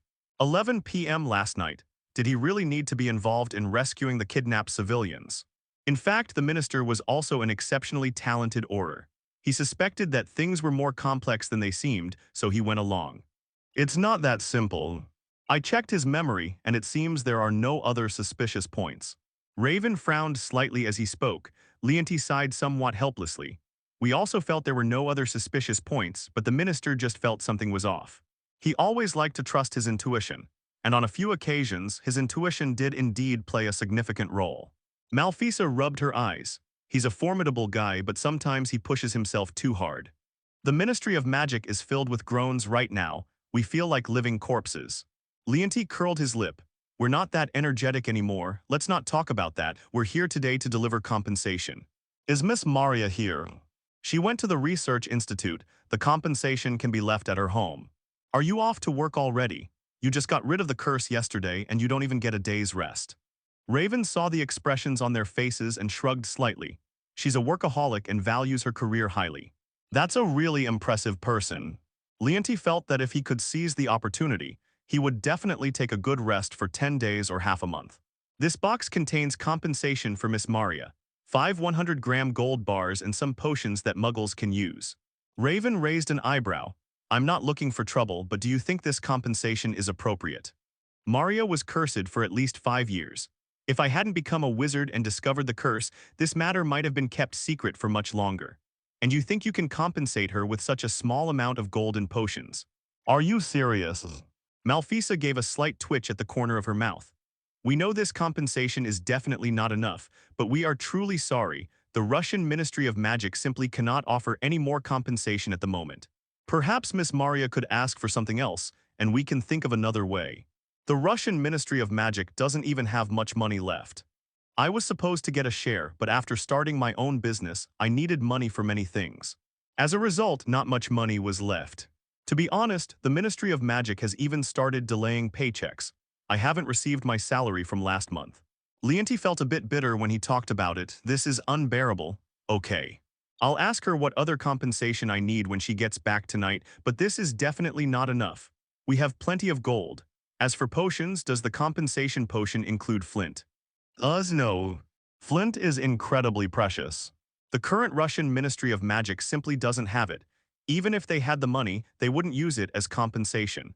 Then I assume I should be able to brew all the potions you compensate me with. Raven can now brew any potion that isn't extremely difficult to make, except for flint elixir. Leonti and Malfisa instinctively wanted to refute it. After all, it sounded like bragging that a third-grade wizard could brew many difficult potions. However, they quickly remembered the relevant information they had collected yesterday. The restorer of near-death healing potions, the creator of spells such as the Veil Charm and the holder of Merlin's Order of the First Class. So they shut up again. Raven was right.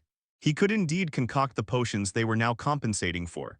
In short, you can put aside the compensation for now, but this matter isn't over yet. Let your minister come and talk to us in person. In the evening, after his cousin Maria returned home, Raven told Maria about it. To be honest, Maria never really cared about whether or not she received compensation. They have no shortage of money. They don't lack power either. Even the potions that the Ministry of Magic compensated them with this time are no longer precious to Maria and her friends. Because Raven gave them a lot of magical products this time, including a large number of potions with varying effects. To be honest, even Maria herself couldn't think of any way the Ministry of Magic could compensate her. But it's impossible to let this matter end there. It's not that they're greedy, but if they were so easily appeased with some golden potions, it might give others the illusion that they're easy to deal with. This could cause unnecessary trouble later. Since Maria had no particular ideas, she told Raven that this was a good opportunity to see if he and Jo wanted anything from the Russian Ministry of Magic, and that they could get their hands on it through this chance. The rest of the family felt the same way. Instead of asking the Ministry of Magic for more money, we should take this opportunity to see if we can get something from them that can help Raven and Jo. Since his family had said so, Raven naturally had no objections. He planned to obtain some books belonging to the former Soviet Union from the Russian Ministry of Magic. West Asia wants new rare and magical creatures as pets, such as a thunderbird or a killin, but Raven thinks this idea is unlikely to be agreed upon at all. Let alone the fact that the Russian Ministry of Magic no longer possesses these magical creatures. Even if it did, it's unlikely they would offer them as compensation. Without rare and magical animals as pets, West Asia has little else to want. She didn't want any ordinary magical creatures either. Raven will take her to Diagon Alley to buy other magical items when they return to England. So in the end, everyone agreed to get some more magic books from the former Soviet Union. Raven had read references to Soviet magic books in many of them. He had always been quite curious about the contents of those books, but since they were all unique copies and remained in the Soviet Ministry of Magic until the collapse of the Soviet Union, Raven never had the chance to see them. This is a good opportunity. It's a perfect chance to satisfy Raven's curiosity. I sincerely apologize for the mistake we made. The Minister of Magic of Russia is a bald, burly man who looks quite old and has many scars on his face. He had two purposes for visiting in person this time. One purpose is to demonstrate the Russian Ministry of Magic's attitude towards this matter. Regardless of the circumstances, they do bear some responsibility, so their attitude is paramount. Secondly, I want to get to know Raven, who is currently very famous. This most famous young wizard of the new generation is definitely worth befriending. He had never imagined that the Russian Ministry of Magic could have any connection with this young wizard. Since Raven was also happy to establish a relationship with the Russian Minister of Magic, the whole process went very smoothly. His intentions are obvious. After the Russian Minister of Magic left, Gideon slowly came downstairs to the living room. It was obvious, but it suited me perfectly, so I went along with it. Given the current situation, who knows if Maria's cousin's descendants might include wizards? Wizards and muggles are gradually merging. This is a major trend in development. No one can guarantee whether Maria's future husband will have any wizarding blood in him. They weren't even sure if the Morozov family had any wizarding blood in them. However, as long as there is even a trace of wizarding blood in a child's lineage, there is a possibility that the child may revert to their ancestral form and become a wizard capable of magic. Therefore, Raven wanted to cultivate a good relationship with the Minister of Magic in Russia. Because that way, even if his cousin Maria's children were wizards, they wouldn't be bullied in the Russian wizarding world. It seems your fame in the magical world is far greater than I imagined.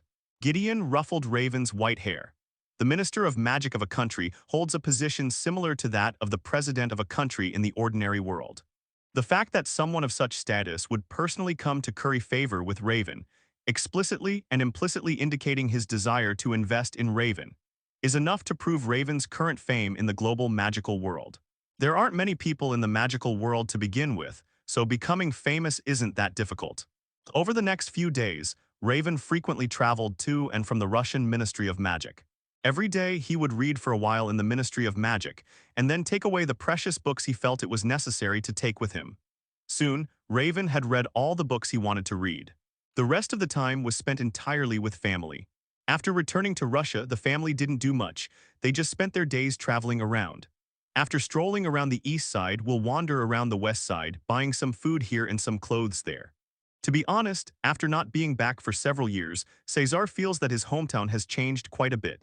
Many of the shops she used to know have moved away, and many of her friends who used to live around her house have also moved away. The changes here are incredible. I never imagined it could transform like this in just 3 years. But the little amusement park is still here. Cesar touched the rusty swing in the small playground with a touch of nostalgia. This swing was rusty when I was a child, it was rusty a few years ago, and it's still rusty now. Damn it, they dismantled so much stuff, refurbished so much stuff, how come they left this one? I even think that if Zia sits on it, the chain might break. Raven and the others glanced at the swing and nodded in agreement. The swing's chains were covered in reddish-brown rust. Although the chains were thick, it always felt like they might break if you applied too much force. Cesar chuckled and patted the swing. I brought you here before, Reese. I don't know if you remember, you were only 4 years old then. We haven't been here since. I remember it vividly, especially that creaking slide. Haha, that slide used to squeak when I was little. We used to call it the mouse slide. I want to give it a try. Upon hearing the Solly's description, Zia raised her hand, indicating that she really wanted to try it. But Cesarly dared not let Zia sit on that slide, which looked even more unstable than before. I reminisced about the past at this old children's playground. Raven and his group prepared to leave, but a sudden voice disrupted their plans. Interested in getting to know each other, handsome. Raven knew that voice all too well. He turned around, and a silver-haired girl stood not far behind him, wearing a beautiful white wide-brimmed hat made by Mrs. Brandel herself, looking at him with a smile in her eyes. Sorry, I have a girlfriend, ma'am. Are you sure? She definitely doesn't have my looks. What Cesar and his group liked most about Fleur was that she only maintained her manners when it was appropriate to do so. In situations like this, Furong would demonstrate to Cesar and the others that their presence or absence wouldn't affect her actions. Confident and generous, Raven stepped forward and hugged Hibiscus. I apologize for disturbing you, Miss Cesar. No, it's not an intrusion at all. It's a pleasure to meet you, Fleur. Reese spent some time with Fleur will be going now. Although Furong clearly didn't mind having other people around, Cesar still felt that her son and Furong should have their own space. I never expected Furong to come to Russia. What are you thinking? Sion looked at Gideon and found that her younger brother was deep in thought.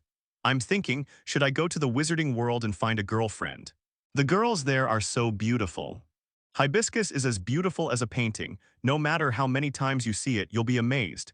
It's absolutely impossible for an ordinary person to be this beautiful. Saren rolled his eyes. Can you even have anything in common with a witch? She talks to you about magic. What do you talk to her about? How accurate were your target shots today? Gideon smirked. You underestimate me. I'm confident I can make her willing to familiarize herself with the ordinary world for my sake. And I'm also confident I can familiarize myself with the magical world. The power of love is limitless. Are you sure you'd go to that lengths to pick up girls?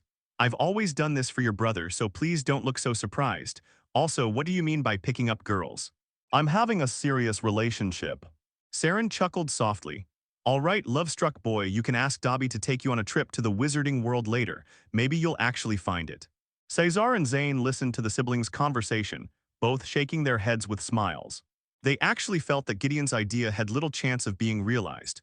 However, Gideon is already an adult, and his parents can't possibly micromanage him in every way. Moreover, they know their children all too well. Given Gideon's criteria for choosing a partner and his personality, it's likely that only the magical world could find someone who perfectly matches his standards. How come I've never heard you mention that you were going to Russia for tourism? Because this was a sudden decision. My father needed to come to the Russian Ministry of Magic to handle some matters. Does Mr. Delacour have business at the Russian Ministry of Magic? Can the Russian Ministry of Magic afford Mr. Delacour's salary right now? Mr. Delacour is a renowned anti-magician at the French Ministry of Magic, and his salary is quite high. The Russian Ministry of Magic wants to hire Mr. Delacour for help, which will likely require paying him a considerable sum. Don't be silly. Even if the Russian Ministry of Magic is poor right now, it can still afford to pay my dad's salary. Yeah, I wonder how Leonti and the others would feel if they knew that the salaries they weren't receiving had been used by their beloved minister to seek outside help. Raven and Fleur strolled down the street. Because Hibiscus was wearing the earrings Raven had given her, she was visible to ordinary people around her. Otherwise, normally speaking, mixed-race villas and pure-blooded villas would rarely be seen by ordinary people. With a loud bang, another passerby, stunned by the sight, bumped into a streetlight, their head hitting the lamppost with a crisp sound. The return rate is very high. After all, people don't see such beauty every day. Raven chuckled silently. Isn't that a bit too narcissistic? That's true. How long have we been walking? 3 men have already been severely reprimanded by their girlfriends for not being able to control their gaze. Including the passerby from earlier, a total of 5 people tripped or bumped into streetlights because they were stunned by the sight. Russians are known for their tough and assertive nature. Indeed, by the way, what problem was Mr. Delacour called upon to resolve? Could you tell me? There's nothing wrong with saying this. The Russian Minister of Magic said that an extremely serious incident of a dark wizard cursing ordinary people had occurred here. They believe there are still some suspicious points in the incident, so they asked my father to help them find clues. Raven raised an eyebrow. What a coincidence. He recounted what had happened to his cousin Maria. As Furong listened, she couldn't help but show an expression of disgust. They're insane. I don't think I'll ever understand what these lunatics are thinking. Their brains are as bizarre as if trolls had suddenly become intelligent. I actually quite enjoy studying their thought processes. I personally find it quite amusing. Raven took Fleur to one of his favorite local dessert shops. I like their honey crepe cake, but I feel you might prefer their Napoleon cake. You can decide. I haven't tried these desserts made by ordinary people yet. She took off the hat Raven had given her and placed it aside. Before Raven made her the earrings, ordinary people couldn't even see her. Even with the earrings Raven gave her, she still didn't have the money of an ordinary person.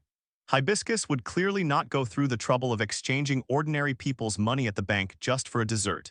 Raven nodded. He asked the shop assistant in Russian for 2 cakes and 2 drinks. The shop assistant whispered to Raven that he was surprised that Raven spoke French so well. Raven had only ever spoken Russian when he came to the store before. During his conversation with Hibiscus, Raven spoke fluent French the entire time. You two look like a perfect match, good luck. The shop assistant secretly cheered Raven on as they brought him his cake and drink. This left Raven both amused and exasperated. How could you tell we're a couple? It's so obvious. Unless I've been blinded by a wolf, how could I not see it? Raven has grown a lot taller.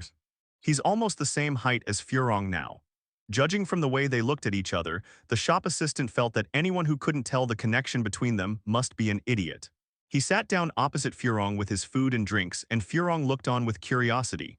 What did that person just say? He told me to seize the opportunity and not miss out on a good girl. Furong smiled proudly. What he said is not wrong. Raven smiled and shook his head, placing the dessert in front of Hibiscus. What about Mrs. Delacour and Gabrielle? Did they go with Mr. Delacour to deal with that matter too? Mom did go to help. Actually, I went along yesterday too, but there wasn't much I could do to help. So I'm free today. As for Gabrielle, she didn't want to study, so she was punished today and has to stay with Mom. Mom will make sure she finishes everything she's supposed to learn. Furong picked up her spoon, cut a slice of cake vertically, and then put it in her mouth. The texture and taste of the Napoleon cake made her eyes widen in surprise. Very impressive. There's no fancy magic, no bizarre appearance, just pure deliciousness. If he could open a shop in the wizarding world, I believe his goods would sell like hotcakes. I don't think so. Just like some people can't accept Huxia food, not all wizards can accept ordinary people's desserts. Furong gave a disdainful laugh. Aside from those nobles who consider their bloodline an honor, I don't think other wizards would find such a delicacy unacceptable. Those nobles, however, might indeed be afraid of having their bloodline tainted by such a cake. Raven chuckled a few times and put the honey cake in front of him into his mouth. By the way, where's that house elf? I didn't see him following you. Dobby usually works in the factory. He only comes to help when needed. Their family still wants to enjoy the pleasures of a normal family trip together. While using Dobby's house elf version of apparition would certainly be convenient, it would also take away a lot of the fun of traveling. The Wine Daily has been discussing your werewolf and house elf employees for over half a month now, and opinions on your actions in the magical world are quite mixed. That's good. I hope they can keep discussing this for 2 or 3 months, then I can save myself the trouble of advertising. Aren't you afraid they'll damage your public image? Don't worry, this won't affect my public image. Besides, believe it or not, their opinions of me will soon change from mixed to unanimous praise. Are you serious? Of course I'm very confident. Furong raised her eyebrows. What makes you so confident? Raven pinched his left index finger and thumb together and rubbed them together. Money, of course, darling. I sent the money and plans to these newspapers before I left England. It's a considerable sum. Guys, here's a piece of advice. Let us go now and you might just survive. Raven's voice echoed through the abandoned factory.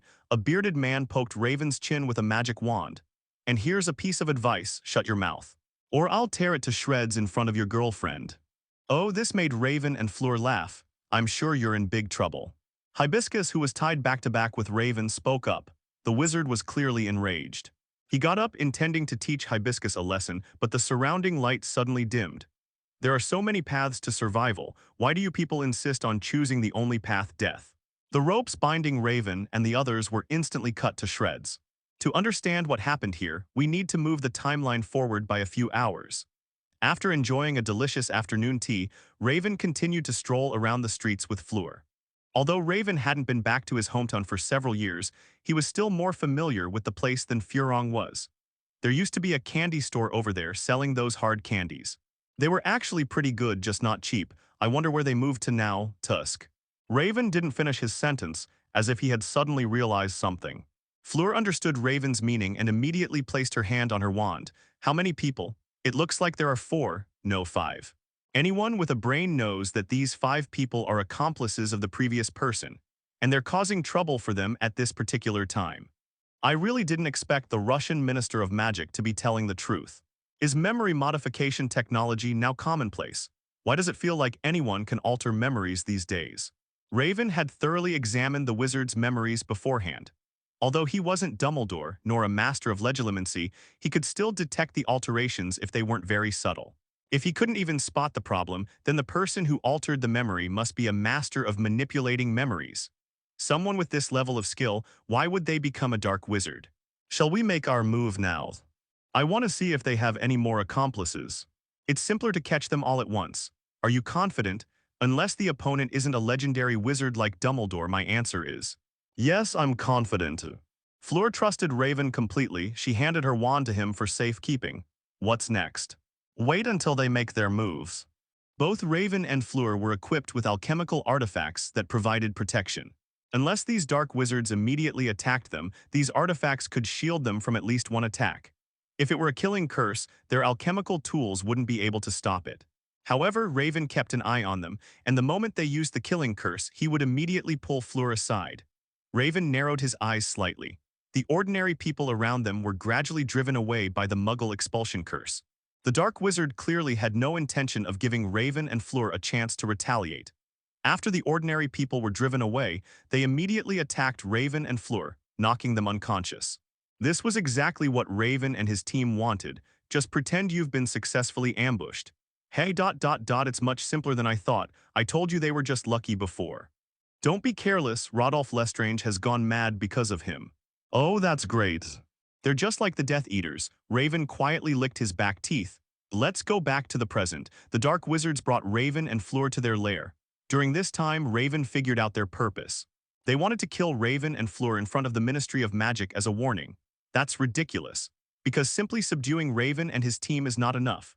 Even after they took Raven's crossbody bag and repeatedly attacked Raven and Fleur with disarming charms, confirming that neither of them was carrying a wand, they were still able to get away with it. Even so, they are still no match for Raven now, because Raven has now learned to use the light and shadow without a trace technique without a staff.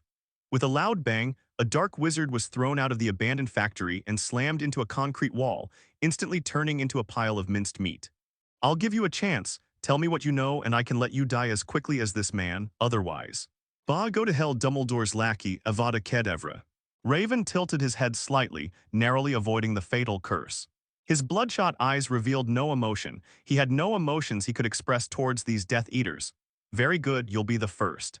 Instantly, the remaining 4 dark wizards were all imprisoned in place. They were forced to their knees by an immense force, their hands also firmly fixed behind their backs. Raven took out his wand and Fleur's wand from his crossbody bag. Looks like they don't need me here. Shall I go and call someone from the Ministry of Magic? Okay, go ahead, but you can go a little slower. I want to play with them a little longer. Furong raised one eyebrow. I've been wondering, how did you make them pay the price? For the sake of your sleep quality, I think it's best if you don't watch this process right now. Furong glanced at the corpse outside, smashed into a bloody pulp, then looked at Raven. His eyes seemed to say, I can endure this, but your torture is even more terrifying. Raven nodded. In some ways, it is indeed more frightening. The combination of physical pain and mental despair makes this torture undoubtedly inhumane. Furong didn't know any of that and she shrugged. If they won't let me watch it, then I won't watch it. How long will it take you approximately? Give me half an hour, that should be enough. Is half an hour enough? That's enough. Don't worry, I know what I'm doing. The light and shadow without a trace technique has been further improved, which prompted Raven to also update the illusion soul spell. The original illusionary soul curse could only pull out people's consciousness. Their souls remained inside their bodies, and the flow of time within the illusion was no different from that in reality. However, the updated soul curse can directly rip out people's souls, forcing them to suffer eternal torment in the cage Raven created, and the time rate within the illusion can be adjusted. The world created by the current soul spell is just like the world in the novel and game Silent Scream. There is no hope for them, all hope and salvation are false. If Raven chooses to let their souls enter the soul curse directly, they will die completely in the real world the moment their souls leave their bodies. Even if Raven releases them later, they will only become lonely ghosts, unable to reach the other side of the veil, worse than even phantoms.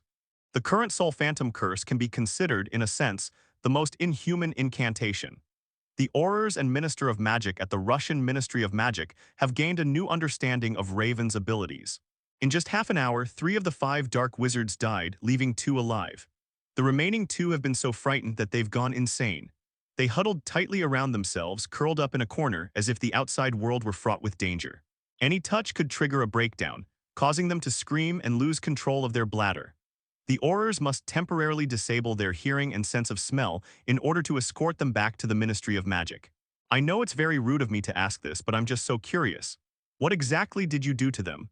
These dark wizards are always so stubborn. Sometimes even using some illegal spells doesn't get us anywhere from extracting the information they have. Don't get me wrong, I'm not trying to hold you accountable. I'm just genuinely curious. Is there a curse of breaking the rules? You're talking about the Cruciatus curse, aren't you? Raven smiled. He had some knowledge of the current laws of the Russian Ministry of Magic. They certainly won't pursue this responsibility now. Look how busy the Russian Ministry of Magic is. The Soviet Union collapsed in 1991, and it's now 1993. Even after all this time, the Russian Ministry of Magic is still working overtime every day. Why would they bother investigating the responsibility of a normal wizard killing a dark wizard? He was just a dark wizard, he's dead, so be it. It will also save them a lot of trouble. So the current Minister of Magic of Russia, Daniel Zakharovich Stepanov, is simply curious. Are you sure you want to see this? I'm afraid you'll get me arrested after you watch it. Daniel quickly denied it. No, these dark wizards have countless lives on their hands. Their deaths are insignificant. Raven saw that Daniel was indeed just curious, so he extracted a wisp of his memory and put it in a small glass bottle. You can take it home and take a look, but I suggest you don't read it all at once. Otherwise, I'm worried it might leave you with psychological trauma. Could it leave him with psychological trauma? What hasn't Daniel seen? He had witnessed the Dementor's kiss firsthand. Daniel instinctively felt that Raven was exaggerating, but Raven's previous behavior told him that it was best not to be arrogant. Raven is a little wizard who cannot be viewed through conventional eyes. I will watch carefully. He took over Raven's memories. Did you manage to find out their purpose and plans? The 5 of them were a group of Death Eaters who had previously fled to the Soviet Union. They only met the Black Wizard after arriving here. They do all sorts of things normally, and they get along quite well with each other. So when the last one got arrested, they wanted to get revenge on me and also use this opportunity to intimidate your Russian Ministry of Magic, because according to them, you seem to be pursuing them quite closely lately. I see. I thought they had some more dangerous and elaborate plan. Raven shrugged.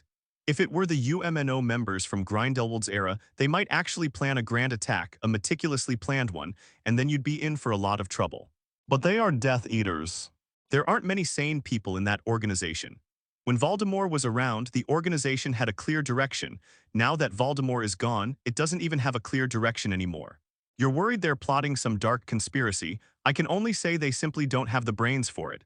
Raven now holds the Death Eaters in utter contempt. Daniel led the people away. The scene was completely sealed off by the Aurors. Fleur was still very curious about how Raven had made those Death Eaters pay the price, and even instilled such fear in them. It's important to know that many Death Eaters wouldn't be that afraid even if they were imprisoned in Azkaban. Even the hideous and terrifying Dementors couldn't frighten them like that.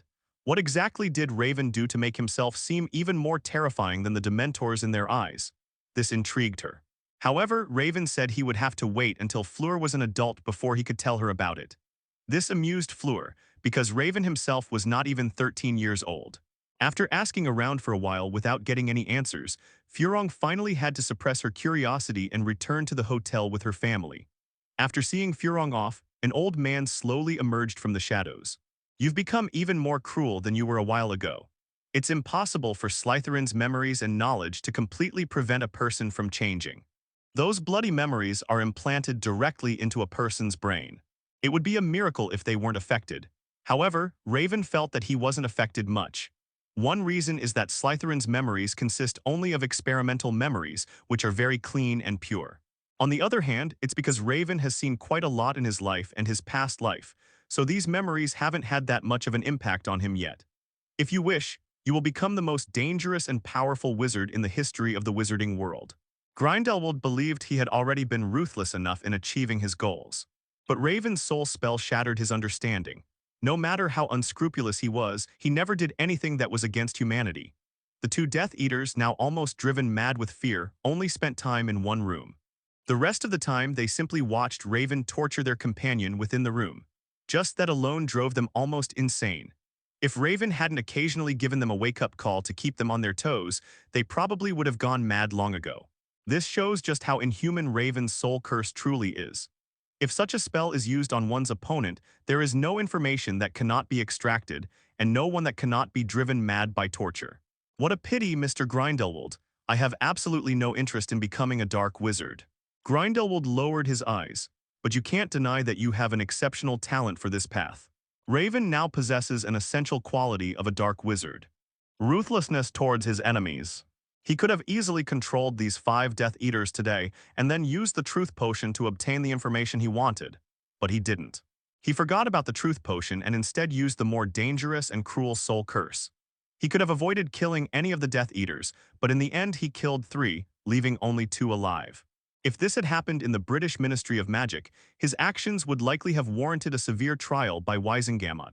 However, the Russian Ministry of Magic's laws are more lenient and straightforward, which is why he's currently unscathed. Perhaps that's true, but there are many talents I won't realize. Raven smiled and waved at Grindelwald. I'm going home now. Sweet dreams, Mr. Grindelwald. Minister, are you sure it's necessary for us to watch this memory together? Forgive my bluntness, but I think this is going a bit too far. A female secretary wearing glasses sat next to Daniel. She had beautiful blonde curly hair and a few fish scales on her cheeks. I don't think it's excessive. Just think of it as an intermission, like watching a movie. Vera did not agree with Daniel's statement.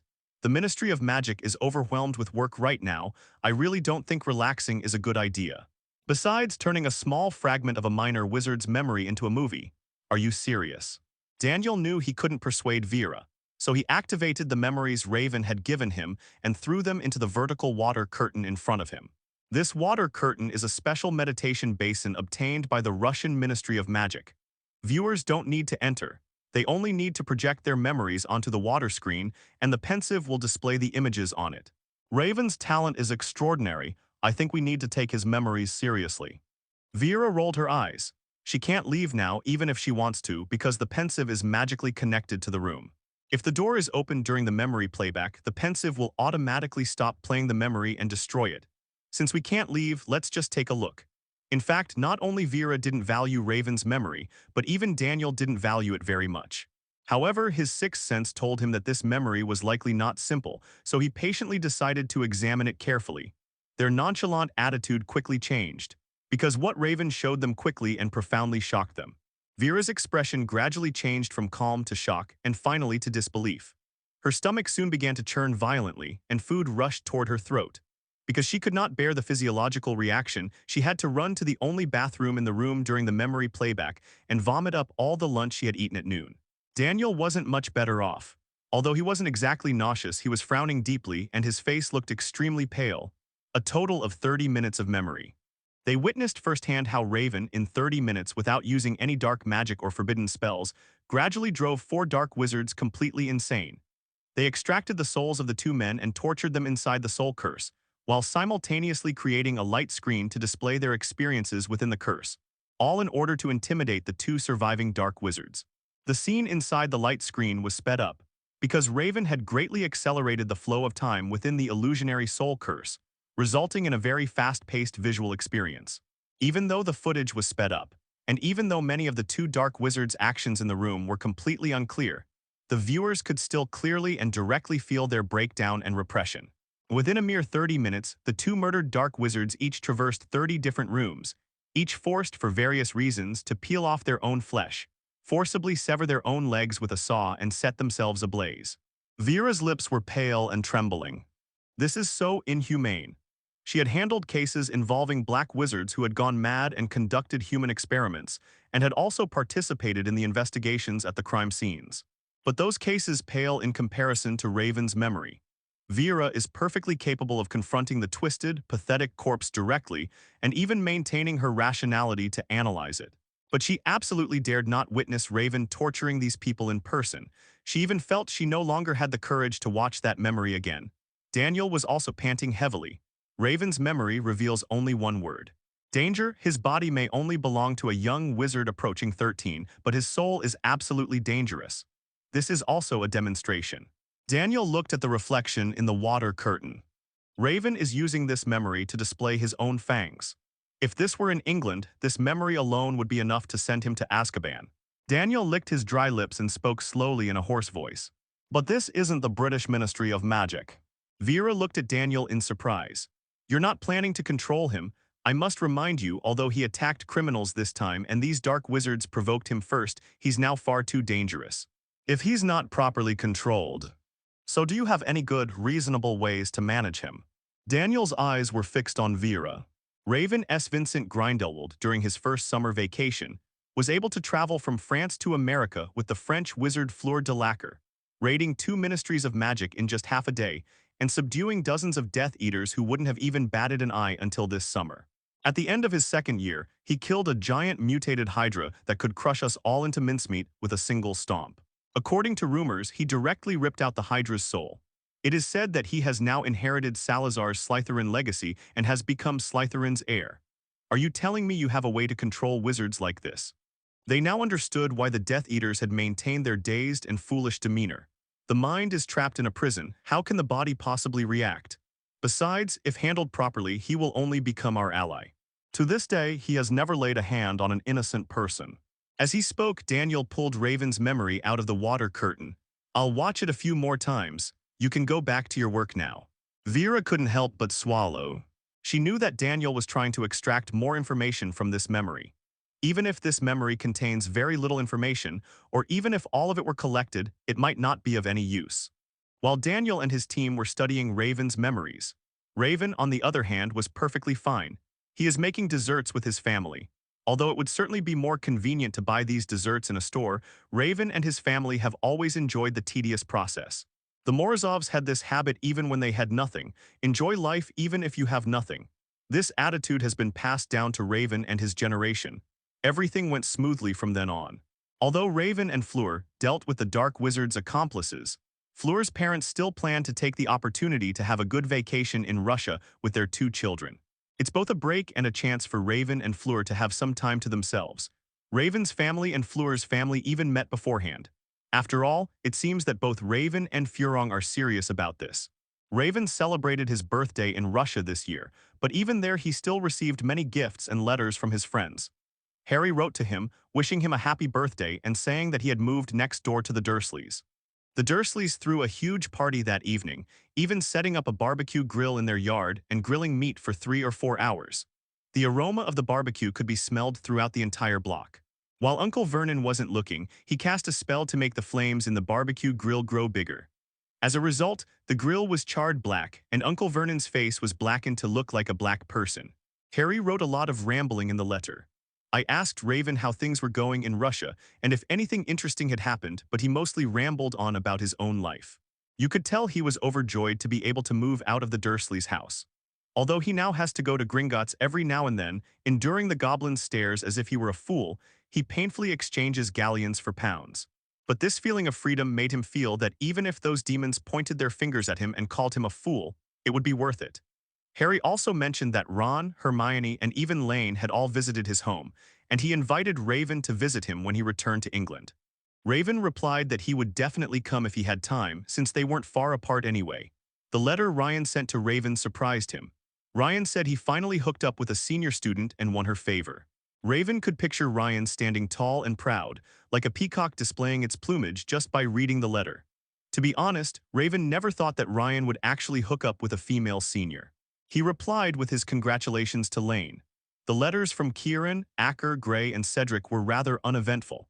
It was just a birthday greeting to Raven, and they talked about their recent holiday activities. Ron is currently traveling.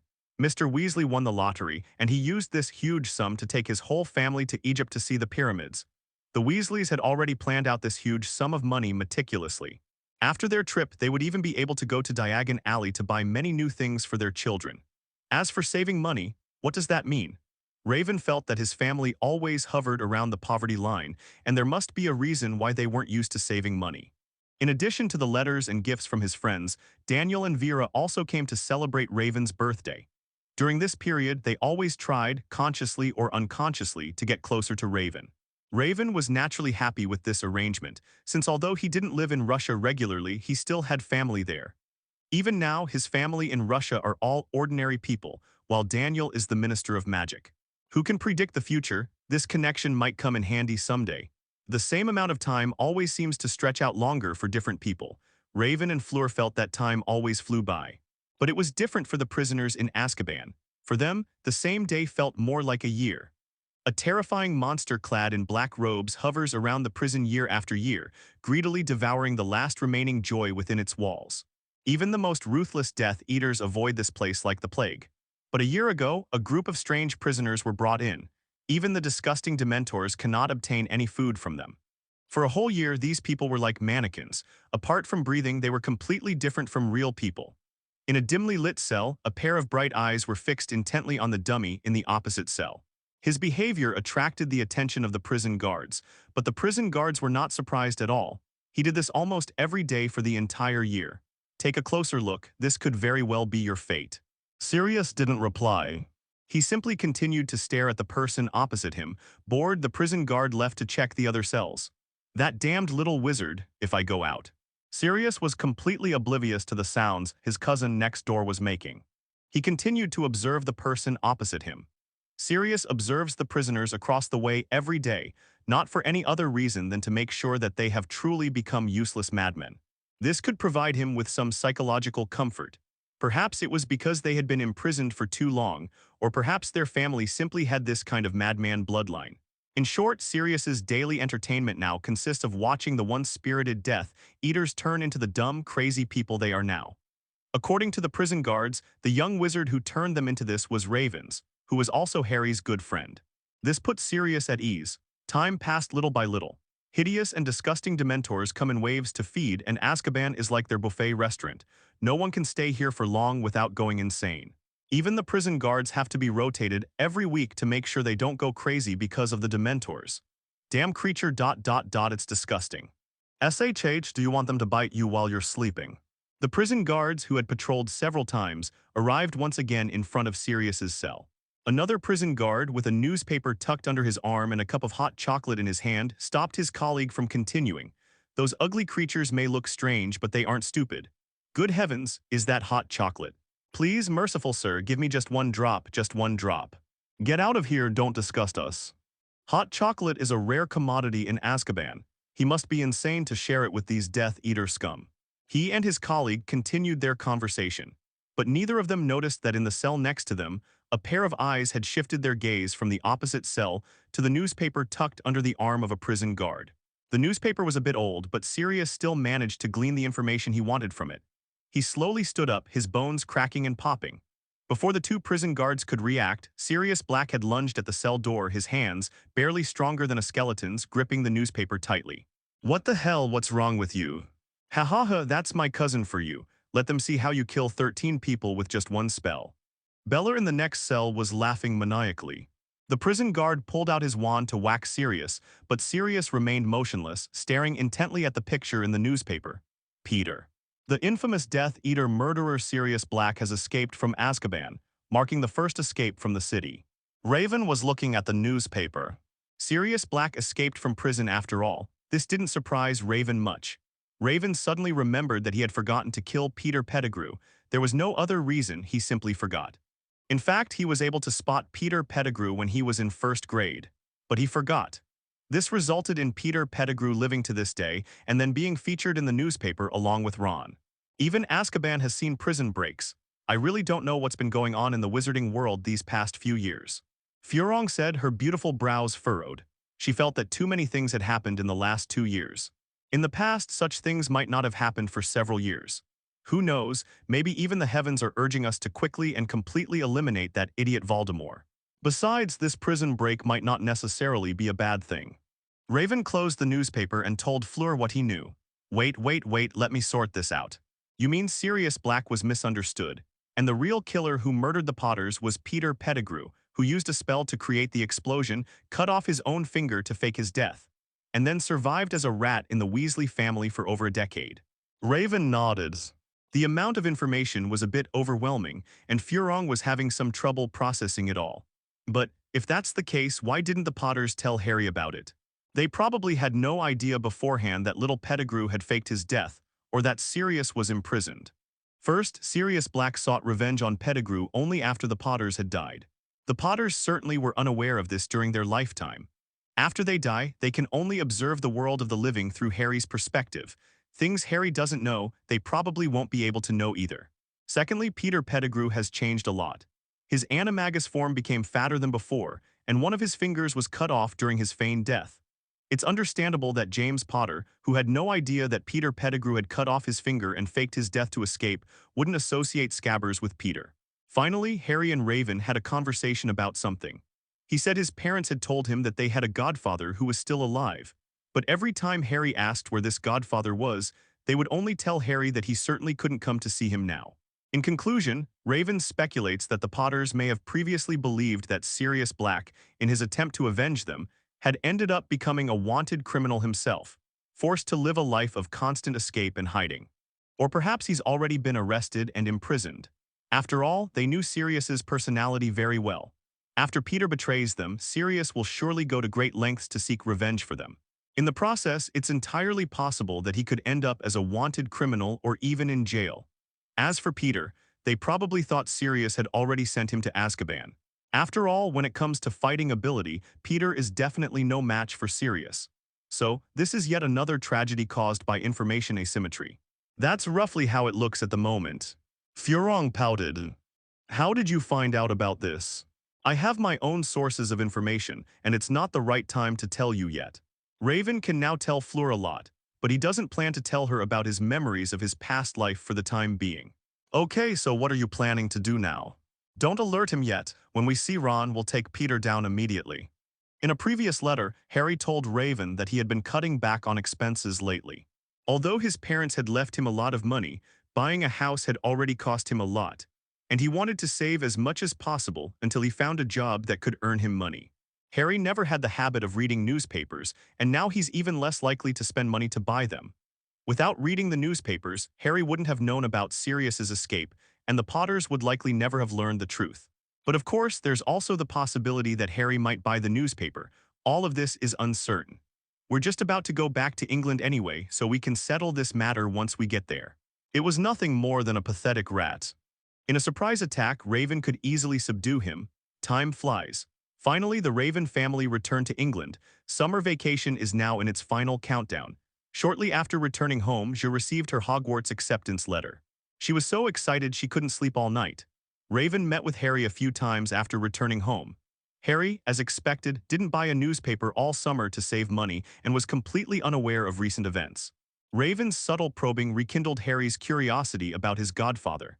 After Harry finally learned who his godfather was, Raven handed him the newspaper. This undoubtedly left Harry speechless. The Potters consistently described Sirius as impulsive, but also a very good person. How could he possibly be a vicious Death Eater who killed 13 people under a curse? The newspapers also reported the despicable traitor who betrayed the Potters' trust and indirectly caused their death. His parents always told him that his godfather was a very loyal friend. They say Sirius would rather die than betray his friends. Raven achieved his goal. He stated that since the information is now contradictory, there must be a problem somewhere. Harry could use the veil charm to ask his parents again. The truth soon came to light. The Potter's secret keeper back then wasn't Sirius Black, but Peter Pettigrew, the guy who's now considered a hero. The Potters will only be found if Peter betrays them. The despicable traitor was not Sirius Black, but Peter Pettigrew. James believed that Sirius must have accidentally injured others during his fight with Peter, and then, out of guilt, chose to exile himself to Azkaban. After all, it was Sirius Black who suggested changing the bodyguard. If it weren't for his suggestion, the Potters would never have chosen Peter as their bodyguard. But Lily felt something was amiss. Why would Sirius choose to run away now? What kind of curse could blow Peter up, leaving him with only a severed finger? There are too many suspicious points in this matter.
Now it's clear why the Potters didn't tell the truth before. This is different from what Raven had previously guessed. They assumed that Dumbledore had assigned Sirius a secret mission, which was why Sirius had to remain hidden in the shadows and never show himself. So this is the truth of what happened back then. Dumbledore said, frowning, "I thought you would defend Sirius, and the Potters thought so too." After all, Dumbledore was no ordinary man. With his intelligence, he shouldn't have failed to recognize Sirius Black. Sirius Black and the Longbottoms are very similar. They are both willing to give their lives for their friends. Would he betray his friend? How could that be? "Do you think I won't defend him?" Raven narrowed his eyes slightly. "You offered an explanation." Of course, but at the time he admitted to all the crimes he had committed, and this matter involved 12 muggles, so it had a huge impact. So even if Dumbledore vouched for Sirius, it wouldn't have mattered. He was completely overwhelmed by guilt at the time, and the Minister of Magic was eager to close the case, so it was hastily concluded. Raven nodded slightly. "Why do you think he chose to escape now?" Dumbledore's blue eyes looked at Raven through his glasses and asked in return, "What do you think is the reason?" "Peter Pettigrew." Dumbledore smirked. In an interview, the prison guard who was attacked mentioned that Sirius Black grabbed him as if he were an enemy, frantically tearing at the newspaper in his hand and muttering something like "Peter" over and over again. The prison guards thought Sirius had gone mad and mistook him for Peter. But Dumbledore now knows that Sirius must have seen someone who could be mistaken for Peter, or perhaps he saw Peter himself. "What is your goal?" Raven tapped the newspaper on the table lightly with his right index finger. In the newspaper, Ron's family is standing in front of the pyramids, smiling happily. A fat mouse missing a finger was perched on Ron's shoulder. "When do you want to take action?" "The day after tomorrow. Harry invited me, the Weasleys, and Hermione to his house for dinner. We'll also be going to Diagon Alley together the following day." Ron loves his Scabbers mouse. He takes him almost every time he goes out, poor Ron. Ron adores his pet mouse. If he finds out that his rat was actually a middle-aged, perverted, and lewd man in disguise, I wonder how upset he'll be. "Does Harry know about this?" "Have no idea." Dumbledore nodded slowly. "It would be best not to tell Harry about this yet. Then I think an old friend of James would also be very interested in this." Raven knew perfectly well who Dumbledore was referring to. Remus John Lupin. He will also be their defense against the dark arts professor for the 3rd year. Clearly, Dumbledore didn't want Raven to handle this alone. He had set up some spells near Harry's house beforehand to prevent Peter from escaping. He and Raven noticed that a thin, large black dog had been appearing outside Harry's house lately, always looking towards Harry's house from across the street. To prevent Ron from biting his arm the night after tomorrow as soon as he appears, Raven and Dumbledore found him beforehand and explained the plan to him. Sirius was overjoyed. "Knight, my goodness, how did you manage to handle all this so easily? I've been battling with food every day this summer. At first, even the stray cats in the neighborhood wouldn't eat what I made." Raven shrugged. "Practice makes perfect, there are no shortcuts." "I guess so. Oh, wait, I'll open the window and let the fragrance waft over next door. My aunt and Uncle Fu Nong are so hungry for it." Raven smiled and shook his head. It's a pity that the aroma of today's food probably won't waft over to the neighbors. The doorbell rang at Harry's house. Hermione arrived at Harry's house first. Her father drove her there. The second group to arrive was the Weasley family.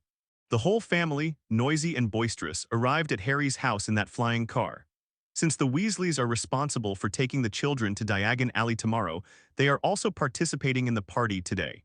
As Ron entered, Raven deliberately glanced at Ron's shirt pocket out of the corner of his eye. It's bulging there and it moves occasionally. The fish is in the net.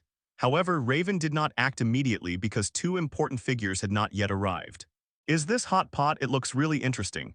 Is it heated electrically? Muggles are amazing." Mr. Weasley looked up and down at the bubbling hot pot. The twins and Ron, meanwhile, chatted noisily with Raven about their work this summer. They frequently visited Raven's factory to check on the progress of the work. Even though it wasn't very meaningful, they still liked to do it. A large group of people, amidst much noise and chatter, began preparing dinner using the utensils in front of them. Or rather, a whole bunch of people except for Raven. Hermione noticed that Raven hadn't touched his chopsticks and she was immediately puzzled. "What's wrong, Raven? Why aren't you eating?" Raven spoke calmly. "Not everyone has arrived yet." Not everyone has arrived yet, but they already. Hermione suddenly noticed that Raven always kept his wand horizontally on his lap, with his right hand always resting on the bottom of the wand. "This is a stance indicating an attack is imminent. You're waiting for." Ding dong, the doorbell rang. Raven smirked. The main person for today has arrived. He gripped his wand, slowly rose, and opened the door. The first person to appear at the door surprised the Weasleys. Remus. The thin man nodded gently to the Weasleys.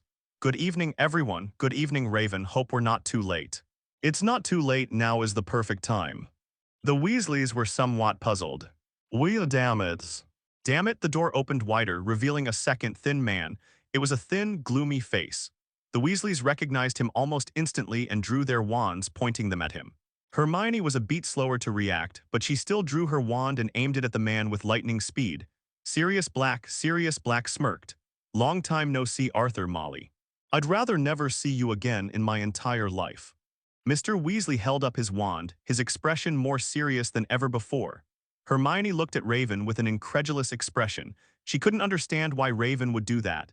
Facing everyone's gaze, Raven chuckled softly. Okay, everyone relax, let's talk about this properly. Raven, I don't know what you've misunderstood, but the person behind you is extremely dangerous. Get out of there. Danger? If we're talking about danger, Raven is probably the most dangerous person in this room. Wait, you're Sirius Black. My parents told me about you. Harry got up to talk to Sirius, but Mrs. Weasley held him back like a mother hen. All right, calm down, give me some time to explain this. Oh, and of course, today's main character can't run away. With a flick of his wrist, Raven pulled the fat rat who was trying to escape into the air. Everyone came all this way for you and you're just going to leave like this. That's a bit rude, Peter Pettigrew. Who? You heard what this child said, Peter, that damned coward. That despicable traitor. Sirius Black could barely control his murderous intent. He needed his old friend Lupin to stop him from rushing out and killing the damned rat right now. Are you all crazy? This is my mouse, Spotty. He's been living in my house for ages. 13 years, right? How could an ordinary mouse live for 13 years? Is it missing a toe? So what if it is? I bet George and Fred broke its toes when it was a kid. Hey, that's outrageous, we didn't. The Weasleys slowly frowned. Yes, Banban has lived in their house for 13 years. How could an ordinary mouse live for 13 years? Banban's toes were lost before she came to our home. Percy frowned and began to speak. Peter Pettigrew was blown up and only had one finger left. Oh my God. Mrs. Weasley felt the hairs on her arms stand on end. Verifying whether this is true or false is very simple. Reveal it now. Lupin didn't want to waste any more time. He just wanted to know the answer. So he flicked his wand and cast a revealing spell on the mouse. In this way, the rat-like creature quickly transformed into a short, pale-skinned, small-eyed, and pointed-nosed middle-aged man in front of everyone. By Merlin! Almost everyone present was stunned as they watched the middle-aged man thrashing about in the air. After struggling for a while, Peter seemed to realize that he had revealed his true form. His hands and feet remained in a mouse-like motion, and his small eyes timidly looked around the room. Remus, Sirius, my old friends. Ron's face gradually went from dazed to deathly pale. His stomach began to churn. The constant flow of food made his cheeks puff up.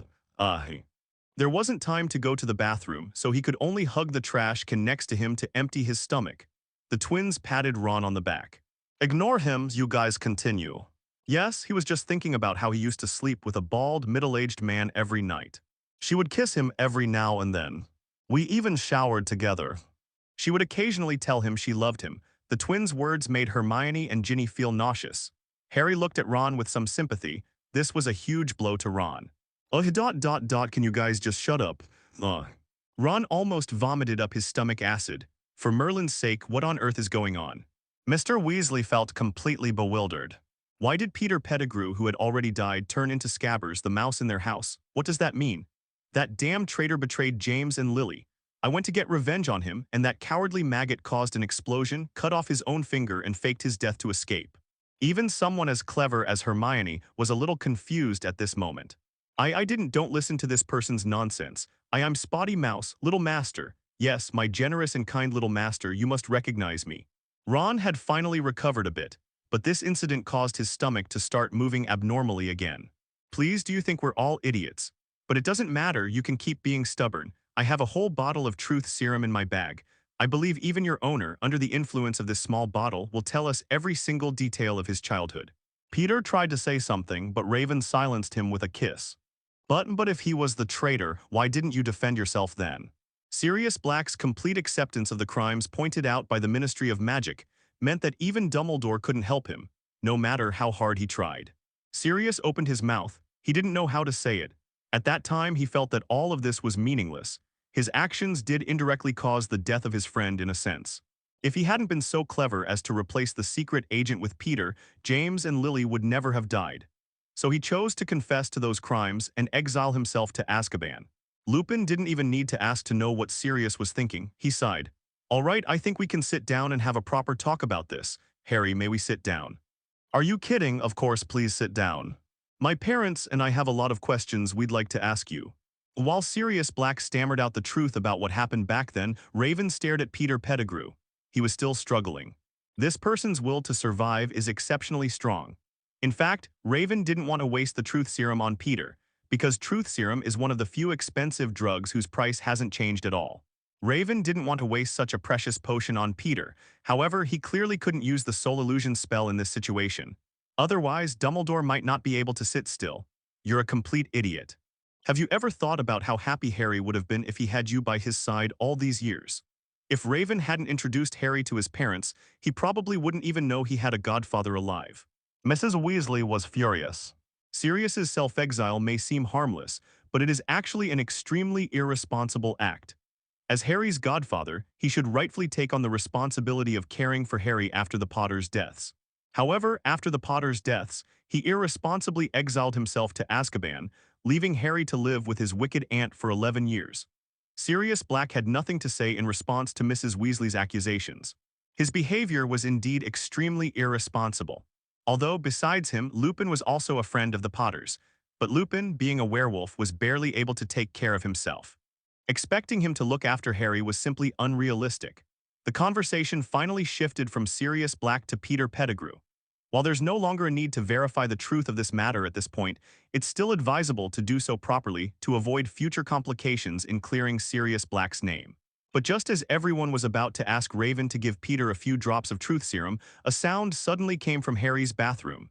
Phew, that's the downside of getting old. Sorry, Harry, I used your bathroom without your permission. Dumbledore slowly walked out of the bathroom.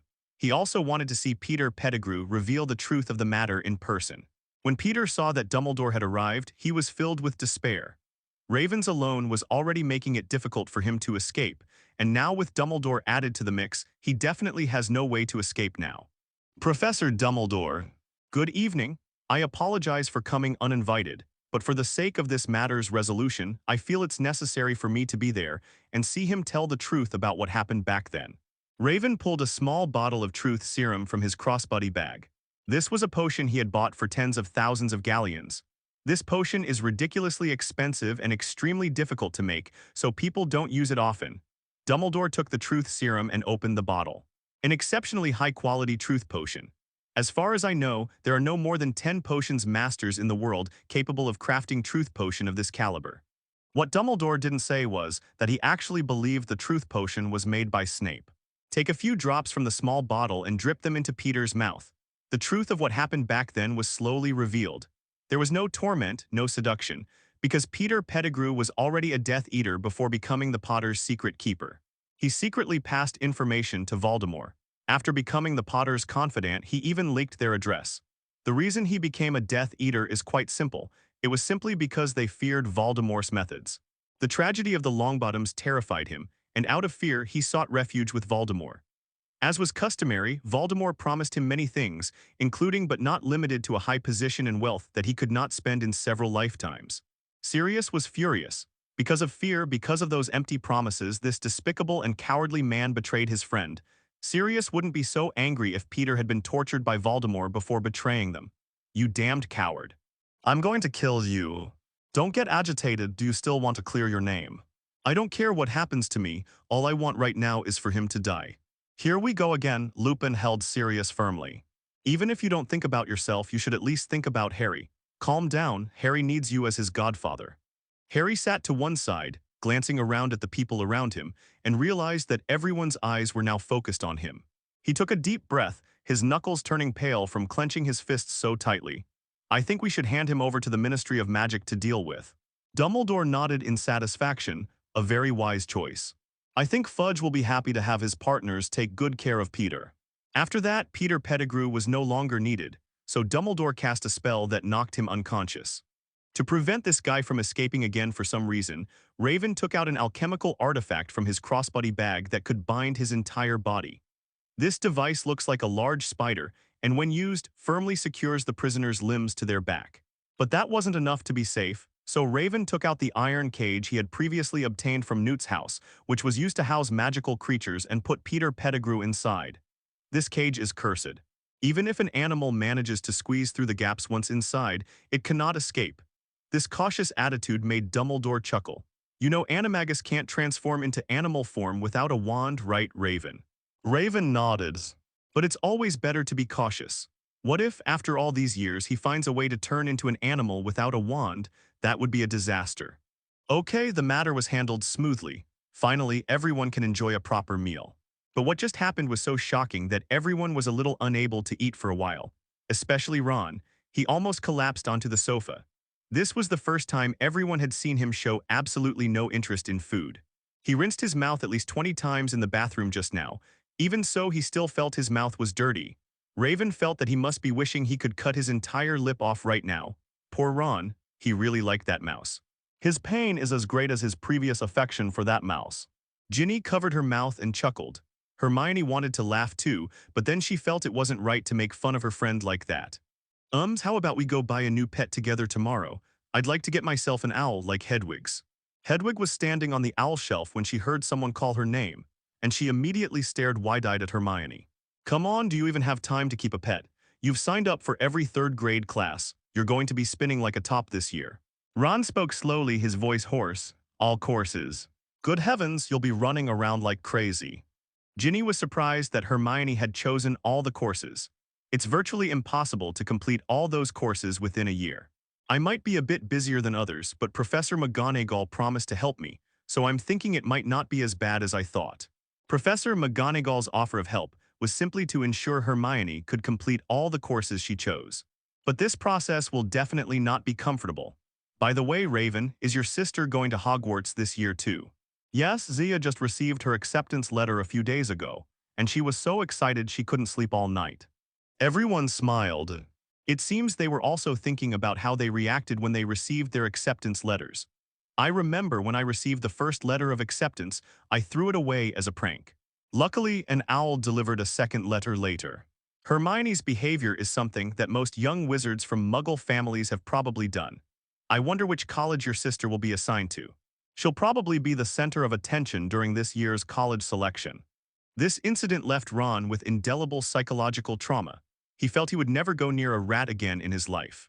I probably won't be thinking about getting a new pet anytime soon.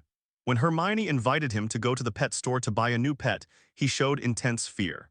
In the end, he chose to accompany Raven and the others to the wand shop to buy a wand for Zia, trying to stay away from the pet store. Don't look so down. Here, have a piece of candy. Ron glanced at the candy George offered him. I won't eat it. What if it's another piece of vomit candy? Even if it were vomit candy, it wouldn't work if you ate it now, since I bet your stomach is empty right now. Fred said it jokingly. This is probably the biggest blow Ron has suffered in recent years. He hasn't eaten a single bite of food from last night until noon today. For some reason, he kept thinking about Peter's ugly face, and that ugly face was slowly replacing the spotted face in his memory. This made him unable to eat anything, and he could only drink some water. I still can't believe that a man could turn into a rat and live in your house for so long. Zia felt she should have gone to Harry's house with Raven last night. She was very curious about just how ugly the man who had turned into a rat really was. A middle-aged man. I've lived here for 13 years. It's a shame Percy didn't love his pet as much as Ron did back then. Otherwise, he would definitely be vomiting uncontrollably too. George and Fred talked back and forth. Percy kept Scabbers as a normal pet. He didn't put Scabbers in his pockets or take him everywhere he went, and he never let Scabbers sleep on his bed with him. Because he didn't do anything special, Percy wasn't greatly affected. Ron felt like throwing up again just thinking about it. He started to gag but couldn't vomit because there was nothing in his stomach. Perhaps we should help you forget about these blemishes. That might cure you. Yeah. A forgetfulness spell should be enough. What do you think? Upon hearing this, Ron immediately moved closer to Raven. Stay away from me and my head. If you think I'd let you mess with my head, you're sorely mistaken. That's really hurtful. He thought we would cause our own brother to become an idiot. The twins' acting was exaggerated, but Ron wasn't fooled. These words are utterly unconvincing coming from the two of you. You're the ones who scared me with spiders when I was 6 years old. That incident left Ron with an indelible psychological scar.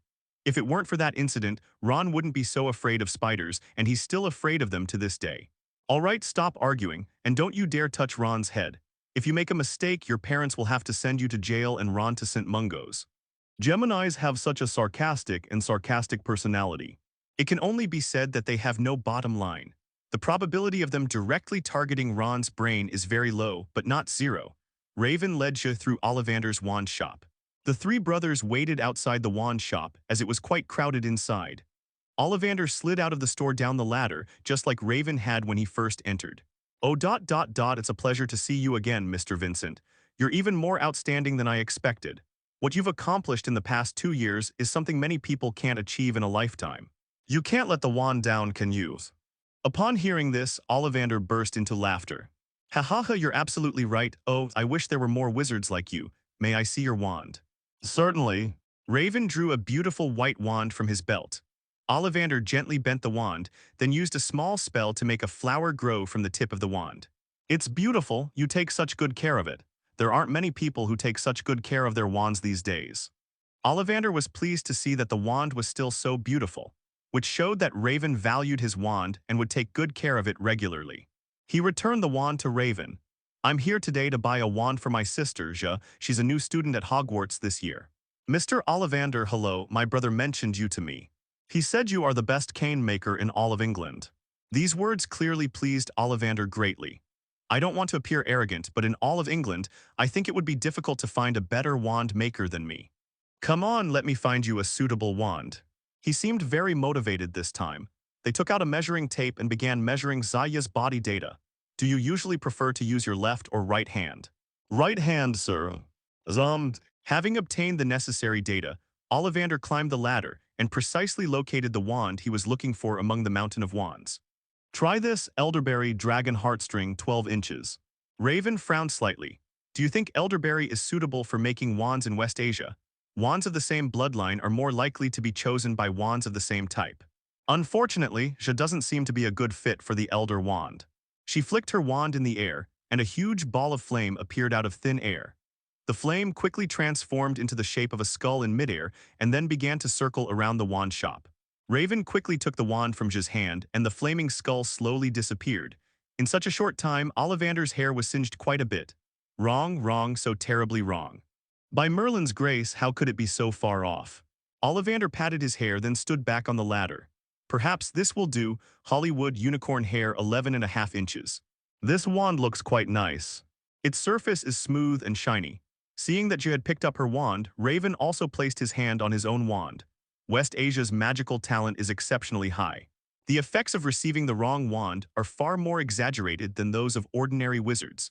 Raven felt that if he didn't want to help Ollivander clear out his wand inventory later, he would have to react to those phenomena in a timely manner. J flicked her wand again, and this time, instead of flames, flowers appeared out of thin air. Flowers so numerous they resembled a rushing torrent. Raven quickly cast a spell to stop the flowers, but they still almost buried J. If Raven hadn't shielded J from the flowers, she would have been fine. By Merlin. Ollivander spat out the flower petal from his mouth. He had seen many things happen after someone got the wrong wand, but he had never seen anything as extreme as J's. The Grindelwald family is terrifying. Zia tried a total of 10 different wands. During this period, a total of 1 fire skull, 2 flower waves, 2 water waves, 2 explosions, and 3 honey waves were created. Logically, these phenomena should be temporary and disappear soon, but the reality is quite strange. There was no sign that the honey, water, or flowers had disappeared. Discerning, powerful, exceptional. I'm sorry, Mr. Ollivander, I will compensate you for your losses. Losses? Oh, nothing much. The wand wasn't damaged, the shop's just a bit messy. It's not enough to make me ask you for more money, but let me think. This little girl from Zia is just like her brother. Wrong. She was far more exaggerated than her brother. Raven was loved by almost every wand at the time. He could use any wand, but the Elder Wand was the most suitable for him, best helping Raven to unleash and even amplify his original power. However, the situation in West Asia is completely different. Ollivander could sense that these wands all felt they were not suitable for West Asia. They all felt they were not good enough for West Asia. Maybe I could try this maple phoenix tail feathers 11 inches. The magic wand finally produced a different phenomenon. He kept shaking, and although he ultimately failed and summoned another hurricane, at least it gave Ollivander and Raven a glimmer of hope for success. You're a little adventurer, aren't you? Perhaps you'll end up in Gryffindor. Ollivander put away his wand and spoke softly. Maple is the wood of adventurers. It is best suited for natural-born adventurers. Ollivander believed that the wand was a good fit for West Asia because the wood of the wand was well suited to the region. Because he personally doesn't really like using maple wood as a wand material, none of the first few wands he took out were made of maple. As for why there's some compatibility, but the overall compatibility isn't very high, he picked up the wand, sometimes breaking it, sometimes waving it. Is the staff core not strong enough? The conclusion reached surprised even Ollivander. Are the phoenix's tail feathers not strong enough? What material would be considered strong enough for a staff core in West Asia? The Thestral's tail feathers are indeed mysterious enough, even more so than those of the phoenix. However, whether they are powerful enough to surpass the phoenix's tail feathers is a big question mark. Aside from Thestral tail feathers, which can surpass phoenix tail feathers to some extent, there's no point in even considering other wand core materials available in wand shops. This is troublesome. There's no more powerful maple wand than this. Have you run into some trouble? Ollivander told Raven about the problem. The wands of the West require a core stronger than a phoenix's tail feather, but such a core is hard to find. At least for now, Ollivander doesn't have any. Mr. Ollivander, how about this? I have some materials on hand. Do you see if you have anything more powerful than a phoenix tail feather? If so, we can use it to customize a wand for Ja. What do you say? We can add a little more money. Actually, I haven't accepted custom wand requests in a long time, but there really isn't much else I can do right now. Tell me, I'll see if I can find anything useful. If not, I'll go on a long trip and collect the materials myself. Anyway, she'll definitely get her own wand before school starts. Raven nodded. I have the basilisk's eyeball here. No, that won't do. The basilisk's eyeballs are dangerous enough, but in terms of sheer power, it can't compare to a phoenix's tail feathers. I also have the basilisk's venom.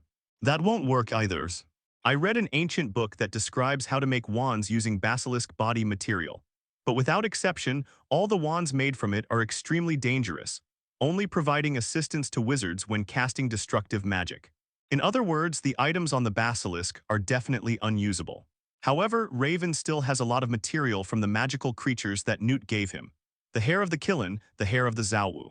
One document after another was brought out, leaving Ollivander and the three Weasley brothers, who were looking into the room from outside, completely stunned. God, these things are enough to kill me. Ron couldn't help but swallow. Your life, these things are enough to buy the lives of the three of us. Is that the downy hair from the triangular fox-like water monster? These things are sold by the hair. There's plenty of material. Newt had raised magical creatures his whole life, so this little bit of stuff was nothing to him, and he wouldn't even hesitate to give it to Raven. In the end, Ollivander chose the feathers of the Killen. There are few mythical creatures that can be compared to the phoenix, and the Killen is one of them. There was a master wand maker who once crafted a wand using the hair of a unicorn. Those wands are indeed powerful, but to this day no one has ever fully unleashed the power of the Kirin wand. Therefore, Ollivander believed that the feathers of the Killen might surpass those of the phoenix's tail feathers. Ollivander received 20 galleons for this custom-made wand. A wand can be customized for 20 galleons, which is already very cheap. That's only possible with Ollivander. Any other master craftsman would likely charge at least 2 zeros more. She didn't want to wait. She had originally planned to get her wand today. However, there was nothing that could be done about it since she simply hadn't found a suitable wand. Although I'm in a hurry, getting a wand that suits me is clearly more important. So, you've been busy all this time and you still haven't bought a wand. Ron's eyes widened when he heard Harry's words. Return it. You really didn't see how outrageous it was when Zia was looking for the wand. When we were looking for the wand, we managed to blow up a vase, which was ridiculous enough, but Zia almost flooded the whole store. Before that, she almost set the whole shop on fire. I bet she'll come to Gryffindor. When this topic came up, West Asia seemed a bit puzzled. Speaking of which, how exactly does Hogwarts divide its houses?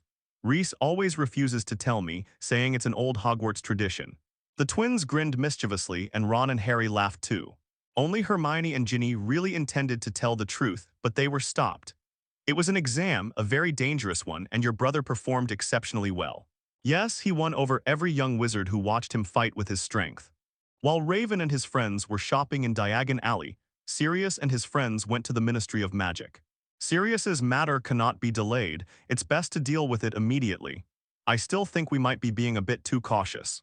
To prevent Peter from escaping, Raven's plan was for one person to act as bait, using Fleur powder to go to the Ministry of Magic, while Dumbledore and the other person would use apparition to take Peter to 3 other safe places first, and then finally to the Ministry of Magic. This way, even if someone receives advance notice and wants to kidnap Peter, they will have ample time to react. Sirius thought this was too cautious, but Dumbledore approved of Raven's plan. You can never be too cautious. Raven always possesses exceptional foresight in many matters. As soon as Dumbledore finished speaking, Lupin's thin, pale figure tumbled out of the fireplace. The other wizards passing by were puzzled, but none of them went over to look. "Damn it, Remus, what's going on?" "Don't shout, Sirius, I'm fine, Tusk. These dark wizards are really decisive." Lupin clutched his left arm, blood seeping from between his fingers. "What happened?" "Were you attacked?" Dumbledore used magic to give Lupin a simple bandage to stop the bleeding. "Yes, hiss. Raven is right. Some Death Eaters got wind of it beforehand and planned to kidnap Peter on our way here. I really don't know how they knew about it." Dumbledore frowned. Was Raven right? But why? Where did those Death Eaters get their information? They caught Peter just last night. They brought Peter to the Ministry of Magic this morning. Could it be that the Death Eaters have a prophet? Prophet, that's a possibility. The 3 of them didn't stay there any longer, since there were people coming and going, and it seemed that some Aurors were already approaching. To avoid unnecessary trouble, they took Peter directly to Fudge. On the way there, Dumbledore kept his brow furrowed. What exactly happened? There certainly won't be any traitors among them. After capturing Peter yesterday, they carefully examined him and found no evidence that he had been caught without prior notice to others. So what exactly happened? And how did they manage to intercept Lupin so precisely? This matter is starting to get a bit complicated. Dumbledore and his companions took Peter to meet Fudge. Peter tried to deny it after meeting Fudge. Fudge initially seemed to favor Peter as well, because if this case were overturned, it would likely have far-reaching consequences. Back then, there were countless cases that were rushed to be closed. Heaven knows how many more wrongful convictions like the Sirius Black case still exist. If we were to investigate and overturn each case one by one, it would undoubtedly be an enormous workload. Furthermore, this would also damage the reputation of the Ministry of Magic. Fudge has become incredibly lazy and gluttonous. He had little desire to do something that was both laborious and didn't yield much reward. As for whether this matter will clear Sirius's name, to be honest, Fudge really doesn't care. However, after Dumbledore explained the pros and cons of the matter to him, he immediately changed his attitude. First of all, the overturned wrongful convictions were all considered his achievements. The only one who will be nailed to the pillar of historical shame is the previous minister. He, Fauci, will be the upright official who cleans up the mess left by the previous minister. Secondly, uncovering the truth behind many cases is actually quite simple. Truth serum is quite expensive, but the British Ministry of Magic isn't incapable of affording it. With just a few bottles of truth serum, many truths from back then will surface, without the need for rigorous interrogation or starting an investigation from scratch. Finally, the Blake family was very rich, extremely rich. The British Ministry of Magic rarely conducts house raids. Just look at Bella's vault. This woman is undeniably a heinous criminal, yet her vault remains intact in Gringotts. Her vault will be preserved by the fairies until the moment she dies. Only after she dies, and no immediate family members are still alive, will the fairies reclaim the vault and take all the money inside. That money had absolutely nothing to do with the British Ministry of Magic. So if Fudge doesn't clear Sirius's name now, he won't get a single penny. Conversely, if he were to reveal the truth now, he would receive a substantial sponsorship from the Black family. In summary, this will definitely be a very tiring task, but Fudge will reap a lot of political achievements and extra income. Why aren't you doing it? Dumbledore then seriously suspected that Fudge might be under the Imperious Curse. Moreover, strictly speaking, it will only be his subordinates in the Ministry of Magic who will be busy. He, as the Minister of Magic, only needs to make decisions. That despicable Peter Pettigrew. He's been deceiving us for so long. He's made an innocent and kind person suffer this injustice for 13 years. From his initial nonchalant attitude, Fudge suddenly became extremely righteous and indignant. His cheeks even turned red with anger. Sirius couldn't help but purse his lips. With acting skills like that, it's no wonder she became Minister of Magic. Although he didn't want to pay someone like Fudge, Lupin, and Dumbledore both said it was the best course of action. Instead of wasting time arguing with Fudge, it's better to just pay up. The amount won't be much anyway. At least compared to the Black family's wealth, the amount paid wouldn't be much. I must convene a trial immediately and bring all the people of Weissengamo here. We must deal with this today. The truth must be revealed to the public immediately. No, I was forced. Peter was quite frightened. Fear filled his rat-like face. If he goes to trial so soon, then he really won't have a chance to escape. However, it was clear that Fudge was extremely eager to make money and gain political achievements. That's the only redeeming quality about greedy people. While no one gets up early without a reason, they'll work harder than anyone else if there's profit to be made. Sirius, may I call you that? Go on, go change your clothes. You don't want to start your new life looking so disheveled, do you? Maybe you should go to Diagon Alley now. Shall I go with you? Or should I have one of the other members go with you? Ha, what an impatient fellow. Was he sent to Diagon Alley to buy a decent outfit? It was obvious that he wanted Sirius to come up with some deposit now, a greedy fat pig. Of course, Minister, you're absolutely right, but I won't trouble you any further. You can send another member with me. I think that will save you a lot of unnecessary trouble. Sirius's words surprised Lupin. It seems that the past 10 years or so in prison have really changed Sirius a lot. He wouldn't have spoken like this before. Of the four raiders, Sirius Black is always the most impulsive and reckless. Sirius's retrial was quickly published in the Daily Prophet. While people were surprised that the Ministry of Magic had made such a huge mistake back then, opinions on Sirius Black's actions were mixed. Some people think Sirius Black is completely insane. He's not the traitor, and he didn't blow up the Muggles, so why is he taking the blame? Isn't this insane? Some people think that Sirius Black was a loyal and compassionate man who, out of guilt towards the Potters, exiled himself to Azkaban, a place that even a madman would beg to get out of. Regardless, this matter has caused quite a stir. Raven's name was also brought back into the public eye. After all, Dumbledore emphasized that Raven was the one who orchestrated this. If it weren't for Raven, this matter certainly wouldn't have been resolved so quickly. This reminded everyone of Raven, as well as the news he released a few months ago. This gave Raven a great opportunity to advertise. He immediately bought the most prominent and largest advertising space in several mainstream newspapers and then placed their ads there. Products from Howling Forest. The Alchemy Sandbox, Another World, and the game cartridge Fantastic Beasts and Where to Find Them will be released on October 1st this year. Please look forward to it. The Howling Forest is the name Raven gave to the company, derived from his family name, Grindelwald. Things are moving in a positive direction. Hi Harry, hi Ron, hi Hermione. Look, this is my wand, isn't it beautiful? Before the start of the school year, Ja finally received her own magic wand. It was a beautiful off-white wand with faint dark red patterns on it. It looked like a very powerful wand. She was overjoyed, and she showed off her wand to almost everyone around her. Yes, Zia, it's a beautiful magic wand. After showing off to the trio, Zia ran off in a flash. This little girl is a social butterfly. She doesn't want to sit in the same carriage as her brother and his friends. She wants to find her own age and make friends with them. Remember not to point your wand at others without permission. Okay. Raven smiled helplessly. She's always full of energy. Yeah, I bet she'll get into Gryffindor. Hermione disagreed with Ron's opinion. I think Hufflepuff also has a good chance. She always does things her own way and loves life.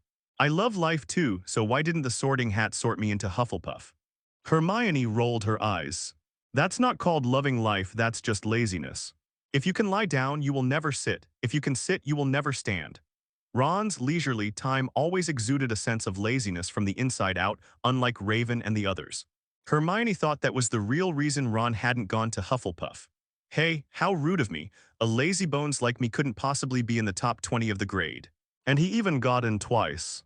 You got those grades thanks to Raven's game. Of course, I don't want to sound arrogant, but I doubt your grades would have been this high if I hadn't been watching over you while you studied. Harry and Raven laughed. Hermione and Ron's bickering is always hilarious. How is Sirius Black doing lately? Great, he took me to see the Black family's old house. It was enormous and only one elf was tending to it. But I felt like he didn't really like me and Sirius. Raven raised an eyebrow. It's not common for a Pokémon to dislike its owner. The last one like that was Dobby, who was self-harming while trying to warn us. And what about now? Sirius is living with you now, isn't he? Which Pokémon isn't with you? Yes, the little elf didn't come along. Sirius told him to continue managing the Black family's old house. But to be honest, don't tell Sirius. I think Sirius and I actually need a little fairy's help. I thought my cooking was bad enough, but Sirius's, well, I feel like we might as well just eat those poor vegetables raw. I told him he didn't need to help me, but he seems obsessed with cooking me a decent meal. Raven couldn't help but laugh. He's rolling in money, didn't he ever think of taking you out to eat? I was just about to say this when I overslept one time. He brought out a very lavish and delicious meal, which really surprised me. He said he had suddenly become a natural at cooking. but it turned out he had just gone to Diagon Alley early that morning to buy food. Haha, at least you received his sentiment. Harry and Raven talked a lot about what had happened in the past few days. He looked very excited. This is understandable. Leon and his group joined them after finding the private room. Raven, you need to control Leon, he's going crazy. What nonsense are you talking about? I'm perfectly fine. Kieran pursed his lips. If talking about your girlfriend almost 30 times along the way is considered normal, then for Merlin's sake, has 10 minutes actually passed since we boarded the train? Do you talk about anything other than her these days? Ack whispered in Raven's ear, we suspect he's been drugged with a love potion. Raven, can you take a look? Don't be silly, people under the influence of love don't act like that. They'll act rather dull and foolish, like idiots, and their minds will be completely blank except for the other person. Raven hadn't finished speaking when Ryan interrupted him. Oh right, Raven, did I tell you? Grace even gave me a back-to-school present. Look at this hair tie, isn't it pretty? Raven's lips twitched slightly as he watched Ryan smugly showing off. See, it's very suspicious, isn't it? He seems a bit dazed, and is completely obsessed with the object of the love potion's effects. To be honest, it is indeed somewhat suspicious. The air in the private room suddenly fell silent, leaving only Ryan still showing off his sparkly hair tie. Raven glanced at Gray, Kieran, and Acker, then at Hermione, Ron, and Harry. Everyone instantly understood what Raven meant. The next moment, all 7 people stood up simultaneously and pressed Leon down. Leon's face made intimate contact with the box seat. What are you doing? What do you want to do? We suspect you've been drugged with a love potion. Don't move, let me examine you properly. If it really is a love potion, you're in big trouble. What love potion? How rude. It turns out that Ryan wasn't so charming that he needed someone to give him a love potion. He's just too love-struck.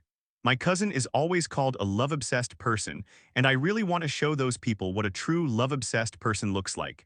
Ryan was considered the second smartest wizard in their dorm, but now he was completely infatuated, with nothing on his mind but romance. This is what a proper romantic mindset looks like. Maria's cousin is so normal compared to Ryan. I don't want to say anything discouraging, but I'm already thinking about how we should comfort him after their breakup. Watching Ryan run towards his senior's private room, Kieran said with some concern. Ryan places too much importance on this relationship, which isn't healthy. Grace is a really good person and I think she's serious. I think our worries are unnecessary. I hope my worries are unnecessary, otherwise, given Ryan's current state, I'm afraid we'll have to drink with him to drown his sorrows. Before the 7 people in the private compartment could even sit down and begin their next conversation, a loud bang came from the carriage in front. It sounded like something had been hit. Merlin's beard, what's that sound? It sounds like a herd of mad deer crashing into a train. Don't be silly, Ron, there's magic around the tracks. Small animals and muggles will avoid this area. Harry opened the carriage door again and looked in the direction of the sound. As a result, we couldn't see anything. People have blocked the hallway completely, I can't see anything. Hey Neville. Did you see what happened up ahead? Hi Harry, no, I just finished packing. Is Raven with you guys? I brought him some gifts. Before Harry could answer Neville, the Hufflepuff prefect squeezed out from the crowd. Gabriel Truman, who was of average appearance but seemed very reliable, squeezed into Raven's box. Raven, come quick, something's happened to your sister. Raven's eyes instantly turned cold. Please take me to the scene, thank you, Truman. Truman waved his hand, indicating that it was just a small matter. After Raven left the box, Harry and the others exchanged a glance and immediately followed him. Who dares to bully West Asia? We have to help this place. Ron was stopped by the Geminis as he passed by their private room. The Geminis were curious about what this large group of people were up to in such a fit of anger. Ron told the twins what had happened and they joined the team. Then the team grew bigger and bigger under the influence of the twins' big mouths. Just now, my God, what are you doing? A rebellion. Truman turned his head again and immediately noticed a large group of people following Raven. Half of Hogwarts is probably following Raven. Stop with the nonsense, tell me what happened. What happened to Raven's sister? Was she bullied? Who bullied her? Cedric said, standing next to Raven. Raven was somewhat surprised to see the extra people around him, but his surprise only lasted for a moment. Being bullied. You should go in and see for yourselves. Hearing Truman's tone, Raven couldn't help but raise an eyebrow. Things weren't as he imagined. Pushing open the door to the carriage, the first thing that catches the eye is the mess on the floor. Wood chips, glass shards, deformed trays. These things almost covered the entire ground. She stood amidst the chaos, using her magic wand to suspend a man in the air. The man looked bruised and swollen, but Zia only had a little nosebleed. This carriage has open seating without any additional doors to separate the seats. Everyone who saw this gasped in shock. Raven rubbed his temples in exasperation. Okay, so what exactly happened? Upon hearing the voice, Zia immediately saw Raven rise. Raven waved his hand, restoring the mess to its original state, then slowly walked to Zia's side, took out a tissue from the side and wiped away her nosebleed. Come on, drink this potion first, then tell me what's going on. Yes, it's this person's fault. He suddenly ran over and said a lot of nonsensical things, and his henchmen too. Rolf mustered his courage and said, yes. They're all a bunch of bad guys. They deserve to be beaten up. A little girl with blonde hair said excitedly. She was very beautiful. Her golden hair was as flowing and smooth as a lion's mane. I see. Raven nodded to them, then looked at the person struggling in the air. Although his face was now swollen like a pig's head, Raven still recognized him. Sigh, I'm not surprised at all. The famous Malfoy. Last semester, I noticed he was starting to improve. It's only been a few months. It's changed back to normal. No wonder Dumbledore said that it was very difficult to change Slytherin. The influence of family on a young wizard is indeed significant. Raven looked around the carriage. Where are the Slytherin prefects? Here, we need to figure out a way to make them leave this pit. The twins drew back the curtains, and the Slytherin prefect was embedded in the train wall in a T shape. Perhaps he was really embedded very tightly, or perhaps he felt so ashamed that he couldn't face anyone now. In any case, he was stuck to the train's iron wall. After saying those nonsensical things, this guy tried to attack us. I only hit him in retaliation, and then that guy over there started accusing me.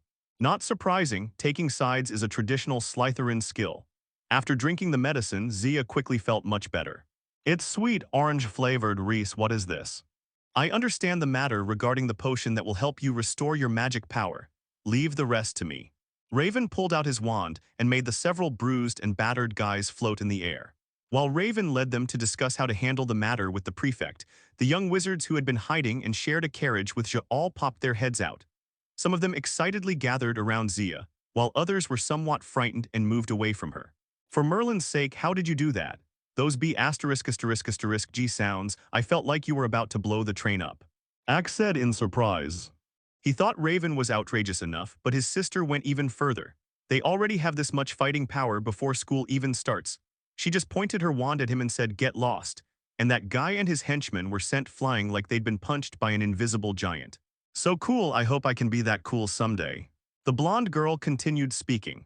I really didn't expect you guys to cause such a huge mess on the train on the first day of school. You haven't even been assigned to your respective colleges yet. Professor McGonagall was so angry that her hair stood on end like lightning. She swore she had never seen anyone so angry in her life. Raven stood to the side, thinking that Professor McGonagall was so angry because she knew all too well which house she would be assigned to. Please, are there any other options besides Gryffindor? She displayed talent surpassing Raven's, but she lacked Raven's calm and composed personality.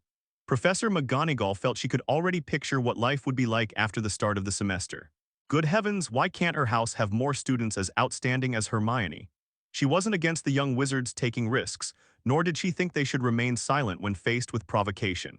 She simply wanted her lion cubs to think carefully about the consequences before taking action and to look for better solutions. Like what happened today, Malfoy did say some unpleasant things, but there was absolutely no need for West Asia to beat them half to death just because of those words. She had just heard Mrs. Pomfrey gasp. Even Madame Pomfrey thought the injuries were a bit too severe. It's easy to imagine how much force West Asia took. If Malfoy really went too far using words like mudblood, then the matter could be dropped and Professor McGonagall could at least try to exonerate you. But they didn't say that. Now, even if they were right, they've become wrong. You've each lost 50 points from your future college. You should be ashamed of yourself. The three young wizards who were being lectured each reacted differently. Zia curled her lip. She didn't care about the score at all. Furthermore, with her brother involved, is it even possible for any other academy to win the championship? That's ridiculous. Rolf looked pitiful. He seemed to want to beg Professor McGonagall to rescind the punishment, but he didn't dare to speak. That's normal. After all, Professor McGonagall is in such a state that even Dumbledore would have to avoid her. Besides, Ralph is naturally a bit shy and socially awkward. The pretty blonde girl's eyes darted around, as if she was thinking of some way to make amends. Seeing their reactions, Professor McGonagall felt an urge to faint. She took several deep breaths to calm herself down. All right, let's leave this matter here for now. I'll take you to your respective houses for sorting. You're the first group of young wizards in the last 10 years who, before even enrolling, have already deducted 50 points from each of your houses. This will probably go down in the school's history. She then looked at Raven. Raven, I need you to wait here for a bit. Severus will be here shortly. We need to discuss how to handle this. Sorry, your dinner time might have to be delayed. It's okay, I'm not very hungry anyway. Professor McGonagall wished Raven were a student in their college. He perfectly embodied the image of the outstanding Gryffindor lion cub in my mind. After Professor McGonagall led the three young wizards to the Great Hall, someone Raven didn't expect quietly slipped into Professor McGonagall's office. Percy, what are you doing here? SHH, I brought you some food. Ron and the others wanted to get some too. I told you we should have covered this up. With me, Penelope, and Truman as our three prefects, those Slytherin guys definitely wouldn't dare say a word. Raven raised an eyebrow and took the food that Percy handed him. It was a sandwich and a rather delicate-looking triangular cake. I was just about to ask you, aren't you afraid of losing your position as prefect if you do this? This is a very dangerous thing to do. Upon hearing the title of prefect, Percy almost instinctively puffed out his chest. I don't think this will cost me my prefectural seat. After all, strictly speaking, it's all their own fault. Well, I have to go now. Professor McGonagall would probably be very disappointed if she saw me here. Watching Percy sneak away, Raven narrowed his eyes slightly. Percy is a complicated guy. He excessively pursued status and position, and his desire for power became increasingly exaggerated as he grew older. But in reality, he's still that guy who cares about his friends and his family. What was Percy supposed to experience in the original timeline? It seems he betrayed the Weasleys 2 years later. He only realized his mistake during the final battle, apologized to his family, and received their forgiveness. Raven didn't think Percy was beyond saving. If he could show Percy little by little just how terribly wrong he was. Raven took a bite of his sandwich. In reality, Raven didn't need to make Percy realize his mistake beforehand since it wasn't his business. But just like Raven had dealt with Peter Pettigrew and Sirius Black in advance. That's exactly what he wanted to do. Snape didn't have to wait long before he pushed open the door and came in. He still walks like a big bat. If you let him cosplay Batman, at least his cape would be a pretty accurate recreation. You fool, if you can't keep an eye on your sister, then don't let her out. That's a really harsh thing to say, Professor. Come on, don't pretend to be so angry. You and I both know you don't care whether those guys got a beating or not. With a bang, Snape stood in front of Raven and slammed his hand on the table. Who do you think your sister hit? Everyone she hit was a pure-blooded holy race member. Are you trying to get them to unite against you? Raven burst into laughter, seemingly amused by Snape. Oh, Professor, almost 80% of your Slytherin are saints. I could throw 10 bricks at your long table and kill at least 4 or 5 pure-blood saints. If my sister ever fights with any of the Slytherin guys, it's inevitable that some pure-blood saints will get hurt. As for their actions against me, forgive my bluntness, but they neither dare nor can they lay a hand on me now. That's the truth. Your confident demeanor is almost indistinguishable from that of a foolish badger. Perhaps that's why I'm a Hufflepuff student. Snape waved his wand, pulled a chair over, and sat down. How do you plan to handle this? Let nature take its course. Snape narrowed his eyes slightly. You want to use this opportunity to declare war on the pure-blooded holy race. What? Of course not, ha-ha-has. I just want to take this opportunity to reclaim the resources from some fools. It's a tragedy that fools possess wealth and resources that ordinary people can't have, isn't it? Who's the idiot? Anyone who can't see the situation clearly is a fool. Professor McGonagall's anxiety finally died. Je and Lovey have both become new members of Gryffindor. The Lion Cubs were very excited.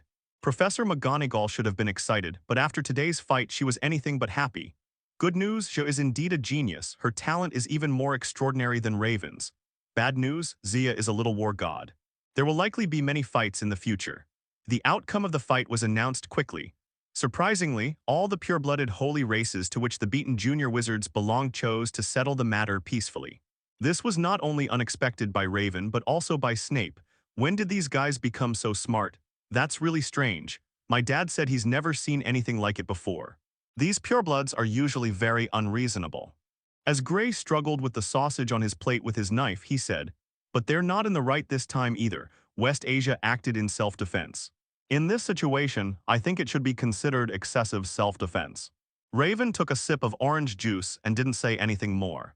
The Grindelwald family doesn't believe in excessive self-defense. They're scared. They certainly won't dare to mess with Raven now. Luna had somehow joined in. This startled everyone. Good heavens. You walk so lightly you didn't make a sound at all. Luna's expression remained unchanged. She still looked half asleep. Sorry, I didn't mean to. I think it might be because I wasn't wearing shoes. It seems like they were stolen by the nymph hooks again. Gray looked under the long table. Sure enough, Luna was now barefoot on the ground. A harpoon? What kind of magical creature is that? Why would it steal your shoes? They're little rascals that look like tiny maggots. They often live on mistletoe, and they're usually the cause of many minor troubles. Ryan and the others exchanged glances and shrugged. They had never heard of this kind of insect before. Raven, did you really help the Russian Ministry of Magic subdue those Death Eaters during the summer? Luna spoke, asking in a voice as melodious as a little lark. It's true. Luna, how did you know? This was reported in the Industrial Gazette **, and the Russian Minister of Magic thanked you for your help, praising you highly. Industrial newspaper. Seeing Raven's puzzled look, Luna also gave a somewhat strange expression. Don't you all know, it's the official newspaper of the Russian Ministry of Magic. Everyone shook their heads. Even Raven had never heard of this newspaper. The Russian Ministry of Magic actually has an official newspaper. I had no ideas. Having spent so much time in Russia, Raven was completely unaware that the Russian Ministry of Magic had an official newspaper. Luna took a newspaper out of her small backpack and spread it out on the table. Genius wizard Raven S. Vincent Grindelwald helps the Ministry of Magic solve a major problem. Okay, that's an exaggeration. I only dealt with 5 dark wizards, and it wasn't me who went to them. They came to me. Raven carefully read through the entire section. The entire article reveals only 2 useful pieces of information. Raven is very strong, and the Russian Ministry of Magic is eager to befriend him. 5 dark wizards, 4 of whom are Death Eaters. Raven, you're quickly becoming a professional Death Eater hunter.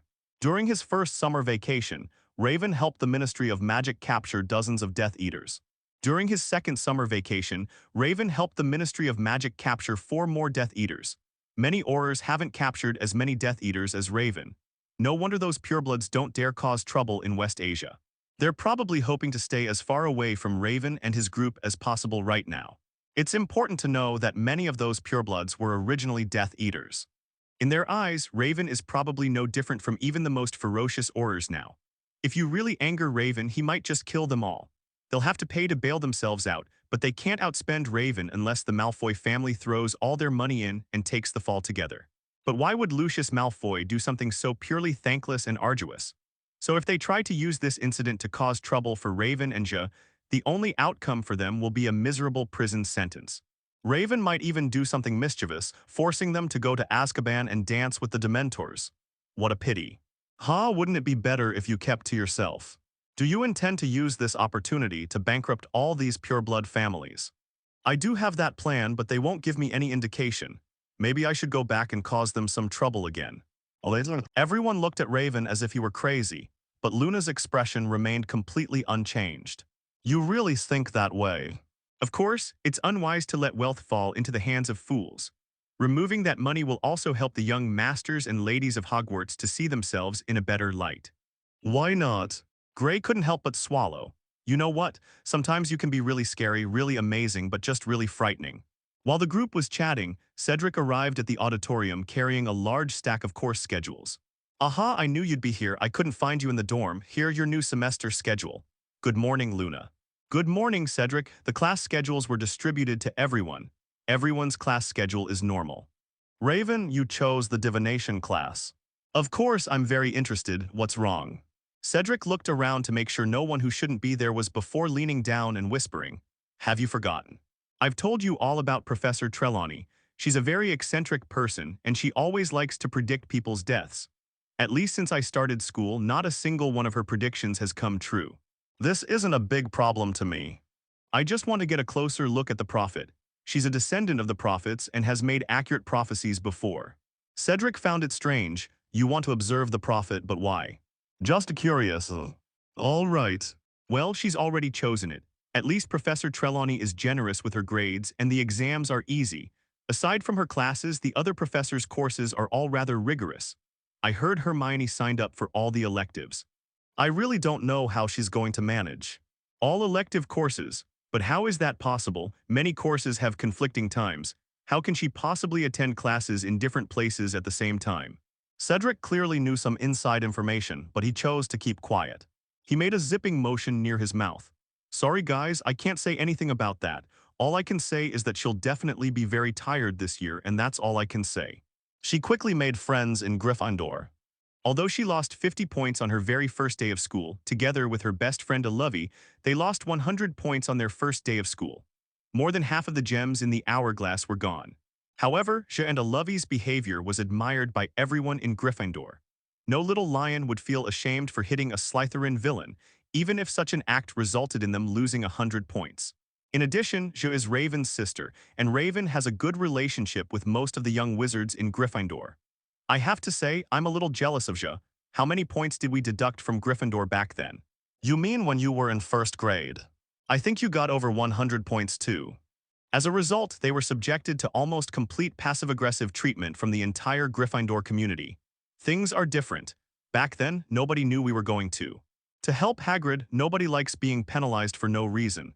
It's different with She and the others. I know, I was just saying, their treatment was completely different from ours back then. Harry said with a smile. He was initially worried that Zia and her friends would be isolated at the beginning of the semester because of their perfect scores. But now they're like little heroes of Gryffindor. I can't wait to see what the professors will look like when Zia has her first class. They'll definitely be so shocked they'll dislocate their jaws. Not necessarily. At the very least, Professor McGonagall must have been mentally prepared for She's talent. She certainly wouldn't lose her composure like that. Ron looked disapproving. She's talent is something you can't help but be surprised by, even if you're mentally prepared. George and Fred knew beforehand that her talent was extraordinary, but we were still taken aback when we met at the wand shop.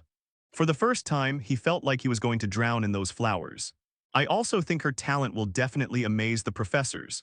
By the way, Hermione, did you really sign up for all the courses? How could this be? Of course, Professor McGonagall and I have already discussed it. Ron's eyes widened immediately. Are you crazy? Those are all elective courses. Not to mention how tiring it would be to complete them all. Even if you could manage, there are still many courses that conflict with your schedule.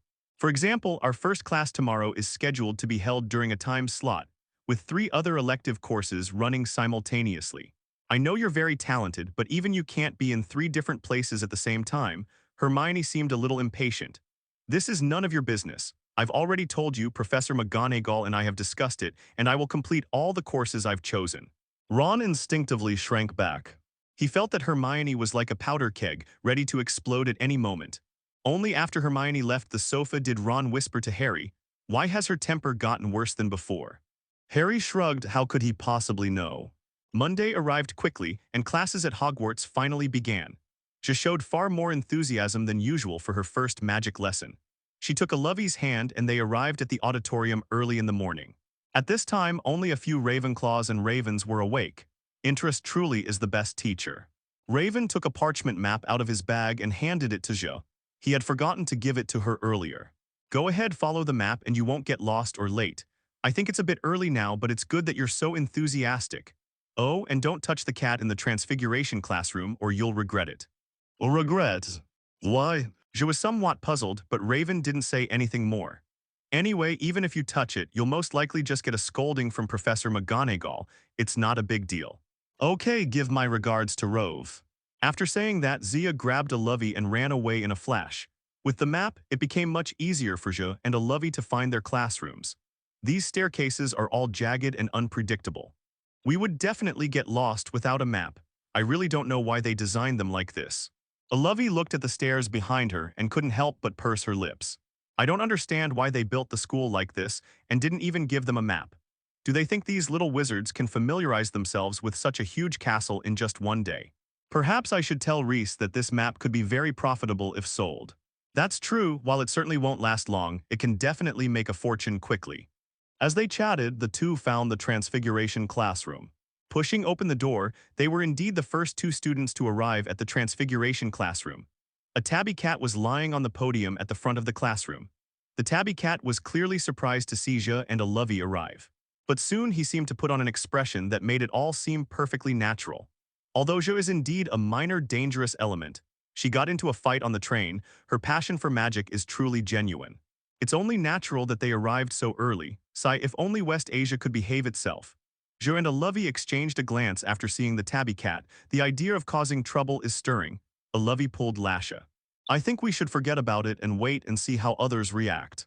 If a cat were to inexplicably be lying on the teacher's desk in the classroom, some of the young wizards would surely become curious and try to touch or harass it. They can wait and see. West Asia also felt that this was a safer approach. Her brother wouldn't remind her for no reason. Seeing that Jo and Lovey hadn't done anything impolite and had simply found a seat in the front row with their eyes fixed on her, the tabby cat nodded in a human-like manner, seemingly quite satisfied. This made the two girls even more certain that there must be something special about this cat, and that they should treat it with caution. They didn't have to wait long. Soon, the other young wizards arrived at the classroom one after another. Several newly enrolled Gryffindor cubs couldn't contain their curiosity and went up on stage to pet the cat. The next moment, the cat transformed into Professor McGonagall. It's clear that many students have done this in previous years, and Professor McGonagall is used to it. She didn't reprimand them much, but simply shooed the few little wizards who wanted to cause trouble back to their seats, then transformed back into her cat form and jumped back onto the podium.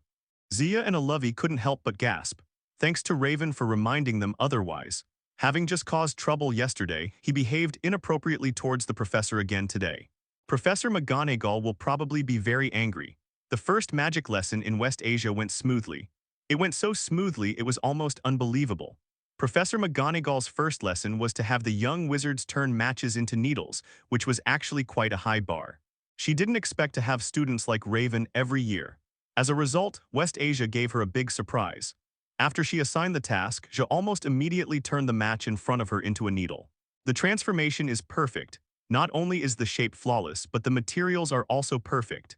At this point, Professor McGonagall thought that Raven had given Zhu a lesson in advance, allowing Zhu to preview the lessons for the start of the semester. But what Zhu did next completely changed her mind. Because West Asia began to transform matches into all sorts of other things. For example, a small house, a small person, or even a lifelike sparrow that can even chirp. This gave Professor McGonagall quite a fright. First of all, the size difference between a match and these objects is quite significant, especially the difference between a match and a sparrow. If West Asia could turn a small stone into a sparrow, Professor McGonagall certainly wouldn't be so surprised. But West Asia has now turned a tiny, thin match into a sparrow. The size difference between the two is quite significant. For example, she can turn a large table into a lion, but she can't turn a lantern into a fat pig. This is because the size difference between the two is too great. Secondly, West Asia didn't chant any spells at all. With just a point and a word from Zia, the matchsticks transformed into exactly what she wanted. Merlin above, Professor McGonagall has never seen such a young wizard before. That's way too exaggerated. By the end of the first lesson, Zia had transformed the matches into 10 completely different things. Some of them are living creatures such as sparrows or hummingbirds. The largest one was a box, almost as big as the head of the creature, and it was very exquisite with 2 small unicorns carved on it. Professor McGonagall felt like her worldview had been completely shattered. To be honest, it's unbelievable, but even if Professor McGonagall herself tried, she couldn't turn a match into this. This violates the fundamental principles of transfiguration. A 50-gram object should never be able to transform into a 5-kilogram object, but West Asia completely ignored this rule. The shock continues. Professor Flitwick is the next victim. Raven had actually warned them beforehand, but before seeing it with their own eyes, no one could have imagined that someone's talent could be so exaggerated. Professor Flitwick's first class was actually a theory class, but she found it a bit boring, so she started daydreaming and playing with her wand. Before I knew it, I had actually pulled all the words out of the book. It really was pulled out. The letters and pictures stood up from the book like little people and then sang and danced on the desk in West Asia. Their voices weren't loud, but they quickly attracted Lovey's attention and then the attention of everyone around West Asia. Professor Flitwick quickly realized something was wrong, which greatly surprised him, because he had never seen this kind of magic before. Even Raven only pulled the text and spells into the air for easier observation. Professor Flitwick had never seen such a spell that almost brought words to life before. The words that were pulled out even seemed to possess a certain emotion. When Professor Flitwick leaned closer in surprise, they were even startled and tried to cover themselves by flipping through the pages. This is amazing. Professor Flitwick was very interested in this spell.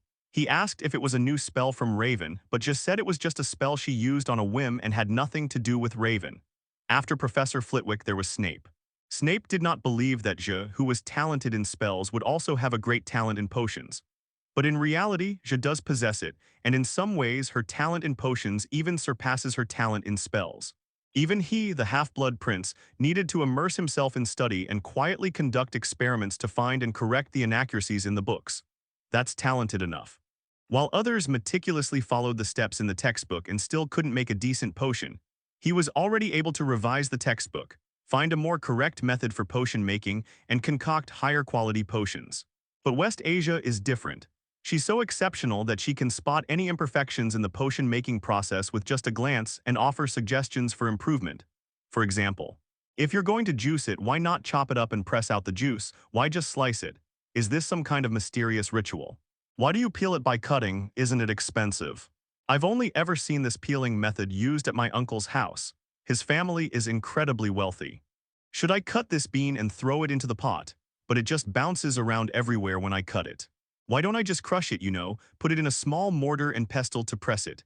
That's much better than letting it bounce around when I cut it, right? To be honest, Snape had taken a liking to this little girl, Ja. It's not just her talent that's impeccable. Her mouth and Snape got along very well. Perhaps she didn't say it on purpose, she just genuinely felt it was strange, but the final effect was that it sounded sarcastic and unsettling. If the author of this book were in front of Zaya, he would surely faint from the barrage of questions Zaya asked. Most importantly, the questions asked by Zia were indeed correct, and the modification steps she provided were also flawless. Thanks to her modified steps, no young wizards failed at potion making in the first potions class. At most, a few careless wizards made potions of slightly lower quality, but they were still usable. After Snape came Professor Sprout. Compared to the other professors, Professor Sprout was much calmer, because the herbalism class didn't offer many opportunities for West Asia to showcase her talents. However, Je still won Professor Sprout's favor because Je was clearly very interested in and enthusiastic about these amazing plants. News of the first day of classes in West Asia quickly reached Dumbledore's ears. It was impossible for him not to know, because Professor McGonagall, Professor Flitwick, and Snape all came directly to him. Dumbledore listened to the professor's descriptions and couldn't help but smile helplessly. Raven and his sister are really weirdos. One student can create spells on her own as soon as she starts first grade, while the other doesn't need to study at all. Magic is like her limbs. Without a doubt, Zia will become a legendary wizard in the future. Jo is rapidly becoming a leading figure among the first-year wizards, while Raven is taking his first divination class. The divination classroom was really hard to find, and climbing up there was exhausting. Upon arriving at the classroom, only Raven remained unfazed. The others were exhausted and nearly collapsed. I never want to climb stairs again in my life. Kieran felt like he was about to roll his eyes and ascend to heaven to meet Merlin. Among their group, Raven had the best physical abilities, followed by Gray. Gray was panting heavily, their situation was even worse. Ron even felt like he was turning into a puddle of liquid. You guys really need to exercise. Raven took a sip of the orange juice in his glass. The divination classroom looked odd, as it resembled a combination of an old-fashioned tea house and an attic. The only things here that seem related to divination are the crystal balls on the walls and the old tarot cards on the tables. I hope it's all worth it. I hope this course is really as easy to get a high grade on as they say. The older young wizards were remarkably unanimous in their assessment of Professor Trelawney. They all thought Professor Trelawney was a charlatan with no real substance, but she was very generous with her grades. Professor Trelawney guarantees a high score for any young wizard who predicts someone's death during an exam. The more outlandish the prediction, the higher the score. Therefore, most of the young wizards who come here are there to get high scores more easily. They are not actually very interested in divination. Raven sat down on the soft cushion. This cushion is so soft, Raven felt like he was sitting on cotton. Perhaps Professor Dumbledore deliberately placed divination in such a high position. Axe sat on the soft cushion and couldn't help but feel that this was a huge conspiracy. Why do you say that? Hermione felt something was off. Axe said seriously. You see, everyone knows that it's easy to get points in divination classes, so there will definitely be a lot of people signing up for divination classes, right? Right. So if we want to attend class, we have to go to the classroom, right? That's why he placed the classroom so high up, so we have to climb so many stairs to get to class. This cushion is the best proof of that. It's for resting after exercise. This explanation made Raven chuckle. This is so dark. This is truly a dark and terrifying conspiracy. Kieran said, leaning on the table. After recovering, Ryan looked around the classroom. I'd like to know what we'll learn on our first day of class, and how to use a crystal ball to predict the future. That must be a very advanced form of divination, right? We might need to start with something simple, like using tarot cards. Many ordinary people like to use tarot cards for divination. The little wizards were making a lot of noise. It was already time for class, but Professor Trelawney hadn't shown up yet. The classroom was steamy, and a sweet, sticky smell wafted from the teapot on the fireplace, spreading throughout the room. Now I understand why everyone says to choose divination if you want to easily get good grades. If every class is this easy, I think I'll have a wonderful and relaxing time. Ron took out another world, ready to play a game for a while. There's no teacher around right now, so it's fine for him to play for a while. Hermione seemed quite angry. How could she do this? As a professor, how could she be so late? It's such a waste of time. Raven sensed that Hermione was starting to get impatient. The negative effects of the time converter are already beginning to appear. Hermione, if you feel like you can't take it anymore, remember to use clear eyes and ears. It's a temporary fix, but sometimes it's enough. Phew, yes, thank you, Raven. She almost forgot that Raven had cast such a spell. Professor Trelawney ultimately refrained from doing something as shameless as making the young wizard teach his first lesson on his own. She arrived late but showed no remorse whatsoever. In fact, Hermione even thought she had come drunk because her face looked a little red and her hair was a mess. The reason her eyes looked quite clear was probably because she was wearing a very strange pair of glasses that magnified her eyes to a comical degree, making her look like an insect. Welcome, it's so good to see you all in the tangible world for the last time.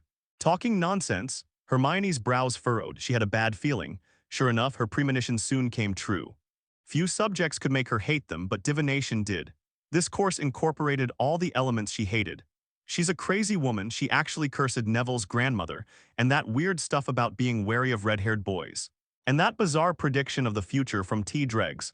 I must have been insane to choose this course. Ron had never seen Hermione so angry, but to be honest, he quite liked Professor Trelawney. Just by looking at her, you can tell she must be a professor, just like the rumors suggest. And to be honest, her classes were actually quite interesting. At least Ron believed in all that mystical stuff. Raven jotted down the information he had just observed in his notebook. The prophetic bloodline might enhance a wizard's sixth sense, causing them to act erratically. Raven, you don't actually believe all that crazy stuff she's spouting, do you? Ryan's words made Hermione almost wrinkle her nose. No way. She even predicted that you have an unimaginably formidable rival watching you, and that you might very well end up being killed by that rival. Honestly, I don't think that's credible at all. In Hogwarts, is there anyone who could truly be called your formidable rival? Raven wrote down all the information, closed his notebook, and said, anything is possible. Don't we live in a magical world? But everything has to be logical. She even predicted Harry would be in great danger this year, which is ridiculous. Professor Lupin is the defense against the dark arts teacher this year. He would never harm Harry. And besides the defense against the dark arts professor, I really can't think of anything else at Hogwarts that could put Harry in danger. Perhaps another cursed notebook or some other dark magic artifact. Like last year, who knows? Ron began to speak. If we're really talking about possibilities, then anything is possible. But Hermione thought it was all a lie. She says ambiguous things to make everyone believe her, and in the end, no matter what, she can always smooth things over. Hagrid has a class in Gryffindor on Monday afternoons. After Raven and his classmates moved up to their third year, Professor Kettleburn retired and Hagrid took over his job. Frankly, Professor Kettleburn should have retired long ago. There aren't many parts of his body left that haven't been replaced by prosthetics. Raven didn't attend classes with Harry. The Hufflepuffs and Ravenclaws would go to Magical Creatures class on Tuesday mornings. In the afternoon, Raven and his friends went to a Muggle Studies class where they met Hermione. Hermione looked tired, and Ark and the others assumed she had skipped Hagrid's Magical Creatures class. This made them feel very strange. Only Raven understood what was going on. You really need to plan your daily schedule better, Hermione. You'll burn yourself out like this, and this is just the beginning. Actually, I think it's precisely because it's just the beginning that I'm so tired. But it's true, I need to plan my schedule more carefully. By the way, Raven, how did you find out about this? Did Professor McGonagall tell you too? Raven shrugged. I did mention it briefly, but I didn't want to be too tired, and there were many courses I wasn't really interested in, so I declined. Actually, I think you could remove the Muggle Studies and Divination classes. That way, although you'd still be very busy, at least everything would be under control. This suggestion really appealed to Hermione. However, she still couldn't bear to give up these two courses, even though they seemed useless to her at the moment. I won't go into detail about divination lessons. The Muggle Studies class was utter nonsense. Hermione felt she wasn't learning anything at all. But I still want to see how things go. Maybe things will get better after these lessons. Raven, however, felt that there was no benefit in continuing to drag it out. You must have already previewed divination and Muggle Studies, right? Divination might not be an easy course, but Muggle Studies is definitely an easy course. There are so many wizards from Muggle families in the wizarding world now, and the person who wrote this textbook is a pureblood. That alone is enough to show that this is a course where you learn absolutely nothing. But if that's the case, why did you choose this course? To make up the number, I chose a few courses I was interested in, but I still didn't have enough, so I chose this easy course. It's that simple. Lei Wangxuan chose this course simply to fill a spot. He didn't expect to learn anything from it. He was completely absorbed in his own thoughts during class and didn't listen to a single word. This was hard for Hermione to accept because she had always thought Raven was a good student, the perfect child in everyone's eyes. How could he do that? But Hermione, I'd rather spend my limited time on things that interest me. You should do the same. Time is limited and fair, and so is a person's energy. At dinner time, a tired-looking Hermione sat down at the Gryffindor table. Harry and Ron looked at her with some concern. From their perspective, Hermione ran away immediately after finishing her afternoon class. I don't know where they went. I heard that she also appeared in a Muggle Studies class at the same time. This is very strange. Harry and Ron had a lot of questions, but they didn't dare to ask because Hermione seemed very irritable these past few days. Oh my God, is dinner over already? Hermione felt like crying. She's been so busy and she hasn't even had time for dinner. However, Ron pulled out the dinner he had prepared for Hermione in advance. Here, we saved some for you in advance, have some. Looking at the sandwiches, stews, and vegetable soup, Hermione felt like she was about to cry. This puzzled Ron and Harry. They exchanged a glance, communicating quickly with their eyes. She looks like she's about to cry. What's wrong? Did we pick the wrong food? She seemed exhausted. She looked like she hadn't slept for 2 or 3 days. But how is that possible? We just started school. Could she have gone to learn Raven again? I don't know, you should ask. Why didn't you ask? Quick question. Hermione, would you mind telling us what happened? You look like you haven't slept for 2 or 3 days. Ron asked. This involves a secret, I'm sorry, I can't tell you. But I am indeed a bit tired. I'm thinking about whether to apply to withdraw from the Muggle Studies and Divination classes. Ron and Harry were wondering what the secret was when they first heard the beginning. But as they heard the end, their attention was immediately drawn to it. Hermione actually said something like that. Why are you looking at me like that? Ron swallowed hard. I'm wondering if you've been cursed with a soul-stealing spell. Or you're not Hermione at all, tell me who you are. Where did you get Hermione's hair from? Hermione, speechless, gave Harry and Ron 2 whacks. Hiss, okay, that's more like you. How did you suddenly come to this realization? Raven and I had a chat this afternoon, and I think he made a lot of sense.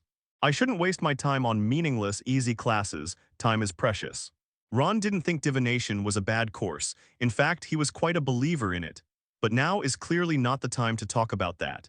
Raven is right, you really should do that. It's only the first day of school and you're already this exhausted. We don't know how you managed to push yourself so hard. After Ron finished speaking, he stared intently at Hermione, trying to hear the secret she had just mentioned.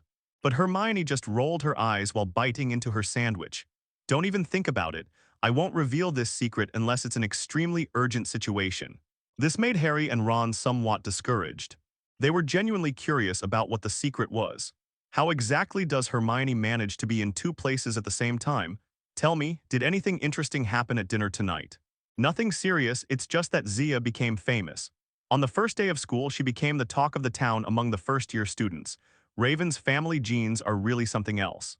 Speaking of which, you really missed a moment that could go down in school history. We call it Severus Snape's smile. At this point, Ron seemed to recall that scene, and he couldn't help but shudder. Professor Snape smiled. Yes, and not a sneer. I swear I never imagined he could actually have such a sunny smile on his face. Raven wasn't surprised at all by what happened in West Asia. With such talent, it would be strange if West Asia didn't excel. He continues to focus his energy on recreating the magical abilities of the fantastic beasts. The secondary research objective was to study the Prophet's bloodline and the 2 tasks Snape had given him. Raven also felt that the Death Eaters should have a prophet. They may not be particularly capable, but they certainly have predictive abilities. Otherwise, it wouldn't explain why an accident happened on the way to the Ministry of Magic, where Peter Pettigrew was being escorted. Grindelwald also confirmed Raven and Dumbledore's conjecture. A prophet or a diviner would be reasonable, but they should be a relatively weak individual. Otherwise, no matter how much misleading they do, it won't be of any use. On Tuesday morning, during the Protecting Magical Creatures class, Hagrid once again brought out the hippogriff. Since Malfoy didn't offend the hippogriffs yesterday, he wasn't scratched by them, so Hagrid didn't need to revise the course. "Good morning, Buckbeak, your fur looks much shinier." The summoned hippogriff let out a cry towards the sky. He looked very happy. The other young wizards were all surprised. They had no idea that Raven had such a friend. "Cool, Raven, when did you make a hippogriff friend? He looks really cool." Gray saw Raven touch Buckbeak's beak, and he wanted to touch Buckbeak too. This angered Buckbeak, but Raven intervened in time. Wow, don't rush, buddy. Buckbeak and I know each other well, so I can go straight for it. If you don't want to provoke someone you don't know, I suggest starting by maintaining a safe distance and bowing." Gray realized what was happening, saw Buckbeak's dangerous gaze, swallowed hard, and quickly retreated. "What will happen if we provoke them?" A Ravenclaw girl asked the question. "I don't want to make it too scary, but some bloodshed is inevitable." As he spoke, Buckbeak seemed to gloat as he scratched the ground with his sharp claws. 3 deep scratch marks immediately appeared on the ground. "Absolutely right. Good morning, Raven, it's great to see you. And it's great to see you all too. Welcome to my class." Hagrid opened the fence and entered the enclosure. "I was just wondering why the centaurs couldn't find Buckbeak, but it seems he came looking for you ahead of time. His nose is very sensitive." Even though a day had passed, Hagrid was still somewhat excited. "I sometimes bite my tongue while speaking." He said it was because he had bitten his tongue until it was swollen the day before, which amused everyone. "All right, everyone, open your monster books and pat the monsters on the back to make them gentler, so you won't be surprised." To be honest, Raven had absolutely no idea why Hagrid didn't use Fantastic Beasts and where to find them as a teaching material.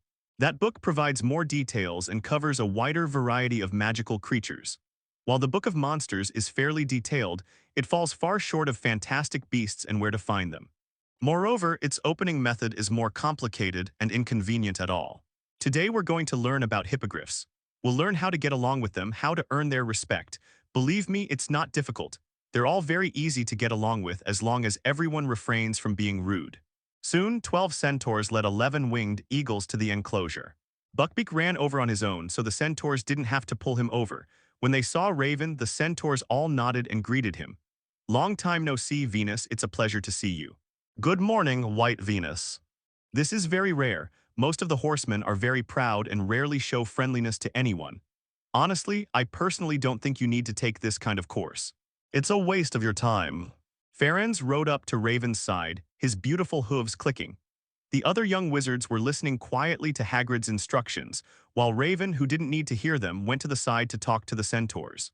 "Perhaps, but I don't think it's a waste of time. Observing magical creatures up close multiple times helps me gain more information I didn't have before." Ferenc nodded. Raven's point did make sense.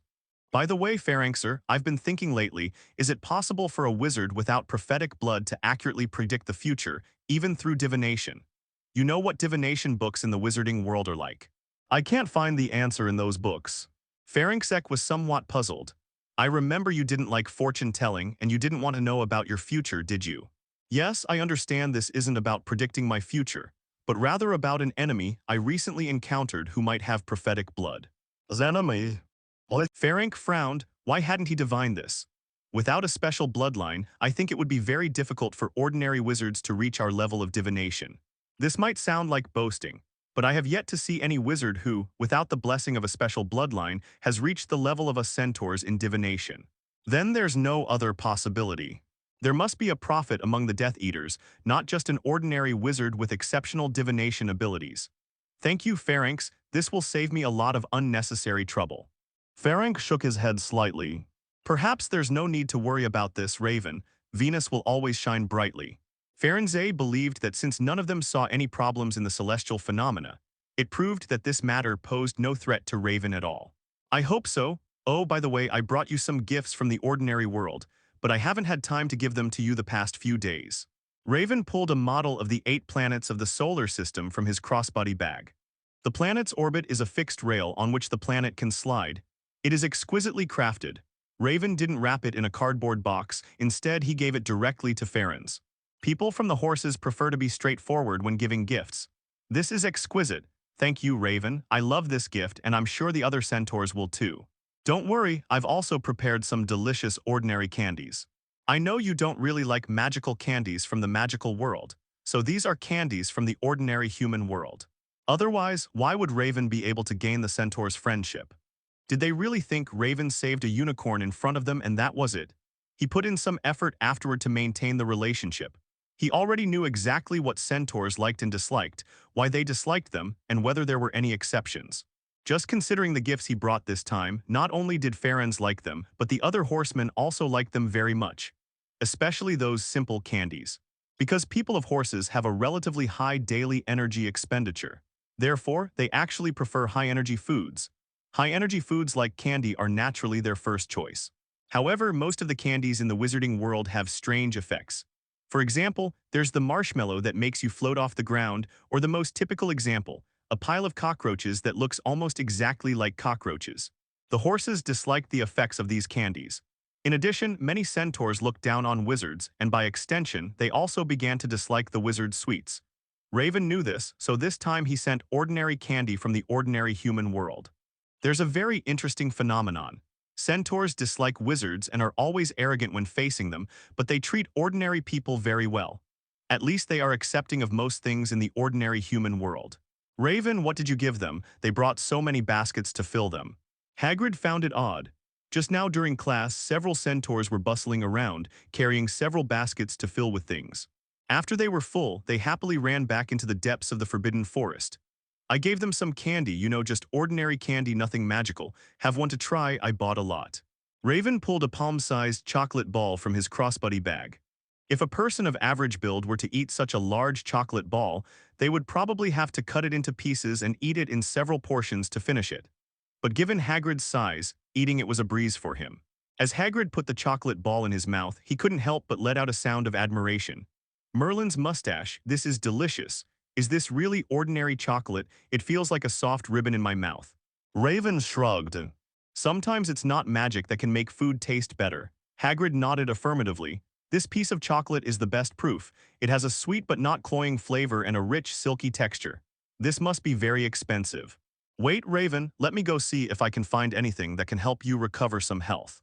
Haha, don't take it so seriously, Hagrid. You've forgotten I have more wealth than I can ever spend. This is just some candy. The money I spent on it isn't even a drop in the ocean of my total assets. That is absolutely true. The treasure left behind by Slytherin consisted entirely of gold and jewelry, which are valuable currencies in both the magical and magical worlds. There is no restriction that they can only be spent in the magical world and not in the magical world, but Hagrid insisted on returning the favor to Raven. These are two different things. Besides, you've already started a business, and I've heard that business people need a lot of capital. Your money is very valuable right now. This left Raven somewhat amused and exasperated. Hagrid's second lesson on protecting magical creatures also went smoothly. Among the young wizards of Ravenclaw, there are many who are quite arrogant, but their arrogance is based on wisdom. They wouldn't be foolish enough to provoke a hippogriff. As for the young wizards of Hufflepuff, there's not much more to say. Provocative, they rarely provoke even humans, let alone such a massive monster. Raven didn't leave after class. He played with Buckbeak and the others for a while before leaving. Upon returning to the castle, he heard some major news. Leading all the young wizards of Gryffindor defeated all the young wizards of Slytherin. Upon arriving at the auditorium, Professor McGonagall was covered in sweat, and her somewhat aged face was even more ruddy than that of the younger people. You just fought with a few Slytherins last Saturday, and this Tuesday you led the entire Gryffindor class to attack Slytherin. What do you plan to do next? Revolt, it's tiny in West Asia, as docile as a quail. Professor Flitwick was very excited because he saw Ja's talent in combat. She has a greater fighting talent than Raven. Snape's expression was unpredictable and he seemed lost in thought. Professor Sprout felt sorry for Ja because she felt that what Zia did wasn't wrong. She learned the whole story. It wasn't Zia who started the trouble in the first place. However, Professor Sprout didn't say much because she could tell that Professor McGonagall wasn't really angry. Dumbledore's face was expressionless, but Raven knew that Dumbledore was definitely thinking about something. I'm out of words, Severus, you say something. To be honest, Professor McGonagall wasn't as angry this time, at least not as angry as last time, because she witnessed the changes in West Asia. In this fight, Ja and the others held back, and none of the Slytherin snakes were seriously injured. This means that this matter is not a big deal at all. On a larger scale, this is a major conflict between two academies, as all the junior wizards from both academies are involved in the battle. To put it mildly, this was just a minor skirmish, because no young wizards were seriously injured. The most seriously injured young wizards could drink some magic potions, sleep it off, and wake up the next day completely healed. Now it all depends on what Snape says. If Snape is willing to downplay the matter, then it's not a big deal. Snape was silent for a moment, then slowly began to speak, regardless of the circumstances. Pointing a wand at one's classmate is a shameful act. I think deducting 100 points from Gryffindor is justified. Before he could finish speaking, many of the young wizards in Gryffindor were already getting restless. They were the ones who attacked West Asia first, and several of them even launched a simultaneous sneak attack. Don't we even have the right to resist? Pa, we're not going to win the Academy Cup anyway. We've already lost so many points. We don't have to swallow our pride to protect our scores anymore. Even Hermione was unhappy. Since Slytherin started this whole thing, why should only Gryffindor students be penalized? Quiet. Dumbledore spoke. The bell-like sound silenced the Gryffindor Lion Cubs commotion, but they still looked at Snape with displeasure. Snape's cold, sinister eyes swept over every Gryffindor student, and this time even Neville did not back down. However, after all, this was something we Slytherin started first, and considering what happened on the train earlier, I think deducting 200 points is fair and just. After he finished speaking, the young wizards of Slytherin and Gryffindor widened their eyes. They were all incredulous. Could Snape really say that? But Professor. Shut up. Snape spoke in his drawn-out, chilling tone. Weak, foolish, arrogant, conceited. The Sorting Hat is truly confused. You should have been sorted into St. Mungo's psychiatry department, not left at Hogwarts to tarnish Slytherin's honor. Their own dean's words pierced the little snakes' hearts like thorns. Dumbledore felt sorry for the little snakes, but he said nothing. He could tell that the young Slytherin wizards had almost all reverted to their old selves after the summer vacation. However, West Asia's two actions once again brought them back to the state they were in last semester. He didn't want to see the little ones so uncomfortable, but discomfort was inevitable if they wanted to improve. The little snakes must realize that pride must be built on strength, and glory must be built on achievement. A change in mindset is inevitably accompanied by setbacks. Raven used his achievements to strike them down, and Jay used her strength to strike them down. By the end of this semester, the little snakes will have undergone tremendous changes. If it weren't for those Gryffindor bastards' shameless sneak attack, we would definitely. Shut up, Ballin, don't make excuses for your failure. If we're talking about a sneak attack, we were the ones who launched it. To everyone's surprise, the person who interrupted the current prefect was none other than Malfoy. The swelling on his face hadn't completely gone down yet. Many of the young Slytherin wizards looked at Malfoy with disbelief. That look seemed to say, stop pretending. You, Malfoy, got beaten black and blue just 2 days ago for being a jerk, and now you're pretending to be a good guy. Malfoy felt a little awkward under those gazes, but he didn't regret saying those words. He thought about it again these past 2 days. His father was wrong when he told him during the summer vacation. His father told him that they were born into a pureblood family, which was an inherent honor for them. Other half-blood or muggle-blooded wizards could not compare to them, and this was an objective fact that no one could deny. He believed it. Then, the day before yesterday, he was severely beaten up by a first-year wizard of muggle blood. His father did not cause any trouble for West Asia after that.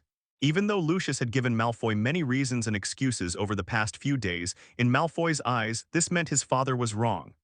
Malfoy, what nonsense are you spouting? You've disgraced your family. You're a disgrace. Malfoy stood up. His mind has been in a mess for the past few months. Even if he was persuaded by his father, it was only a temporary convincing. After being brutally beaten, his mind went blank again. To bring shame to honor, do you know what it means to bring shame to honor? It's this, it's these. He almost screamed at Balin. He pointed sharply at his face with his still functioning left hand, then pointed to the small wounds on the other young wizards around him. What is shameful? It's that Slytherin chose a Hufflepuff as its successor. It's that the 3 of us third-year male wizards were utterly defeated by a first-year little witch. It's that even with the initial advantage, we still couldn't beat those Gryffindors despite using underhanded tactics. Look at ourselves. We're truly shameful now. Bloodline, our prized bloodline is utterly worthless. 3 muggle-blooded wizards can completely humiliate us. Malfoy is on the verge of collapse from the repeated major blows. Those who consider themselves superior must go through this kind of experience if they want to grow or change. He grabbed Balin by the collar with his left hand, his pale face contorted with rage. Can you guarantee you can beat West Asia? Even if you're the bigger one, can you guarantee that? Lies. You wouldn't dare, you can't, because you were just knocked down by one of her spells. You're lying on the ground like a dead dog, anyone can step on you. He turned around and looked at another girl. Daphne, you've always looked down on Granger, who's of Muggle blood. And when have you ever beaten her in an exam? The girl who was pointed at immediately turned pale. Malfoy then looked at all the young Slytherin wizards. He roared in an almost hoarse voice. And who among you can surpass Ravens in achievements? Is there anyone, even just one insignificant little achievement that surpasses his? The auditorium was completely silent, with only Malfoy roaring through the air. Dumbledore should have stopped this farce. Snape should have stopped this farce too, but they didn't move. All the professors watched this scene unfold. They knew that change was beginning. The former arrogance is crumbling, and the pride that grows anew from the ruins will be even more dazzling and radiant. 3 Muggle-blooded wizards, none of us could defeat them. If we purebloods were inherently more noble, how could this have happened? He glanced one last time at all the Slytherin boys, then strode quickly out of the Great Hall. Crabbe and Goyle exchanged a glance and quickly followed after them. The young wizards in the hall gradually began to whisper among themselves. Dumbledore glanced at Snape and nodded. Snape immediately understood Dumbledore's meaning, snorted coldly, tossed his head and left the Great Hall. What the hell, is that still Malfoy? Is he possessed by some kind of ghost? Ron spoke to Harry in a low voice. I feel like he's about to break down. Harry was also quite surprised and said in a low voice. Fast, he's completely broken down. By Merlin's hand did Raven and the others really put this much pressure on him. Hermione put a lot of pressure on him too. Hermione glared at the two of them upon hearing this. Harry and Ron shrank back but continued talking nonetheless. I hope Slytherin will be peaceful for a while this time. I bet they'll revert back in a week at most. That's too long, it should only take 3 days. The young wizards from the other houses whispered amongst themselves, while those from Slytherin remained lifeless. Many young Slytherin wizards also began to leave the Great Hall because they felt ashamed. Professor Sprout felt a pang of guilt. Do you really think this is good for their development, Albus? Dumbledore nodded, without a doubt yes, Pomona, yes. The young wizards who are chosen by the Sorting Hat to enter Slytherin are all ambitious individuals who are driven by results. It was only because of long-term distorted family education that their growth went astray. I hope you're right. That's terrible, Reese. Professor McGonagall must hate me now. Je quietly slipped away to the Hufflepuff table to eat. The Gryffindor table is now completely lively, with everyone chattering and vying to talk to Je, so much so that Je can't even eat. So Je quietly slipped away to the Hufflepuff table. So, what exactly happened? What did they do to you that made you so angry that you led the entire Gryffindor group to attack them? It was nothing really. 3 first-year Slytherin girls ambushed me and a lovey and I subdued them. Then they called for help from other Slytherins. I was furious, so I called over the other Gryffindor students. At this point, the fight should have been nothing more than a minor conflict, but the Slytherin student who was knocked down called for more Slytherin students. Then you just repeat the above steps. I don't know when this small conflict escalated into a full-blown brawl. It seems Rove also secretly helped us out a bit. Raven smiled helplessly and ruffled Je's hair. All right, little war god, from now on, the young Slytherin wizards will probably have to avoid you. Zia gave a smug snort. They'd better do that. Inside the Slytherin common room. Malfoy poked at the firewood in the fireplace with a fire poker. Crabbe and Goyle didn't know what to say either, so the 3 of them remained silent. Pansy watched Malfoy with concern from afar, wanting to go forward but unsure what to say. The door to the common room was pushed open and Snape walked in. He glanced at Crabbe and Goyle, who both shrank back and got up from the sofa. Snape flicked the hem of his cloak and sat down next to Malfoy. He also looked at the firelight in the fireplace. To be honest, he's really not good at this kind of advice or counseling. He certainly wouldn't have done this if Dumbledore hadn't asked him to. Professor, you said, isn't the concept of purebloods wrong? I've been thinking about this for the past few months. Ravens isn't a pureblood and you don't seem to be either. Achievements have nothing to do with bloodlines. Those who link the two are the most foolish people in the world. Malfoy's lips twitched slightly. So my father, was he wrong?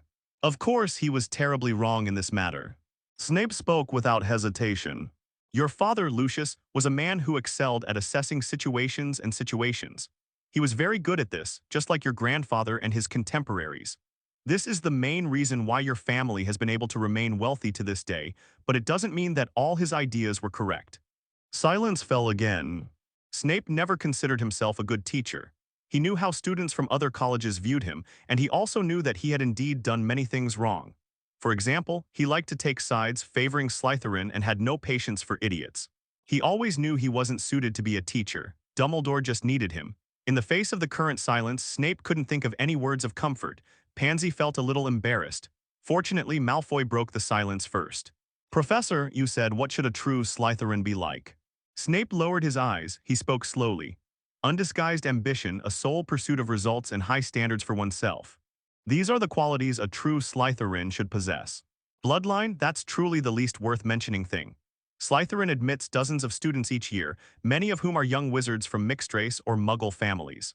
They weren't pure-blooded, so why were they assigned to Slytherin by the Sorting Hat? Ambition, results, discipline. Ravens has always been right. It's foolish to compare him to a genius. Even I have to admit, he's a genius unlike any other Hogwarts has ever seen. Even his sister can't compare to him. The talent of people in West Asia is quite unreasonable. She almost entirely skipped the learning and research process. She could learn a spell that took others half a semester to learn just by listening to it once. Others can only refine medicine according to the prescribed methods, but she can see through the surface and understand the essence, directly modifying unreasonable steps and actions. Such talent is unreasonable and exaggerated. But when it comes down to it, Snape still admired Raven's talent more, because West Asia's talent transcends the accumulation of knowledge. Snape always believed that this made West Asia's achievements lack a certain aesthetic appeal. You must wish Ravens were a Slytherin. That argument makes absolutely no sense. I'm more inclined to believe that you all want him to be a Slytherin. Malfoy couldn't help but swallow. It seems that this is indeed the case. Your foolish arrogance was utterly crushed by him and his sister, so you started fantasizing that if they were Slytherins, it would be the other houses that are being crushed now. If this is your limit, well, that does match my understanding of you. After saying this, Snape stood up and left the lounge like a large bat, leaving the space to the few snakes inside. He has done everything he could. Now we'll see if Malfoy and his crew are mentally sound. Judging from their grades, Crabbe and Goyle are out of the running. It's already quite an achievement that they understood the look Snape gave them earlier. As for Pansy, she's very love-struck, so it's unlikely she'd be able to stay clear-headed in this situation. The key to everything lies with Malfoy. He was also chosen by Snape, marking the beginning of Slytherin's transformation. Compared to those other oddballs, Malfoy was already quite outstanding. Moreover, Malfoy was the leader of Slytherin. Therefore, if Malfoy changes, he can easily influence the other young wizards in Slytherin, causing them to change as well. Back in his office, Snape intended to continue his research, but he found it difficult to concentrate. He didn't know how much time had passed before he finally let out a slow sigh. He finally understood why that old fox Dumbledore had made him do this. Dumbledore knew perfectly well that he wasn't a good teacher. However, change doesn't just require students to change. At this moment, Dumbledore, who had already returned to the headmaster's office, slightly curled the corners of his mouth. Snape should have comforted Malfoy and the others by now. Change is a good thing, Severus. Harry, pinch me. I think I'm going crazy. What did Ron see? Slytherins have actually become well-behaved. They haven't bothered any other houses for 3 days now, and they spend all their free time reading and studying, making them more like Ravenclaw than Ravenclaws themselves. Some of them are even willing to humble themselves and learn from others. This is absolutely unbelievable. It seems the blow from West Asia was indeed significant. By Merlin, Malfoy is actually reading a Muggle studies textbook. Ron and Harry both swallowed hard. I never imagined I would see such a sight in my life. Me too, I don't know how long they can keep this up. Ron touched his smooth chin. A few days ago, I would have thought they would revert to their old ways in a week, but now, I think they might be able to hold on longer. Harry also hoped they could last longer. At least they don't seem as annoying as they used to be. Where did Hermione run off to again? Isn't she going to come with us to find Hagrid?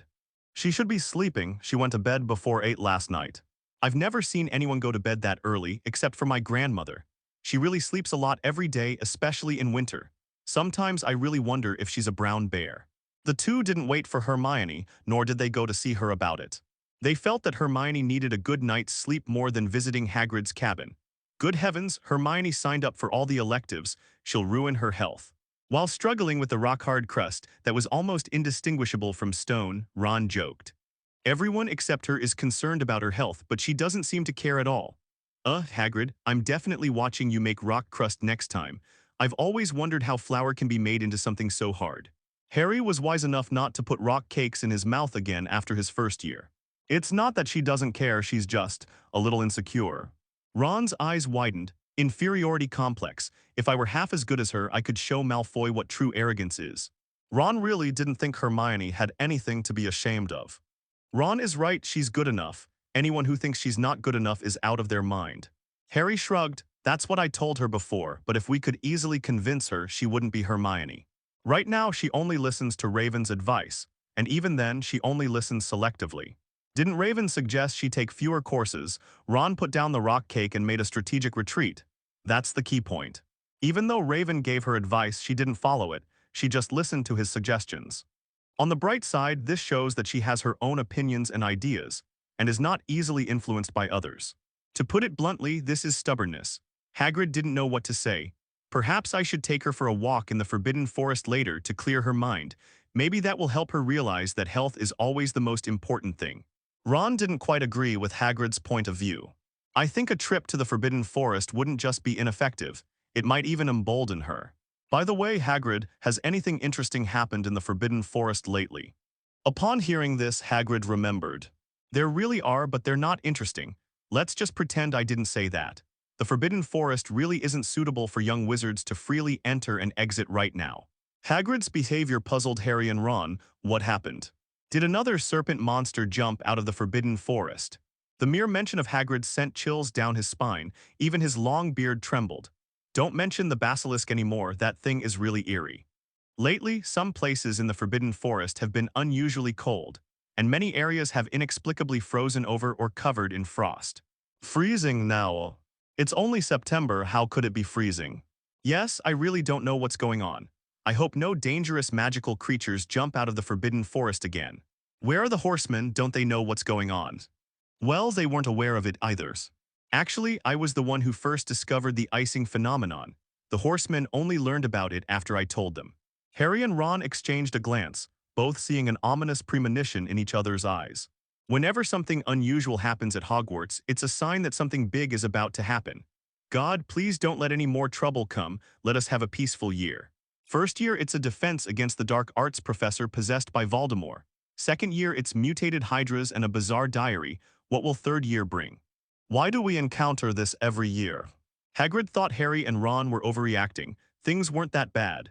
These strange occurrences occasionally happened in the Forbidden Forest, and he'd seen them many times before. But Harry and Ron thought things were going to be this bad. It's been like this for 2 years now, hasn't it? I maintain my view that there are many amazing animals that can cause a sudden drop in temperature, including some less dangerous little creatures that may have simply wandered into the Forbidden Forest. Hagrid's words did not comfort Harry and Ron, who still looked miserable as they left. Dumbledore should build Hogwarts into a fortress, with walls as high as giants surrounding the Forbidden Forest, and everyone entering or leaving should be thoroughly searched. Harry didn't think it would work. Those villains can get away with anything if they want to. What I'm wondering is, why are they all fixated on Hogwarts? I mean, why haven't Beauxbatons and Durmstrang ever caused any of this trouble? Hogwarts was even previously known as the safest and most stable of the 3 schools. As a result, something bad happened every year for the past few years. We should tell Dumbledore about this, at least it will allow him to prepare in advance. But strictly speaking, we're not even sure if this is actually that dangerous. If Dumbledore spends all that time preparing only to find out it's just a little Iceman causing the freezing, then we'll be in big trouble. Ron had to admit that Harry was right. They just have a bad feeling right now. They have no other evidence. If their premonition turns out to be wrong, they will truly lose face in front of the entire school. Now I can only hope this isn't a big deal. Sigh, what are peaceful days really like? The changes in Slytherin continued, and they remained well-behaved until at least the second Thursday after the start of the school term. This is extremely rare. Ron thought Snape would turn all of us Gryffindor students into babysitters for his Slytherin students, but it wasn't so bad after all. She sat at the Hufflepuff table, enjoying afternoon tea and chatting with her friends. The situation could have been worse, but in reality, everything is fine. It seems these Slytherin guys aren't so bad after all. Ralph and Olivia both agreed that this was indeed the case.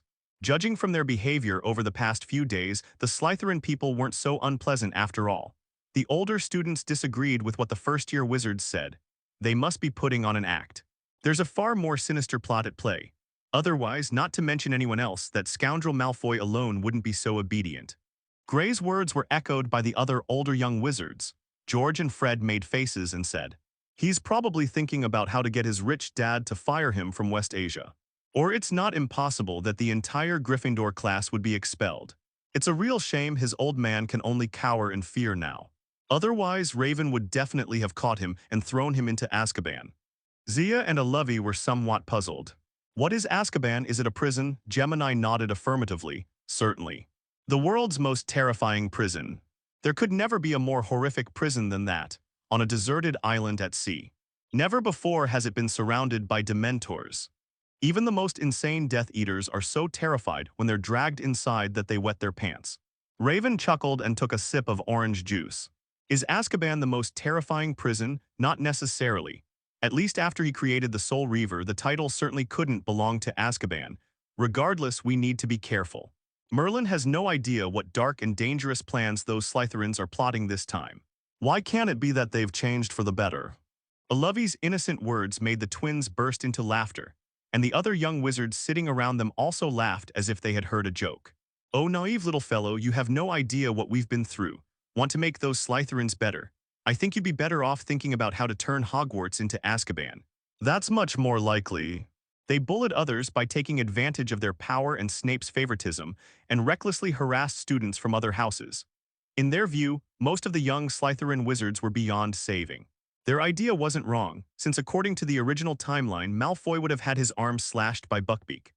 After that, he pretended to be injured, giving Lucius the opportunity to kill Buckbeak, and also used his wound, which would heal in at most 2 days, to cause trouble for Harry and Ron in class. One minute he couldn't cut anything, the next he couldn't peel the figs. Most importantly, Snape was happy to let Malfoy treat Harry and Ron like servants, and he even helped Malfoy achieve his goals. In the original timeline, they were indeed bubbly bad. "That's very rude, Weasley."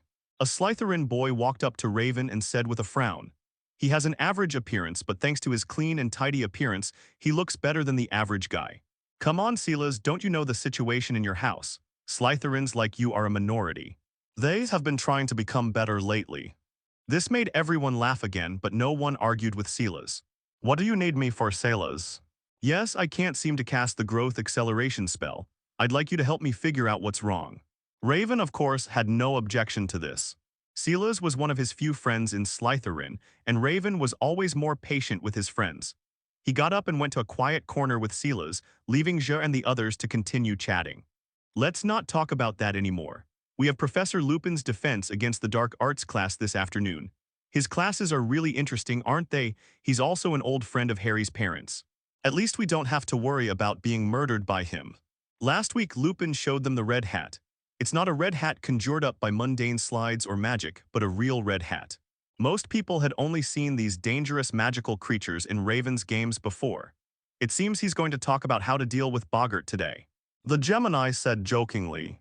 "Actually, we already know how to deal with these bad guys. Raven made these things very detailed in the game. However, the feeling is still a bit different when facing them in reality." Ron felt his twin brother was talking nonsense. Of course they're different. One can be resurrected after death, while the other is truly dead once it's gone. How can they feel the same? "Oh right, I just remembered, isn't Raven's game about to be officially released?"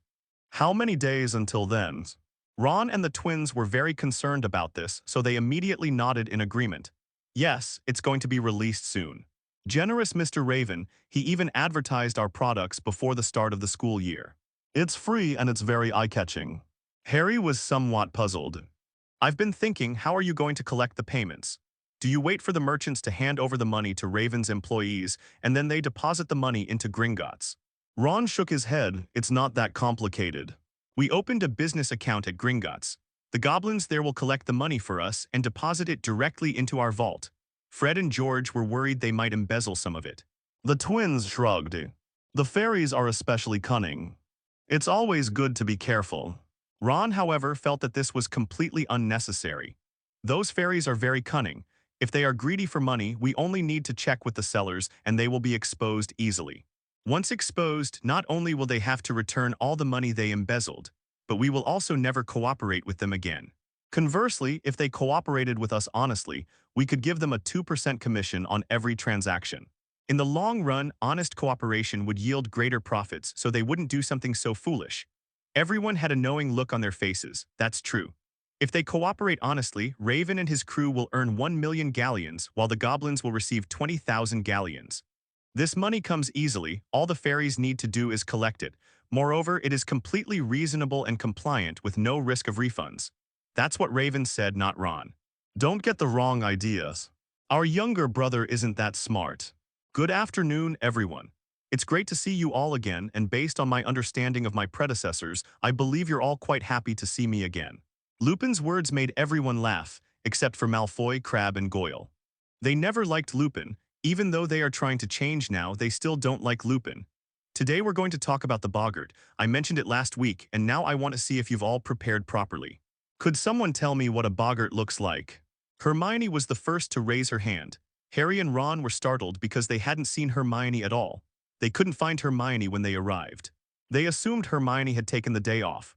When did you get here? Hermione seemed somewhat unsure of herself, but she still managed to explain, I've always been here, you just didn't see me. Ron didn't believe it, and Harry clearly didn't believe it either. But disbelief was useless. Hermione clearly didn't want to explain. Lupin intended to call on Hermione to answer the question, but he saw that Malfoy had also raised his hand. That's really rare. Lupin thought for a moment and ultimately chose Malfoy to answer the question. Mr. Malfoy, please speak. Although Malfoy had a sour look on his face, he still spoke up and answered seriously. No one knows what boggarts actually look like. They will become the things people fear most. Very good answer. Yes, boggarts are shape-shifting creatures. No one knows what they actually look like because everyone has something they fear. Now, can anyone tell me where boggarts like to inhabit? Hermione raised her hand again. This time, Lupin called her Miss Granger. Boggarts prefer to inhabit dark, enclosed, and small spaces. They are often found in the crevices under wardrobes and beds. I don't think even I could have explained it more comprehensively. Very well, Miss Granger. Lupin patted the wardrobe next to him. The wardrobe shook violently and made a frightening sound. That annoying fellow sneaked into my closet before. I had already received Dumbledore's invitation, so I thought perhaps it could serve as a teaching tool like the Red Hat. It's always better to actually face these magical creatures than to read cold words from books. Lupin's lectures were very engaging. The topic of disciplining the boggart is only a very simple chapter in the textbook. If Snape were in charge, he could finish it in half a class period, but Lupin gave a lecture. Through practice, everyone learned how to identify a boggart in front of them and how to subdue one. The memory is very vivid. Surprisingly, Malfoy and his crew were most afraid of Raven. Because it wasn't easy to convincingly portray Raven's comical appearance, Malfoy and his crew nearly failed in their battle against boggart. Ha ha ha ha. I can't take it anymore. They're actually afraid of Raven, ha ha ha, my god. Ron was smiling until the end of Get Out of Class. Malfoy's pale face darkened with anger. At least we're afraid of a person, a powerful person, not a spider that's just lying around everywhere. Pshaw, so what if you're afraid of spiders? Lots of people are afraid of spiders. Yes, but not many men are afraid of them. Ron and Malfoy's verbal sparring has started again. Malfoy mocks Ron for being afraid of spiders, and Ron mocks Malfoy for being afraid of Raven. Since Harry has never encountered a Dementor, his greatest fear is not the Dementors themselves, but the Hydra. Thankfully, boggart couldn't simulate the basilisk's instant death ability, otherwise things could have been much worse. The boggart lessons in Gryffindor and Slytherin didn't cause too much trouble. It was the Hydra that boggart conjured that damaged the classroom. A restoration spell can completely restore the classroom. However, the boggart curriculum in Ravenclaw and Hufflepuff is completely different. Raven stood in front of boggart, who struggled for several minutes without managing to form a tangible shape. This does not mean that Raven was without fear. Raven's fear was simply too abstract. He wasn't afraid of any particular thing, not a basilisk, a full moon, a spider, or anything with a specific form. Therefore, boggart cannot be conjured. Just as if someone is only afraid of the end of the world, boggart cannot directly cause the end of the world or conjure up an apocalyptic scene. Lupin understood what was going on, so he didn't make a fuss. He simply praised Raven, saying, "You have a very strong heart," and that was it. Because Lupin only said that one sentence and forgot to explain the rest, the other young wizards immediately misunderstood. They thought Raven was so strong that he had nothing to fear, which was why boggart couldn't transform and could only get stuck in the middle of the transformation. As the story spread, it became increasingly fantastical. Raven gradually transformed into a fearless war god who could make dangerous magical creatures hide or flee in fear of him without needing to cast spells. The rumors spread like wildfire, and Lu Ping stepped forward to try and clarify things. But by the time the news reached him, it was too late, and his clarification was completely ineffective. "I'm sorry, Raven, this is my negligence. I should have explained it beforehand." Walking side by side with Raven down the corridor, Lupin appeared extremely guilty. This absurd thing shouldn't have happened, if only he hadn't forgotten to offer one more explanation. However, Raven seemed quite unfazed by it. "It's all right, Professor Lu Ping, this doesn't bother me. Even if this is a rumor that tries to portray him in a positive light, or even if it does create a negative image for him, as long as it doesn't make it to the newspapers, it won't affect him.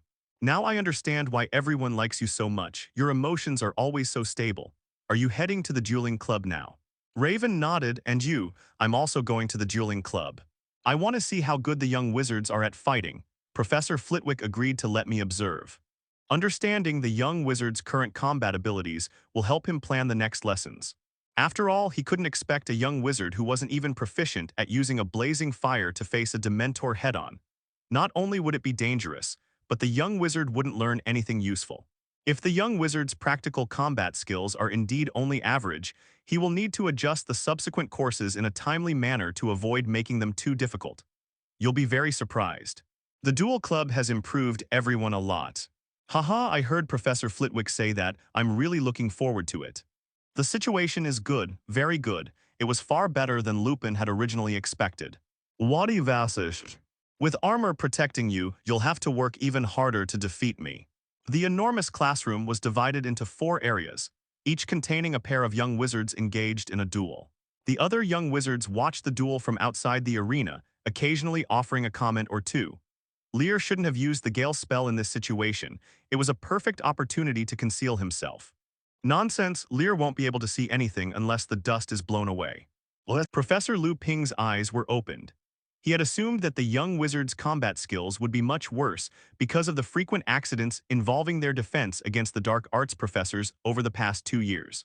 Even though Professor Flitwick said their combat skills were very good, Lupin always felt that even at their best, they were probably only slightly better than normal, and that only a handful of people could reach that level.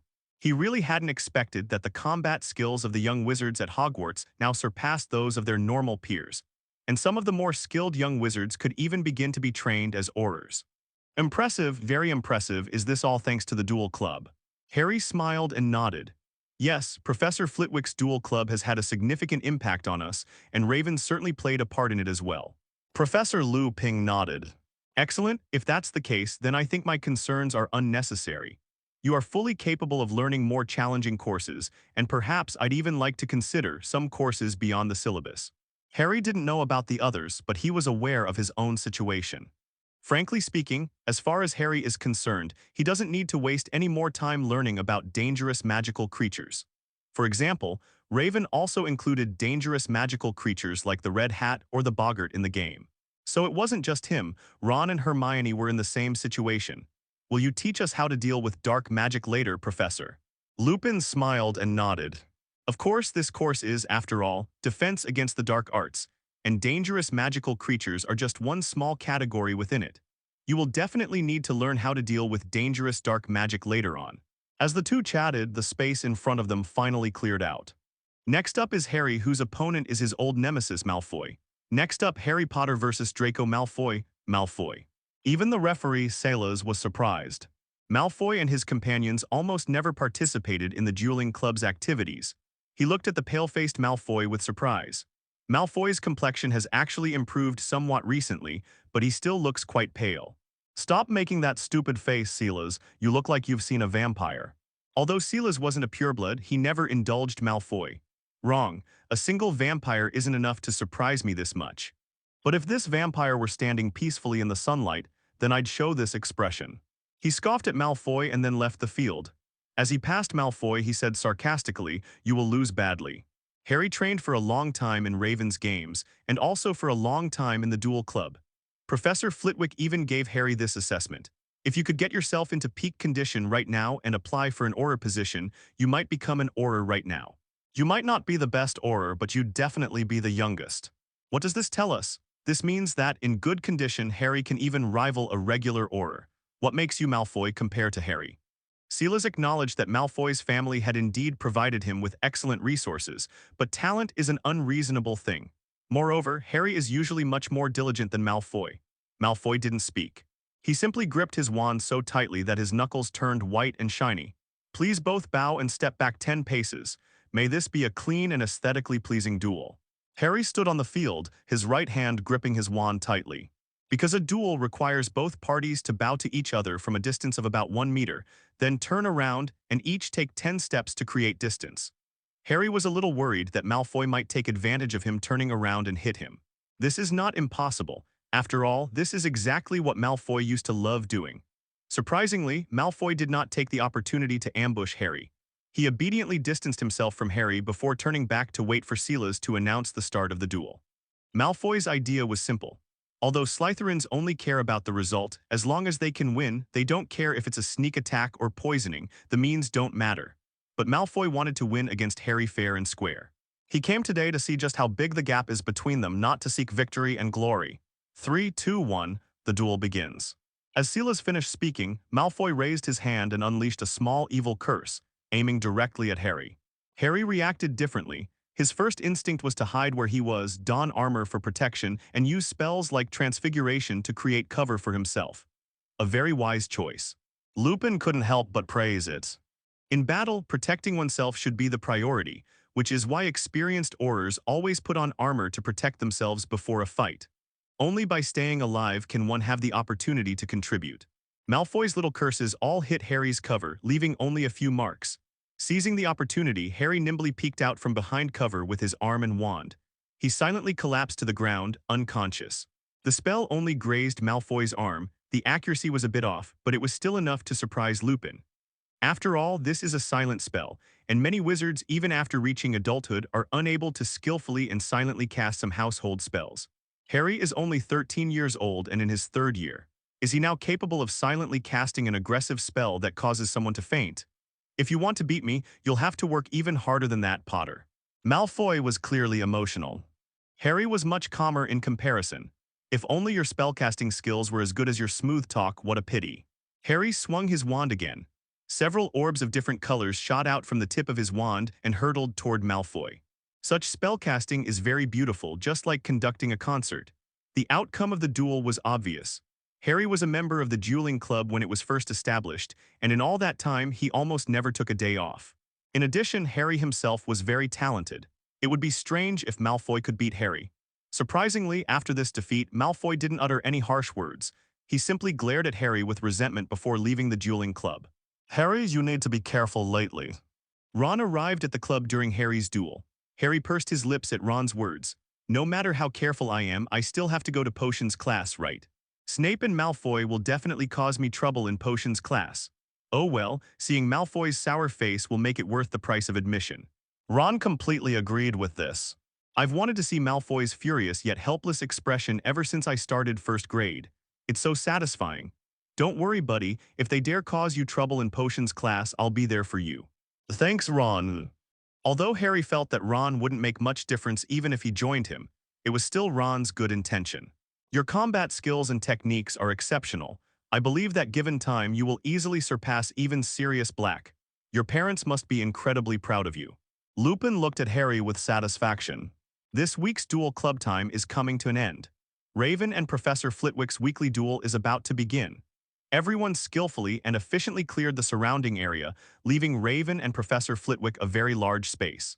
Lupin sat near the front, eager to see just how strong this little guy, hailed as the strongest young wizard in history, really was. Many people came to watch Raven's duel right on time. Many of them are first-year wizards. Although first-year wizards are not allowed to join the dueling club due to new regulations this year, they can still watch. West Asia over here. Rav waved to West Asia and the others. He arrived very early so he could secure a seat in advance. Although it may be unnecessary, the duel between Raven and Professor Flitwick will certainly be clearly visible to all the young wizards. Why are you so late? Raven's duel is about to begin. I've seen Reese fight several times, nothing special about it. I've seen plenty of fights within my family in West Asia before. The eldest sister was fighting, the second brother was fighting, and Raven naturally couldn't be left out. But this is a magic duel. He certainly hasn't dueled with anyone using magic in front of you, has he? Zia thought for a moment. No, but he has fought using magic before, and it was quite a grand spectacle. Dozens of Death Eaters were crippled in a short period of time. Was it them who mentioned subduing the American Death Eaters? After enrolling in the school, Olivia heard a lot about Raven, since he had been the most famous wizard in the wizarding world in recent years. Yes, Reese was very angry at the time, so he hit her hard. On the field, Raven took off his robe and put it into his crossbody bag. He was still growing and developing, and his physique was almost perfect. I really want to know if there's any easy way to get a physique like Raven's. Ron muttered to himself, a little envious. Raven rolled up the cuffs of his white shirt. How should we play today? Professor Flitwick chuckled and patted his back. Don't use any light and shadow spells, anything else is fine. Of course, if you're willing to give way to this old man, I'll be even happier. Raven smiled and shook his head. I think I have to remind you, Professor, that there are two errors in this sentence. Professor Flitwick isn't exactly an old man, and if Raven held back in the duel, Professor Flitwick certainly wouldn't be happy. The two stood in their respective positions in Hello, everyone! As we wrap up this video, I want to share a quick note. I have a Patreon account. If you'd like to support me and enjoy on-demand audiobooks, you can become a Patreon member. Alternatively, you can check out my Google Drive link, which has 500-plus novel audiobooks available through my Ko-fi or Patreon shop. I appreciate your support.